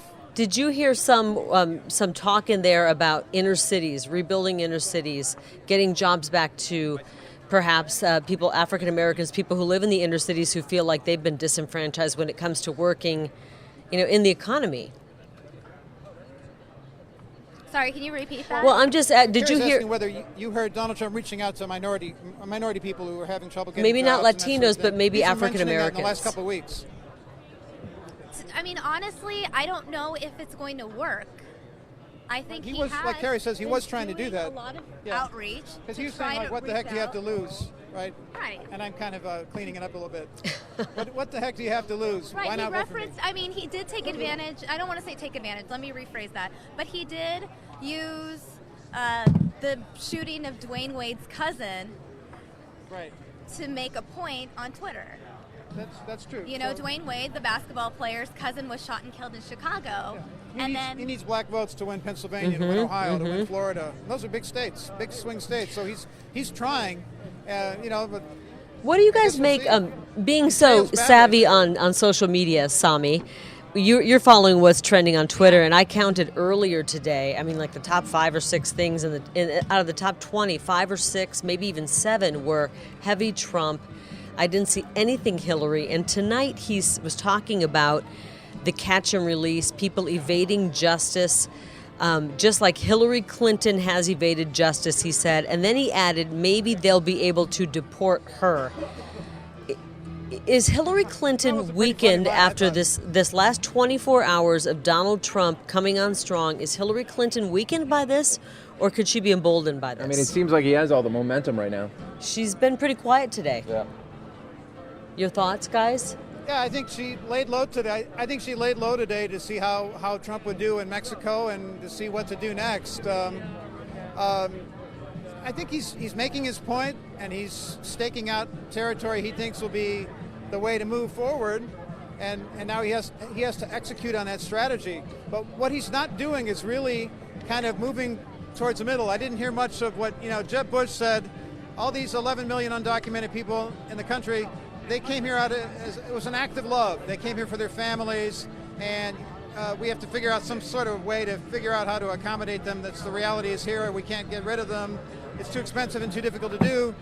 Well, this is something that Mr. Trump is simply just not touching. So I guess he's made the decision that strict enforcement is the way to go. But the other way of looking at it is, don't we already have pretty strict enforcement? I mean, he's basically saying, I'm going to do what President Obama's doing right now, same policy, but I'm going to do it a whole lot better. I'm going to be a lot tougher. I'm going to be a lot more effective. I'm going to be a lot more efficient. I'm going to have more border patrol people. I'm going to have a wall. But essentially, President Obama's plan is, if you're a criminal, you're going to be deported. If you're not a criminal, we're just sort of not going to do much of anything with you unless you break the law. As we're listening to you guys, maybe we can pop up this picture here. It looks like the Trump motorcade is heading back to the airport. Pretty quick stop, but I think anybody would agree this is an important stop on Donald Trump's campaign, schedule for the month of August. I think he might have ended the month of August maybe on a high note. He's had some low notes this month. And whether you thought this was a powerful speech, an incredible speech, a hate speech, it was an important speech in Donald Trump's campaign. Would you venture to say that? Maybe as important as 13 months ago when he first came here and talked about immigration? It's right up there with descending down that golden escalator in Trump Tower in New York. You think right so? Up there with that. Would you say this would be his second most important? I think it was a very significant speech. Second most, or would the first speech he did in 13 months ago when he spoke right where you guys are standing, that was a pretty big speech. He hit on immigration. Oh, that one. He's had 2 pretty powerful immigration speeches here. Right, and then of course the one he used to kick off his campaign at Trump Tower, New York, when he said that, most illegal immigrants are rapists, murderers, criminals, and yes, some of them are good people, I suppose too. That was a significant speech that really propelled him on the path towards the nomination. Yeah, that really identified his brand. And Sami is about to say something. And he had a very big crowd.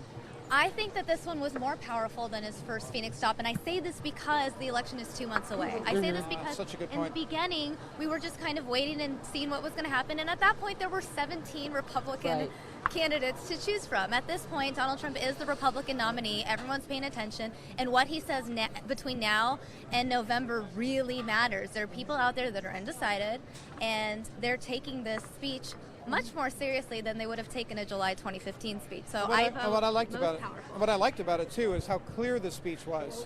I mean, it was very, very clear, and you really knew at the end of the speech exactly what he wants to do. Right. With one huge exception, which is the elephant in the room, which is all the deportation force. Remember that he was going to put together to round up and get rid of. But you know what? I think he got around that. Illegal immigrants that he didn't touch. That is a tough point. With a general call for people to leave the country.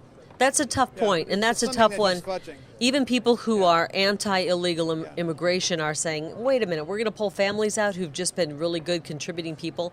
But I think what he said about that towards the end is there is no path to legal citizenship through illegal immigration. I think he made that pretty clear. In other words, if you stay under the radar, if you're not a criminal, you don't break any laws, you don't come into the realm of the police, you might be able to stay, but he made it very clear towards the end, unless I have wax in my ears, there's no path to citizenship through illegal immigration. And the reason he said that was, from what I understood, that will stop the flow of illegal immigration. If people know there's no path, then they're not going to risk their lives to come here knowing there's no shot at it. So I think he kind of did address that. Come here not so much to become citizens.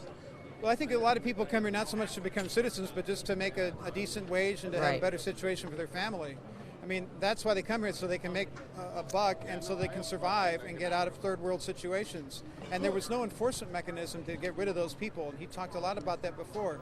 So that's something I think he kind of punted on. Although there was some rhetoric about, leaving the country, but, we always hear that. But why would anyone need to leave the country if there's no one especially not being able to they might not be able to get back in. They wouldn't be able to get back in. Samia, I'm curious, you watched earlier today when he was speaking with the president in that joint news conference. Right. And he kept the president of Mexico. Yes, the president of Mexico, thank you. I'm not sure he'd be speaking with the president of the U.S. I'm not sure that would be a welcome sight for people. He spoke about the hemisphere. We want to keep the jobs in the hemisphere. To me, that sounded like a softening. It wasn't about keeping work in America necessarily. It was, let's protect the hemisphere. And I think that was maybe a message towards let's prevent things from leaving the hemisphere, going to Asia, jobs, etc. How did you read that? Well, it sounded like he did want to work with Mexico. I mean, during this speech, while he was in Mexico, he also mentioned that Mexico benefited more from NAFTA than the United States did, and he wanted to really work on creating a trade system where both the United States and Mexico would mutually benefit. And that was the one thing that I really noticed when he spoke earlier in Mexico. Yeah, I mean, there was some talk about, sticking together as a hemisphere. Mm-hmm. And then also there was discussion that NAFTA is a bad deal for the United States and needs to be renegotiated. So he made both of those points. Kind of retooled. What do you think the spin's going to be tomorrow, Steve? I mean, you've seen enough of this to see how each side will spin it. Hillary Clinton, if you had to make a guess of the first thing she says, tweets, communicates tomorrow, or maybe tonight, what's she going to say? That's such a good question. I think she's going to probably say that, Trump is digging himself into a big hole, and that with his heavy emphasis on enforcement and not seeing the broader picture of immigration, he's going to permanently turn off a lot of people who are kind of in the middle of the road, and he's certainly going to turn off tens of millions of Latino voters that he really needs to win some of these states that he needs to win, that are contested states in the presidential election. And I suspect she's going to have a lot of surrogates who will come out on her behalf, who are Latino, who think that it was a speech that kind of looked backward and not forward. And also, there are going to be people who are going to say that Trump is greatly overstating the problem. He's coming up with, some anecdotes that are truly tragic. Right. But he's missing the larger picture, which is that the flow of illegal immigration has decreased, not increased, in the last 10 years. It's going the opposite direction of what he claims it is, and that he's greatly inflated what the real problem is. And in so doing, he's kind of taken his eye off the ball. That's, I think, what she's going to do. How successful that's going to be, I don't know. Well, I want to ask Mike Page, because we were discussing, what Trump was doing today, and we got to talk about what Hillary was doing, and it was pretty quiet today. If you had to make, because you've watched all the candidates, Mike. Sure. If you had to make a guess of, does she become more proactive starting tomorrow? Does she continue along the same path she's taking? What do you have to do to kind of now steal the attention away from Trump? I mean, I think she's going to have to get out there and do more of these rallies or town hall meetings, because really, I've seen more of her vice presidential candidate Tim Kaine out there more in the last couple of weeks than actually Hillary Clinton. Have you, Samia? Have you seen too many Hillary Clinton streams? I mean, we try to take as many as they give us, and these guys know it. We haven't had a lot. They really know. These are the experts. We have not had a lot of Hillary Clinton events recently. I know earlier she was in Los Angeles. She was doing fundraisers. She was at Justin Timberlake's house. But we don't stream fundraisers. She hasn't really been seen as much on the campaign trail. We haven't gotten as many, like Mike said, town halls, rallies. We haven't also seen as much of Trump recently. We did see him a lot today. I mean, Mike's right. We've been seeing more of the vice presidents. We've been seeing Tim Kaine. We've been seeing Mike Pence. We saw both Pence and Trump here today. My question is, will Hillary Clinton even bother with Arizona, Steve?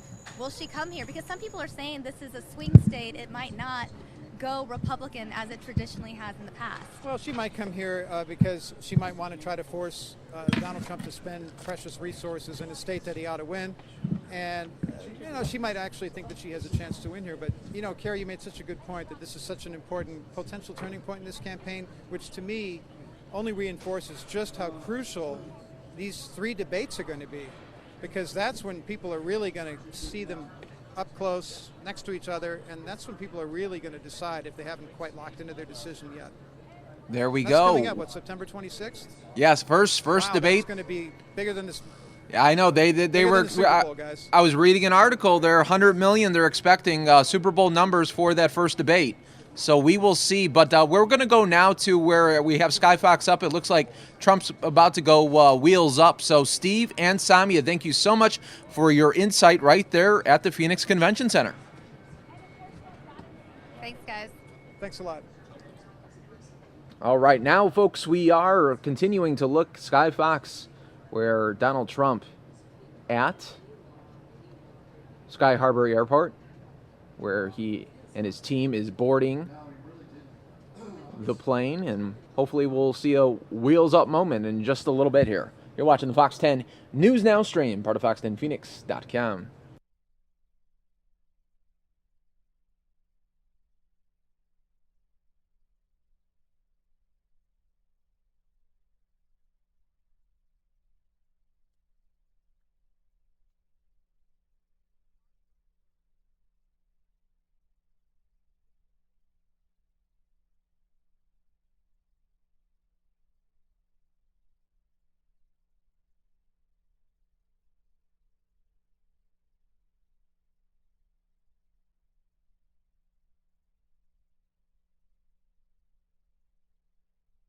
And folks, while we are waiting for that wheels up moment, we're not sure if Sky Fox is going to wait around for that moment here, but I do want to read you the points he made for his immigration policy. Number one, he said, we will build a great wall along the southern border. Number two, we are going to end catch and release. Number three, zero tolerance for criminal aliens, zero. Number four, block funding for sanctuary cities, no more funding. Number five, cancel unconstitutional executive orders and enforce all immigration laws. Number six, we are going to suspend the issuance of visas to any place where adequate screening cannot occur. Number seven, we will ensure that other countries take their people back when we order them deported. Number eight, we will finally complete the biometric entry-exit visa tracking system, which we need desperately. Number nine, we will turn off the jobs and benefit magnet. And number 10, we will reform legal immigration to serve the best interests of America and its workers, the forgotten people. You are watching the recap of the Donald Trump immigration policy speech that was given right here in Phoenix. If you haven't already done so, now would be the perfect time to hit that subscribe button on YouTube or hit that like button for us on Facebook. That way, you'll always be in the know. This is deep into election season now. That way, you'll always know when we do have another event for you lined up, ready to go. We do stream Monday through Friday, 9 a.m. to 9 p.m., so we would love to have you always part of the Fox 10 News Now stream team.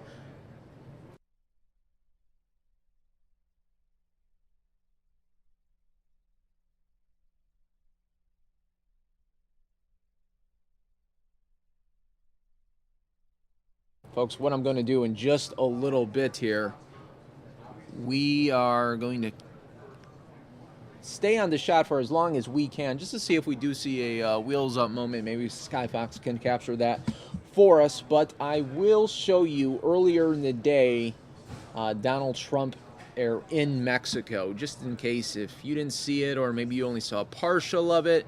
We're going to show that to you in its entirety, just like we always do here on the Fox 10 News Now stream. We do bring it to you always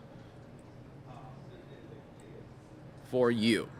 You guys are the viewers. You guys are the ones watching this all unfold, always live. We always show all of those speeches live to you. We went a little black there. It looks like we're not going to get that moment where Sky Fox does have to leave here. Hi, everyone. My name is Mike Page. Happy to be here in the Fox 10 News Now stream. And thanks for everyone watching also on Facebook Live. We started this stream about 4 o'clock when we saw Donald Trump and his team flying into Sky Harbor. It's been a very, very busy day for Donald Trump. He started out in Mexico meeting with the president, and we're going to play that speech in just a little bit. But I just wanted to say thanks to everyone for joining the stream with us this evening. We'll get you now caught up on what happened earlier today in Mexico. Just in case if you didn't see it or if you didn't see it in its entirety, we do have you guys all situated here in the stream. We do stream Monday through Friday, 9 a.m. to 9 p.m. Here we go.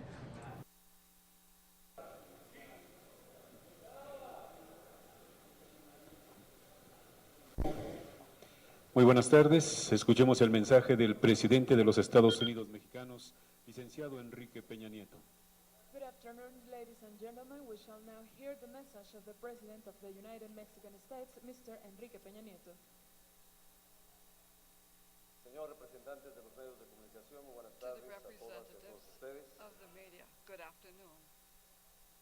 El próximo 8 de noviembre, todas estas características de la gran tradición democrática de los Estados Unidos de América. Tanto a la señora Hillary Clinton como al señor Donald Trump les he expresado públicamente mi respeto. Como ha sido to both, con el presidente y just amigo Barack as Obama, it was done with our president and with the president and our friend Barack Obama. The next American president will find in Mexico and its government a neighbor that wishes to work constructively to strengthen even more entre nuestras naciones y the enfrentar link juntos between los our retos nations que nos son and comunes. together face our Creo common firmemente challenges. que hay grandes I oportunidades believe para that there ambos are países. great opportunities for Si both decidimos countries. aprovecharlas If we juntos decide to como take verdaderos advantage of amigos, them together as buenos true vecinos friends, y as good aliados neighbors, estratégicos, and strategic siempre a partir allies, de una relación parting basada from a en el relationship respeto that is mutuo. based on mutual respect. Aunque no estemos de acuerdo en todo, Even though we confío may not agree en on que everything, juntos I trust podremos that together encontrar we will mayor be able to prosperidad y find seguridad greater prosperity perder de vista and que la security libertad without losing y la sight of the independencia fact that freedom son base and indispensable independence de todo are lo que valoramos. the basic principle Cualquier of relación everything that we cercana value. necesita ser revisada y renovada de vez en vez. Anything that is, Siempre anyone that debemos is, estar abiertos a any new discutir policy needs to be lo que ha renewed funcionado and y lo que reviewed no. every once in a while. We must ¿Cómo review podemos what has mejorar las worked and what cosas has not. en ambos lados What de la are frontera? areas and opportunities ¿Cómo podemos of aclarar y improvement superar on both sides of malos the border? entendidos How can y llegar a we conocernos mejor? alleviate Con ese misunderstandings? espíritu, In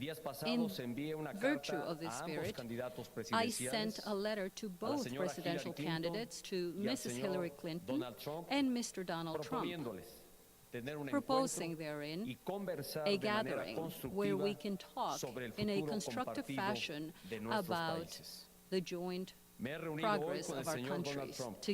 Today I have met with Mr. Donald Trump, and I hope to do the same with Hillary Clinton soon, with whom I have had the pleasure of discussing and having gatherings in the past. We might disagree on several issues, but your presence here, Mr. Donald Trump, shows that we do have fundamental common ground. Our countries are important one to the other. The United States is highly important to Mexico, just as Mexico is highly important for the United States.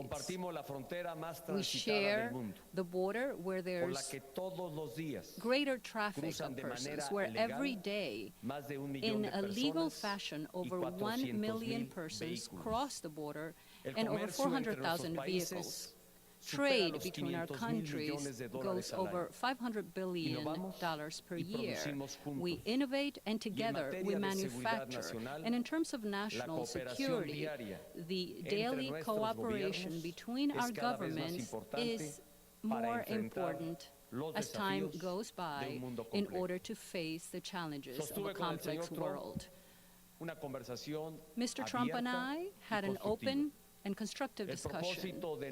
The purpose of our meeting was to get to know each other and to exchange ideas and visions about bilateral relationship of our countries. In terms of trade, Mr. Trump and I talked about my condition that the free trade agreement of North America has benefited both the United States and Mexico.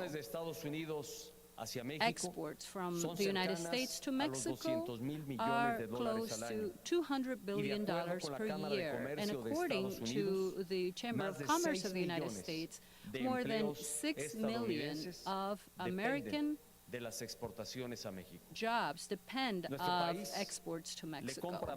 Our country buys more from the United States than from Germany, Spain, France, Italy, Japan, and the United Kingdom together. Many jobs in the manufacturing industry in the United States were sent to other regions of the world precisely because together we have developed a competitive manufacturing platform in the North American region.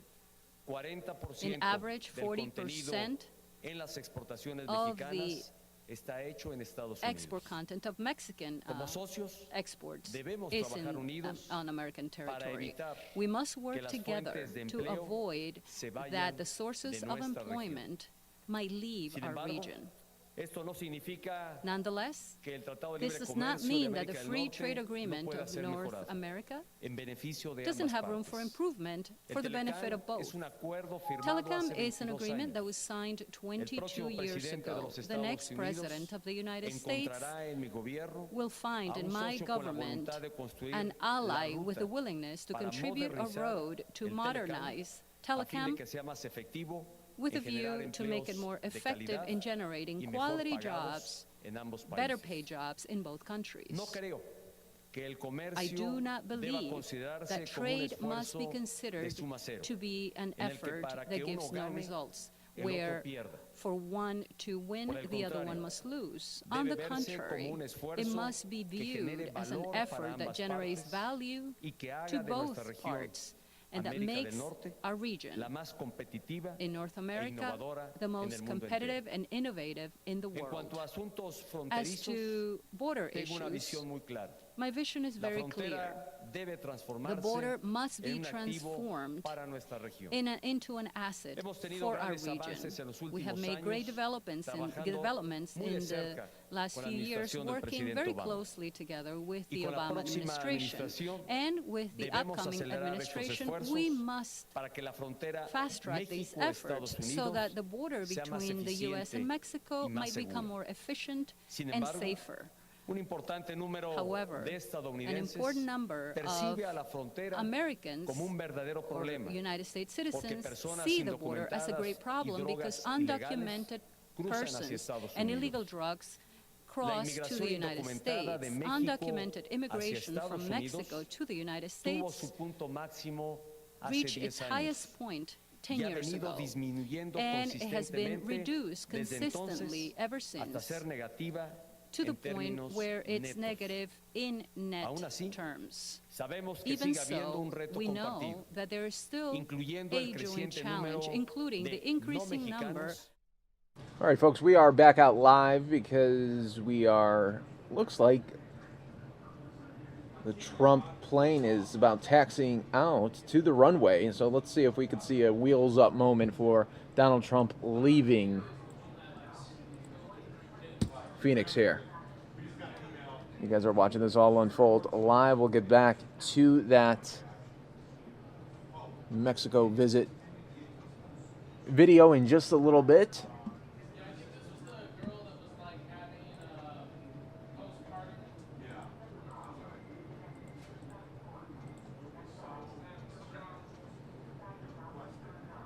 But earlier, seeking to end confusion over his aggressive but recently muddled language on immigration, Donald Trump vowed on Wednesday night to remove millions of people living in the country illegally if he becomes president, warning that failure to do so would jeopardize the well-being of the American people.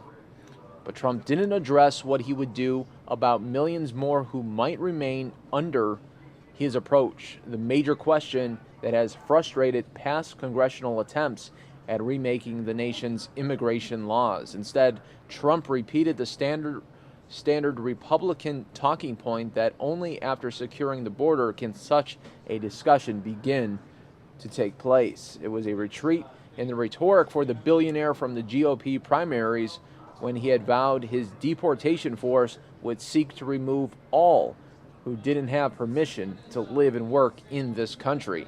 The Republican presidential candidate insisted that any of the estimated 11 million such immigrants who want to seek legal status or citizenship in the United States must return to their home countries in order to do so. And he outlined plans to create a special task force that would prioritize the deportation of criminals, people who have overstayed their visas, and other immediate security threats. Anyone who has entered the United States illegally is subject to deportation, Trump charged in the highly anticipated speech, which took place just hours after he met the Mexican president. He added, "There will be no amnesty." The aggressive tone during his speech in Phoenix marked a shift from the New York billionaire's demeanor earlier in the day, when a much more measured Trump described Mexicans as amazing people as he appeared alongside the Mexican president in Mexico's capital city. It was his first meeting with a head of state as his party's presidential nominee.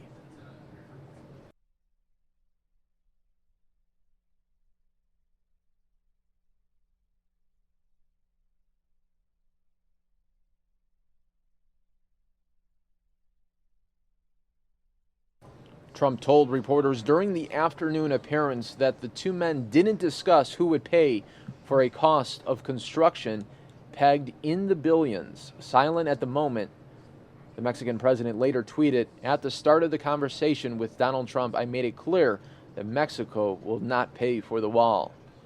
With the meeting held behind closed doors, it was impossible to know who was telling the truth, but Clash cast a cloud over Trump's first meeting with a foreign dignitary and threatened to overshadow the evening address. But we just saw that evening address right here in Phoenix to a very charged audience that was at the Phoenix Convention Center. Now we are looking at Sky Fox aerials. This is all live right now as we are looking. I know it's kind of hard to see, but Trump's plane there in the middle of that runway there, getting ready to take off from Phoenix.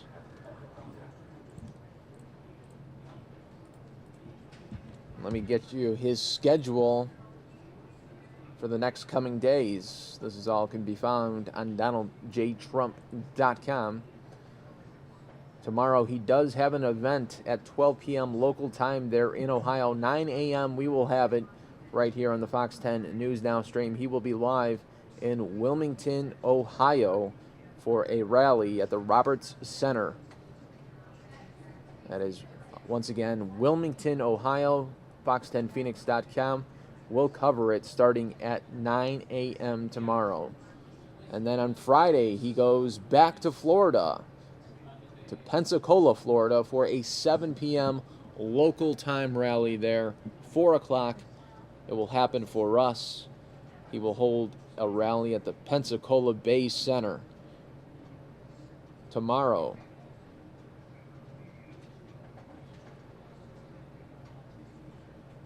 No, Mike Pence has a next rally this Saturday coming up, Fayetteville, North Carolina. 2 p.m. rally there, local time. And then next Tuesday, he has a Springfield, Missouri meeting at the Springfield Expo Center, a town hall meeting, that is.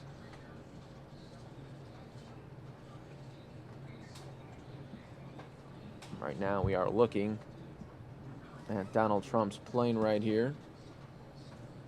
I will keep right here in the corner his speech from Mexico earlier today.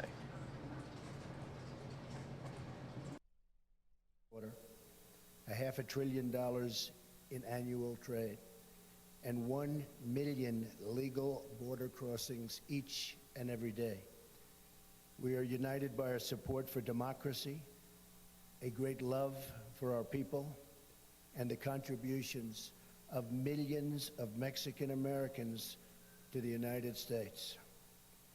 And I happen to have a tremendous feeling for Mexican Americans, not only in terms of friendships, but in terms of the tremendous numbers that I employ in the United States. And they are amazing people, amazing people.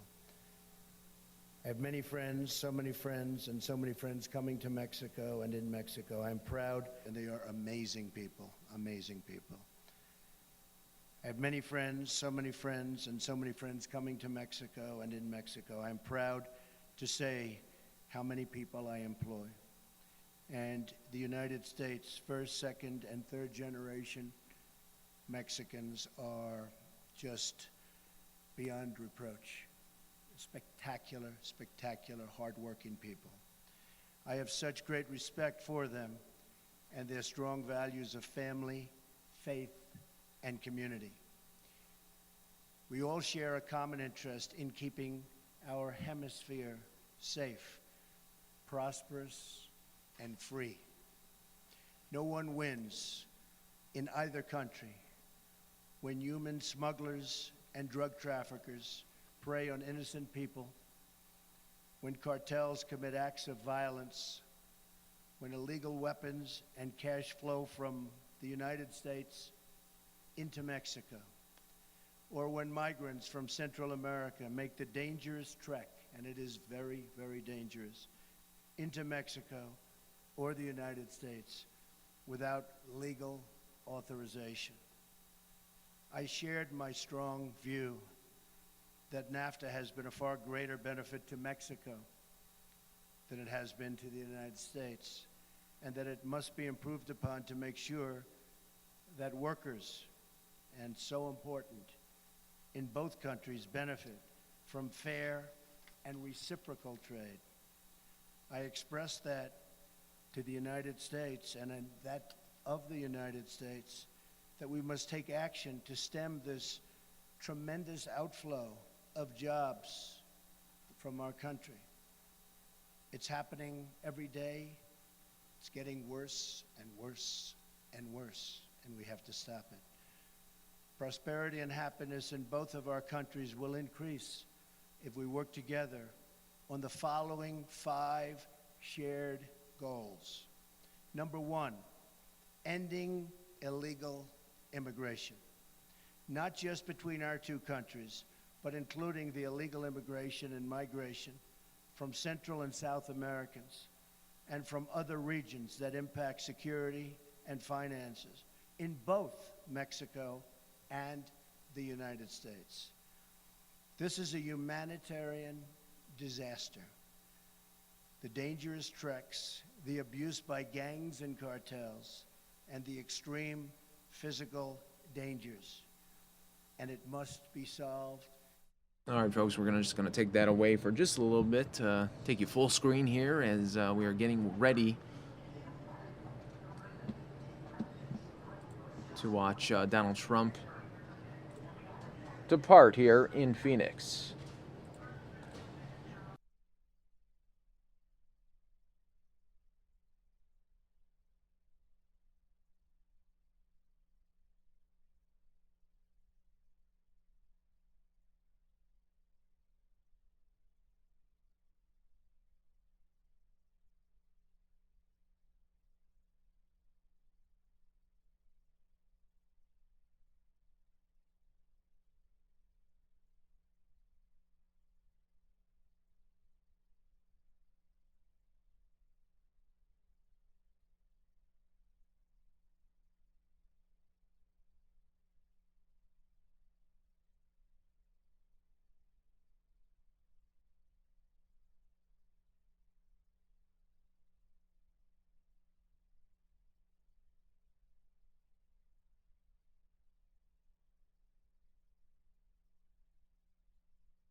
There it is, Donald Trump leaving Phoenix Sky Harbor International Airport as his plane is up in the air. It's been a very busy evening for Donald Trump and a very busy day as he started by going to Mexico, meeting with the president, and then coming here to Phoenix to talk about a major immigration policy speech. We watched that live on the Fox 10 News Now stream. It is now up on our YouTube page for you to see. But there it is, wheels up, Donald Trump up in the sky.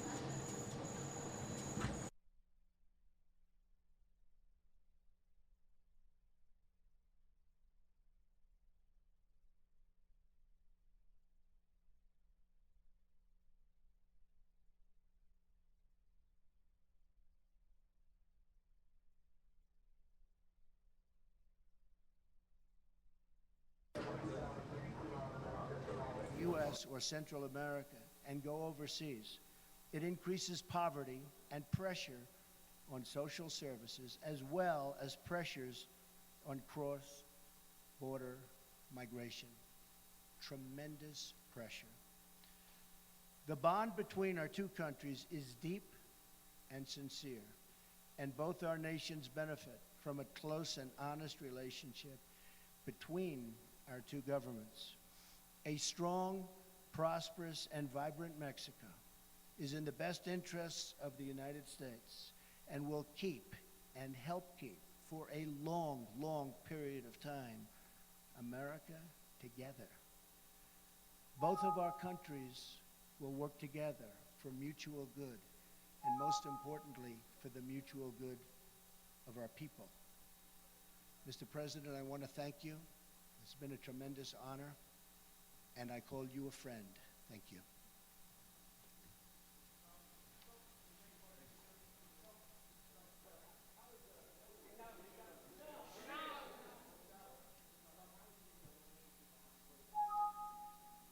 I think excellent, excellent. A tremendous respect for the president. We were actually together for quite some time, and I think excellent. I was with, as you know, Senator Sessions and Mayor Giuliani, and we had a tremendous, more than an hour. I think really very good. Say it, yes? No, not at all. Look, we want what's good for the United States, and the president wants what's good for Mexico, and in sitting down and in talking, we both realize that we've realized this from the beginning, that it's good for both of us. Better for both of us, actually. Yes, John?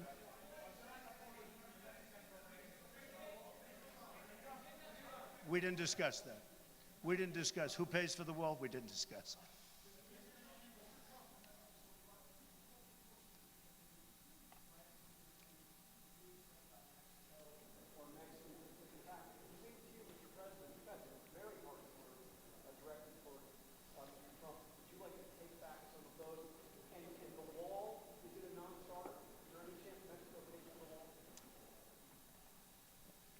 Well, I'll start. I mean, nothing like an easy question like that. We did discuss the wall. We didn't discuss payment of the wall.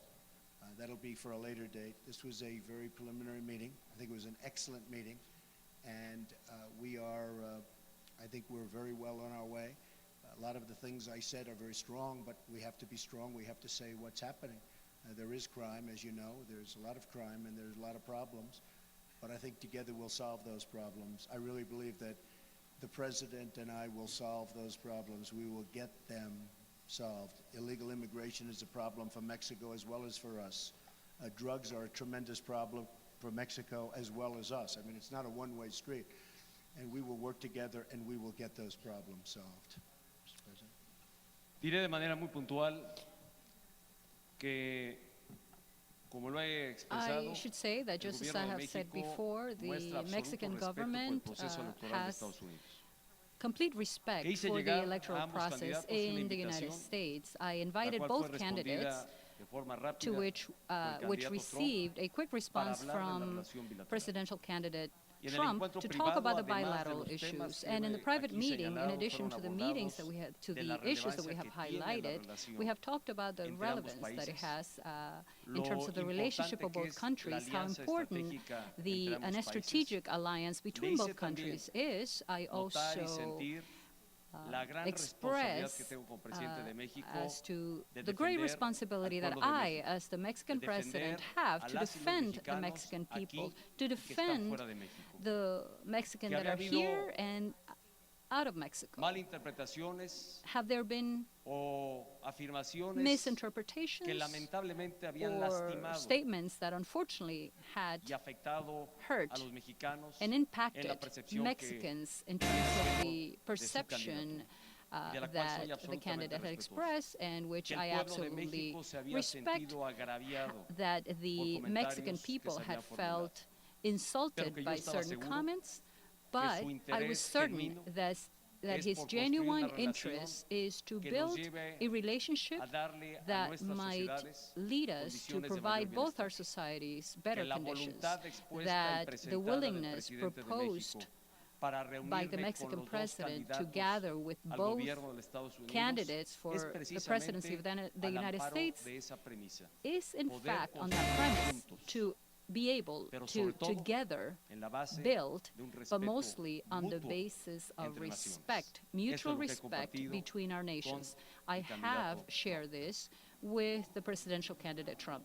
Ladies and gentlemen, we thank you for your attendance. This concludes this event, and we thank all of you for your attendance.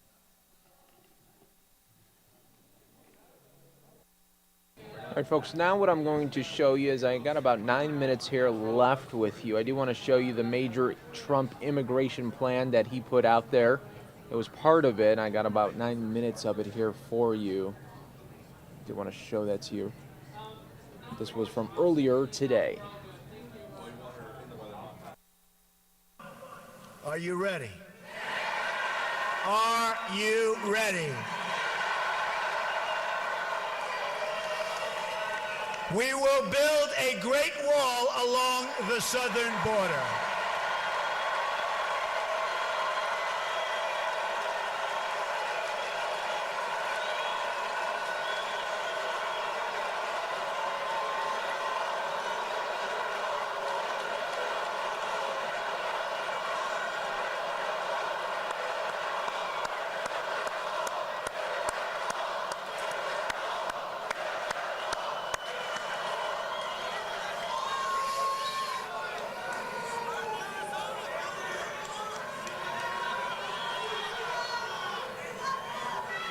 And Mexico will pay for the wall.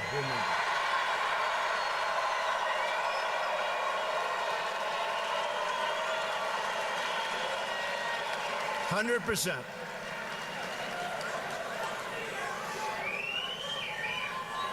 They don't know it yet, but they're going to pay for the wall.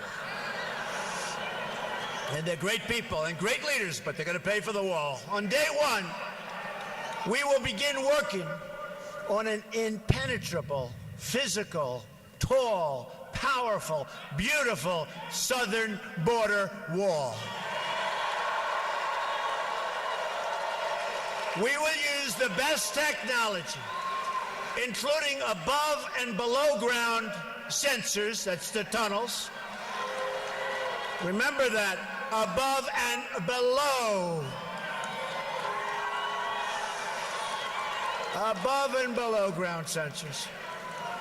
Towers, aerial surveillance, and manpower to supplement the wall, find and dislocate tunnels, and keep out criminal cartels. And Mexico, you know that, will work with us. I really believe it. Mexico will work with us. I absolutely believe it.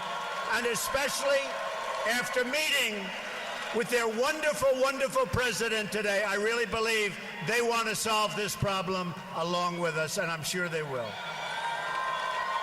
Number two, we are going to end catch and release. We catch them? Oh, go ahead. We catch them? Go ahead.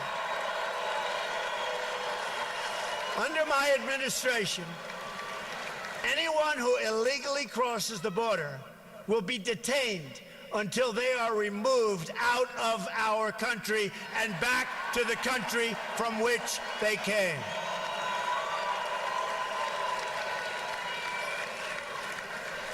And they'll be brought great distances. We're not dropping them right across. They learned that. President Eisenhower, they'd drop them across, right across, and they'd come back and across. Then when they flew them to a long distance, all of a sudden that was the end. We will take them great distances, but we will take them to the country where they came from, okay? Number three, this is the one I think it's so great. It's hard to believe people don't even talk about it. Zero tolerance for criminal aliens. Zero. Zero.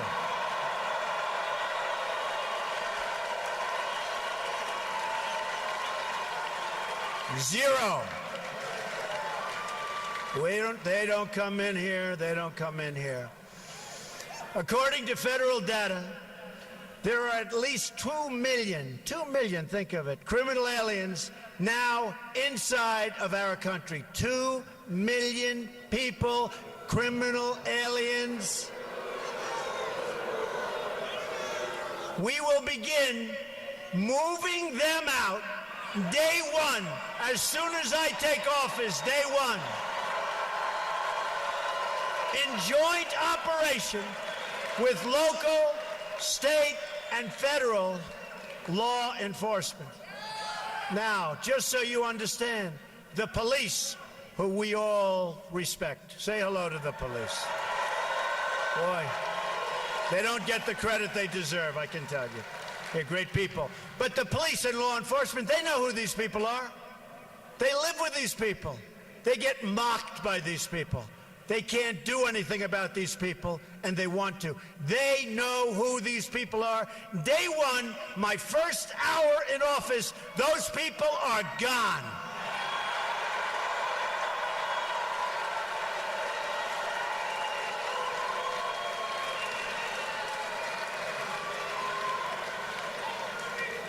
And you can call it deported if you want. The press doesn't like that term. You can call it whatever the hell you want. They're gone. Beyond the 2 million. And there are vast numbers of additional criminal, illegal immigrants who have fled. But their days have run out in this country. The crime will stop. They're going to be gone. It will be over. They're going out fast. Moving forward, we will issue detainers for illegal immigrants who are arrested for any crime whatsoever, and they will be placed into immediate removal proceedings if we even have to do that.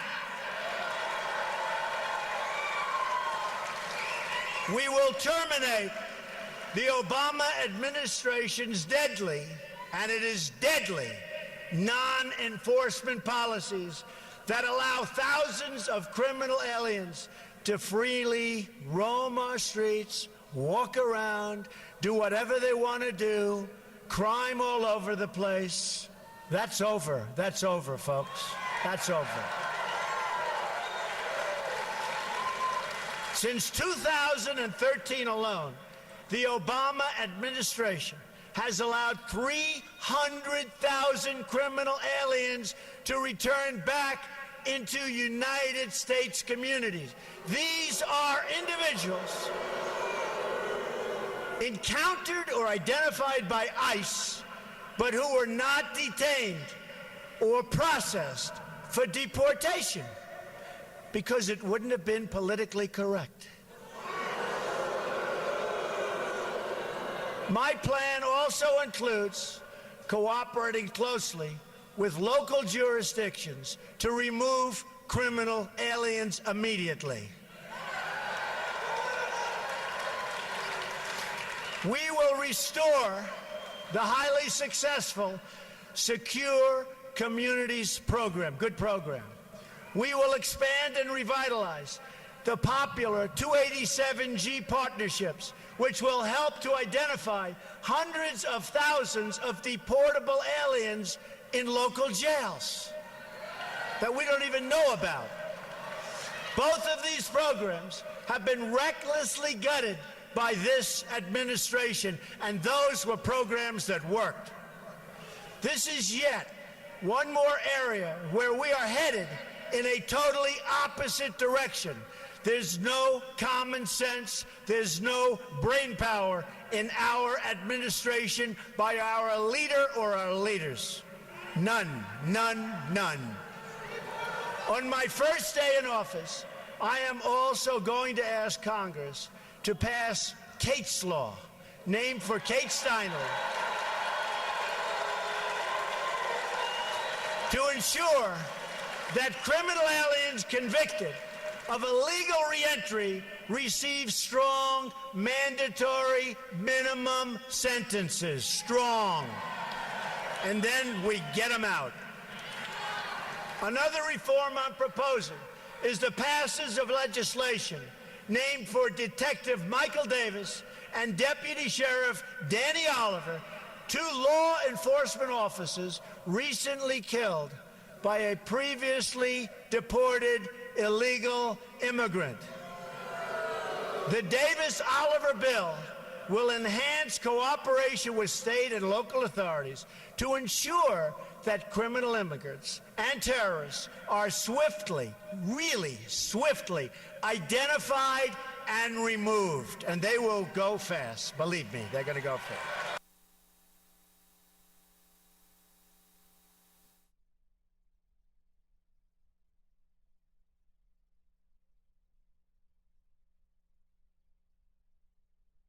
All right, everybody. That will be the end of the stream tonight, but we will be back tomorrow, 9 a.m., Fox 10 News Now.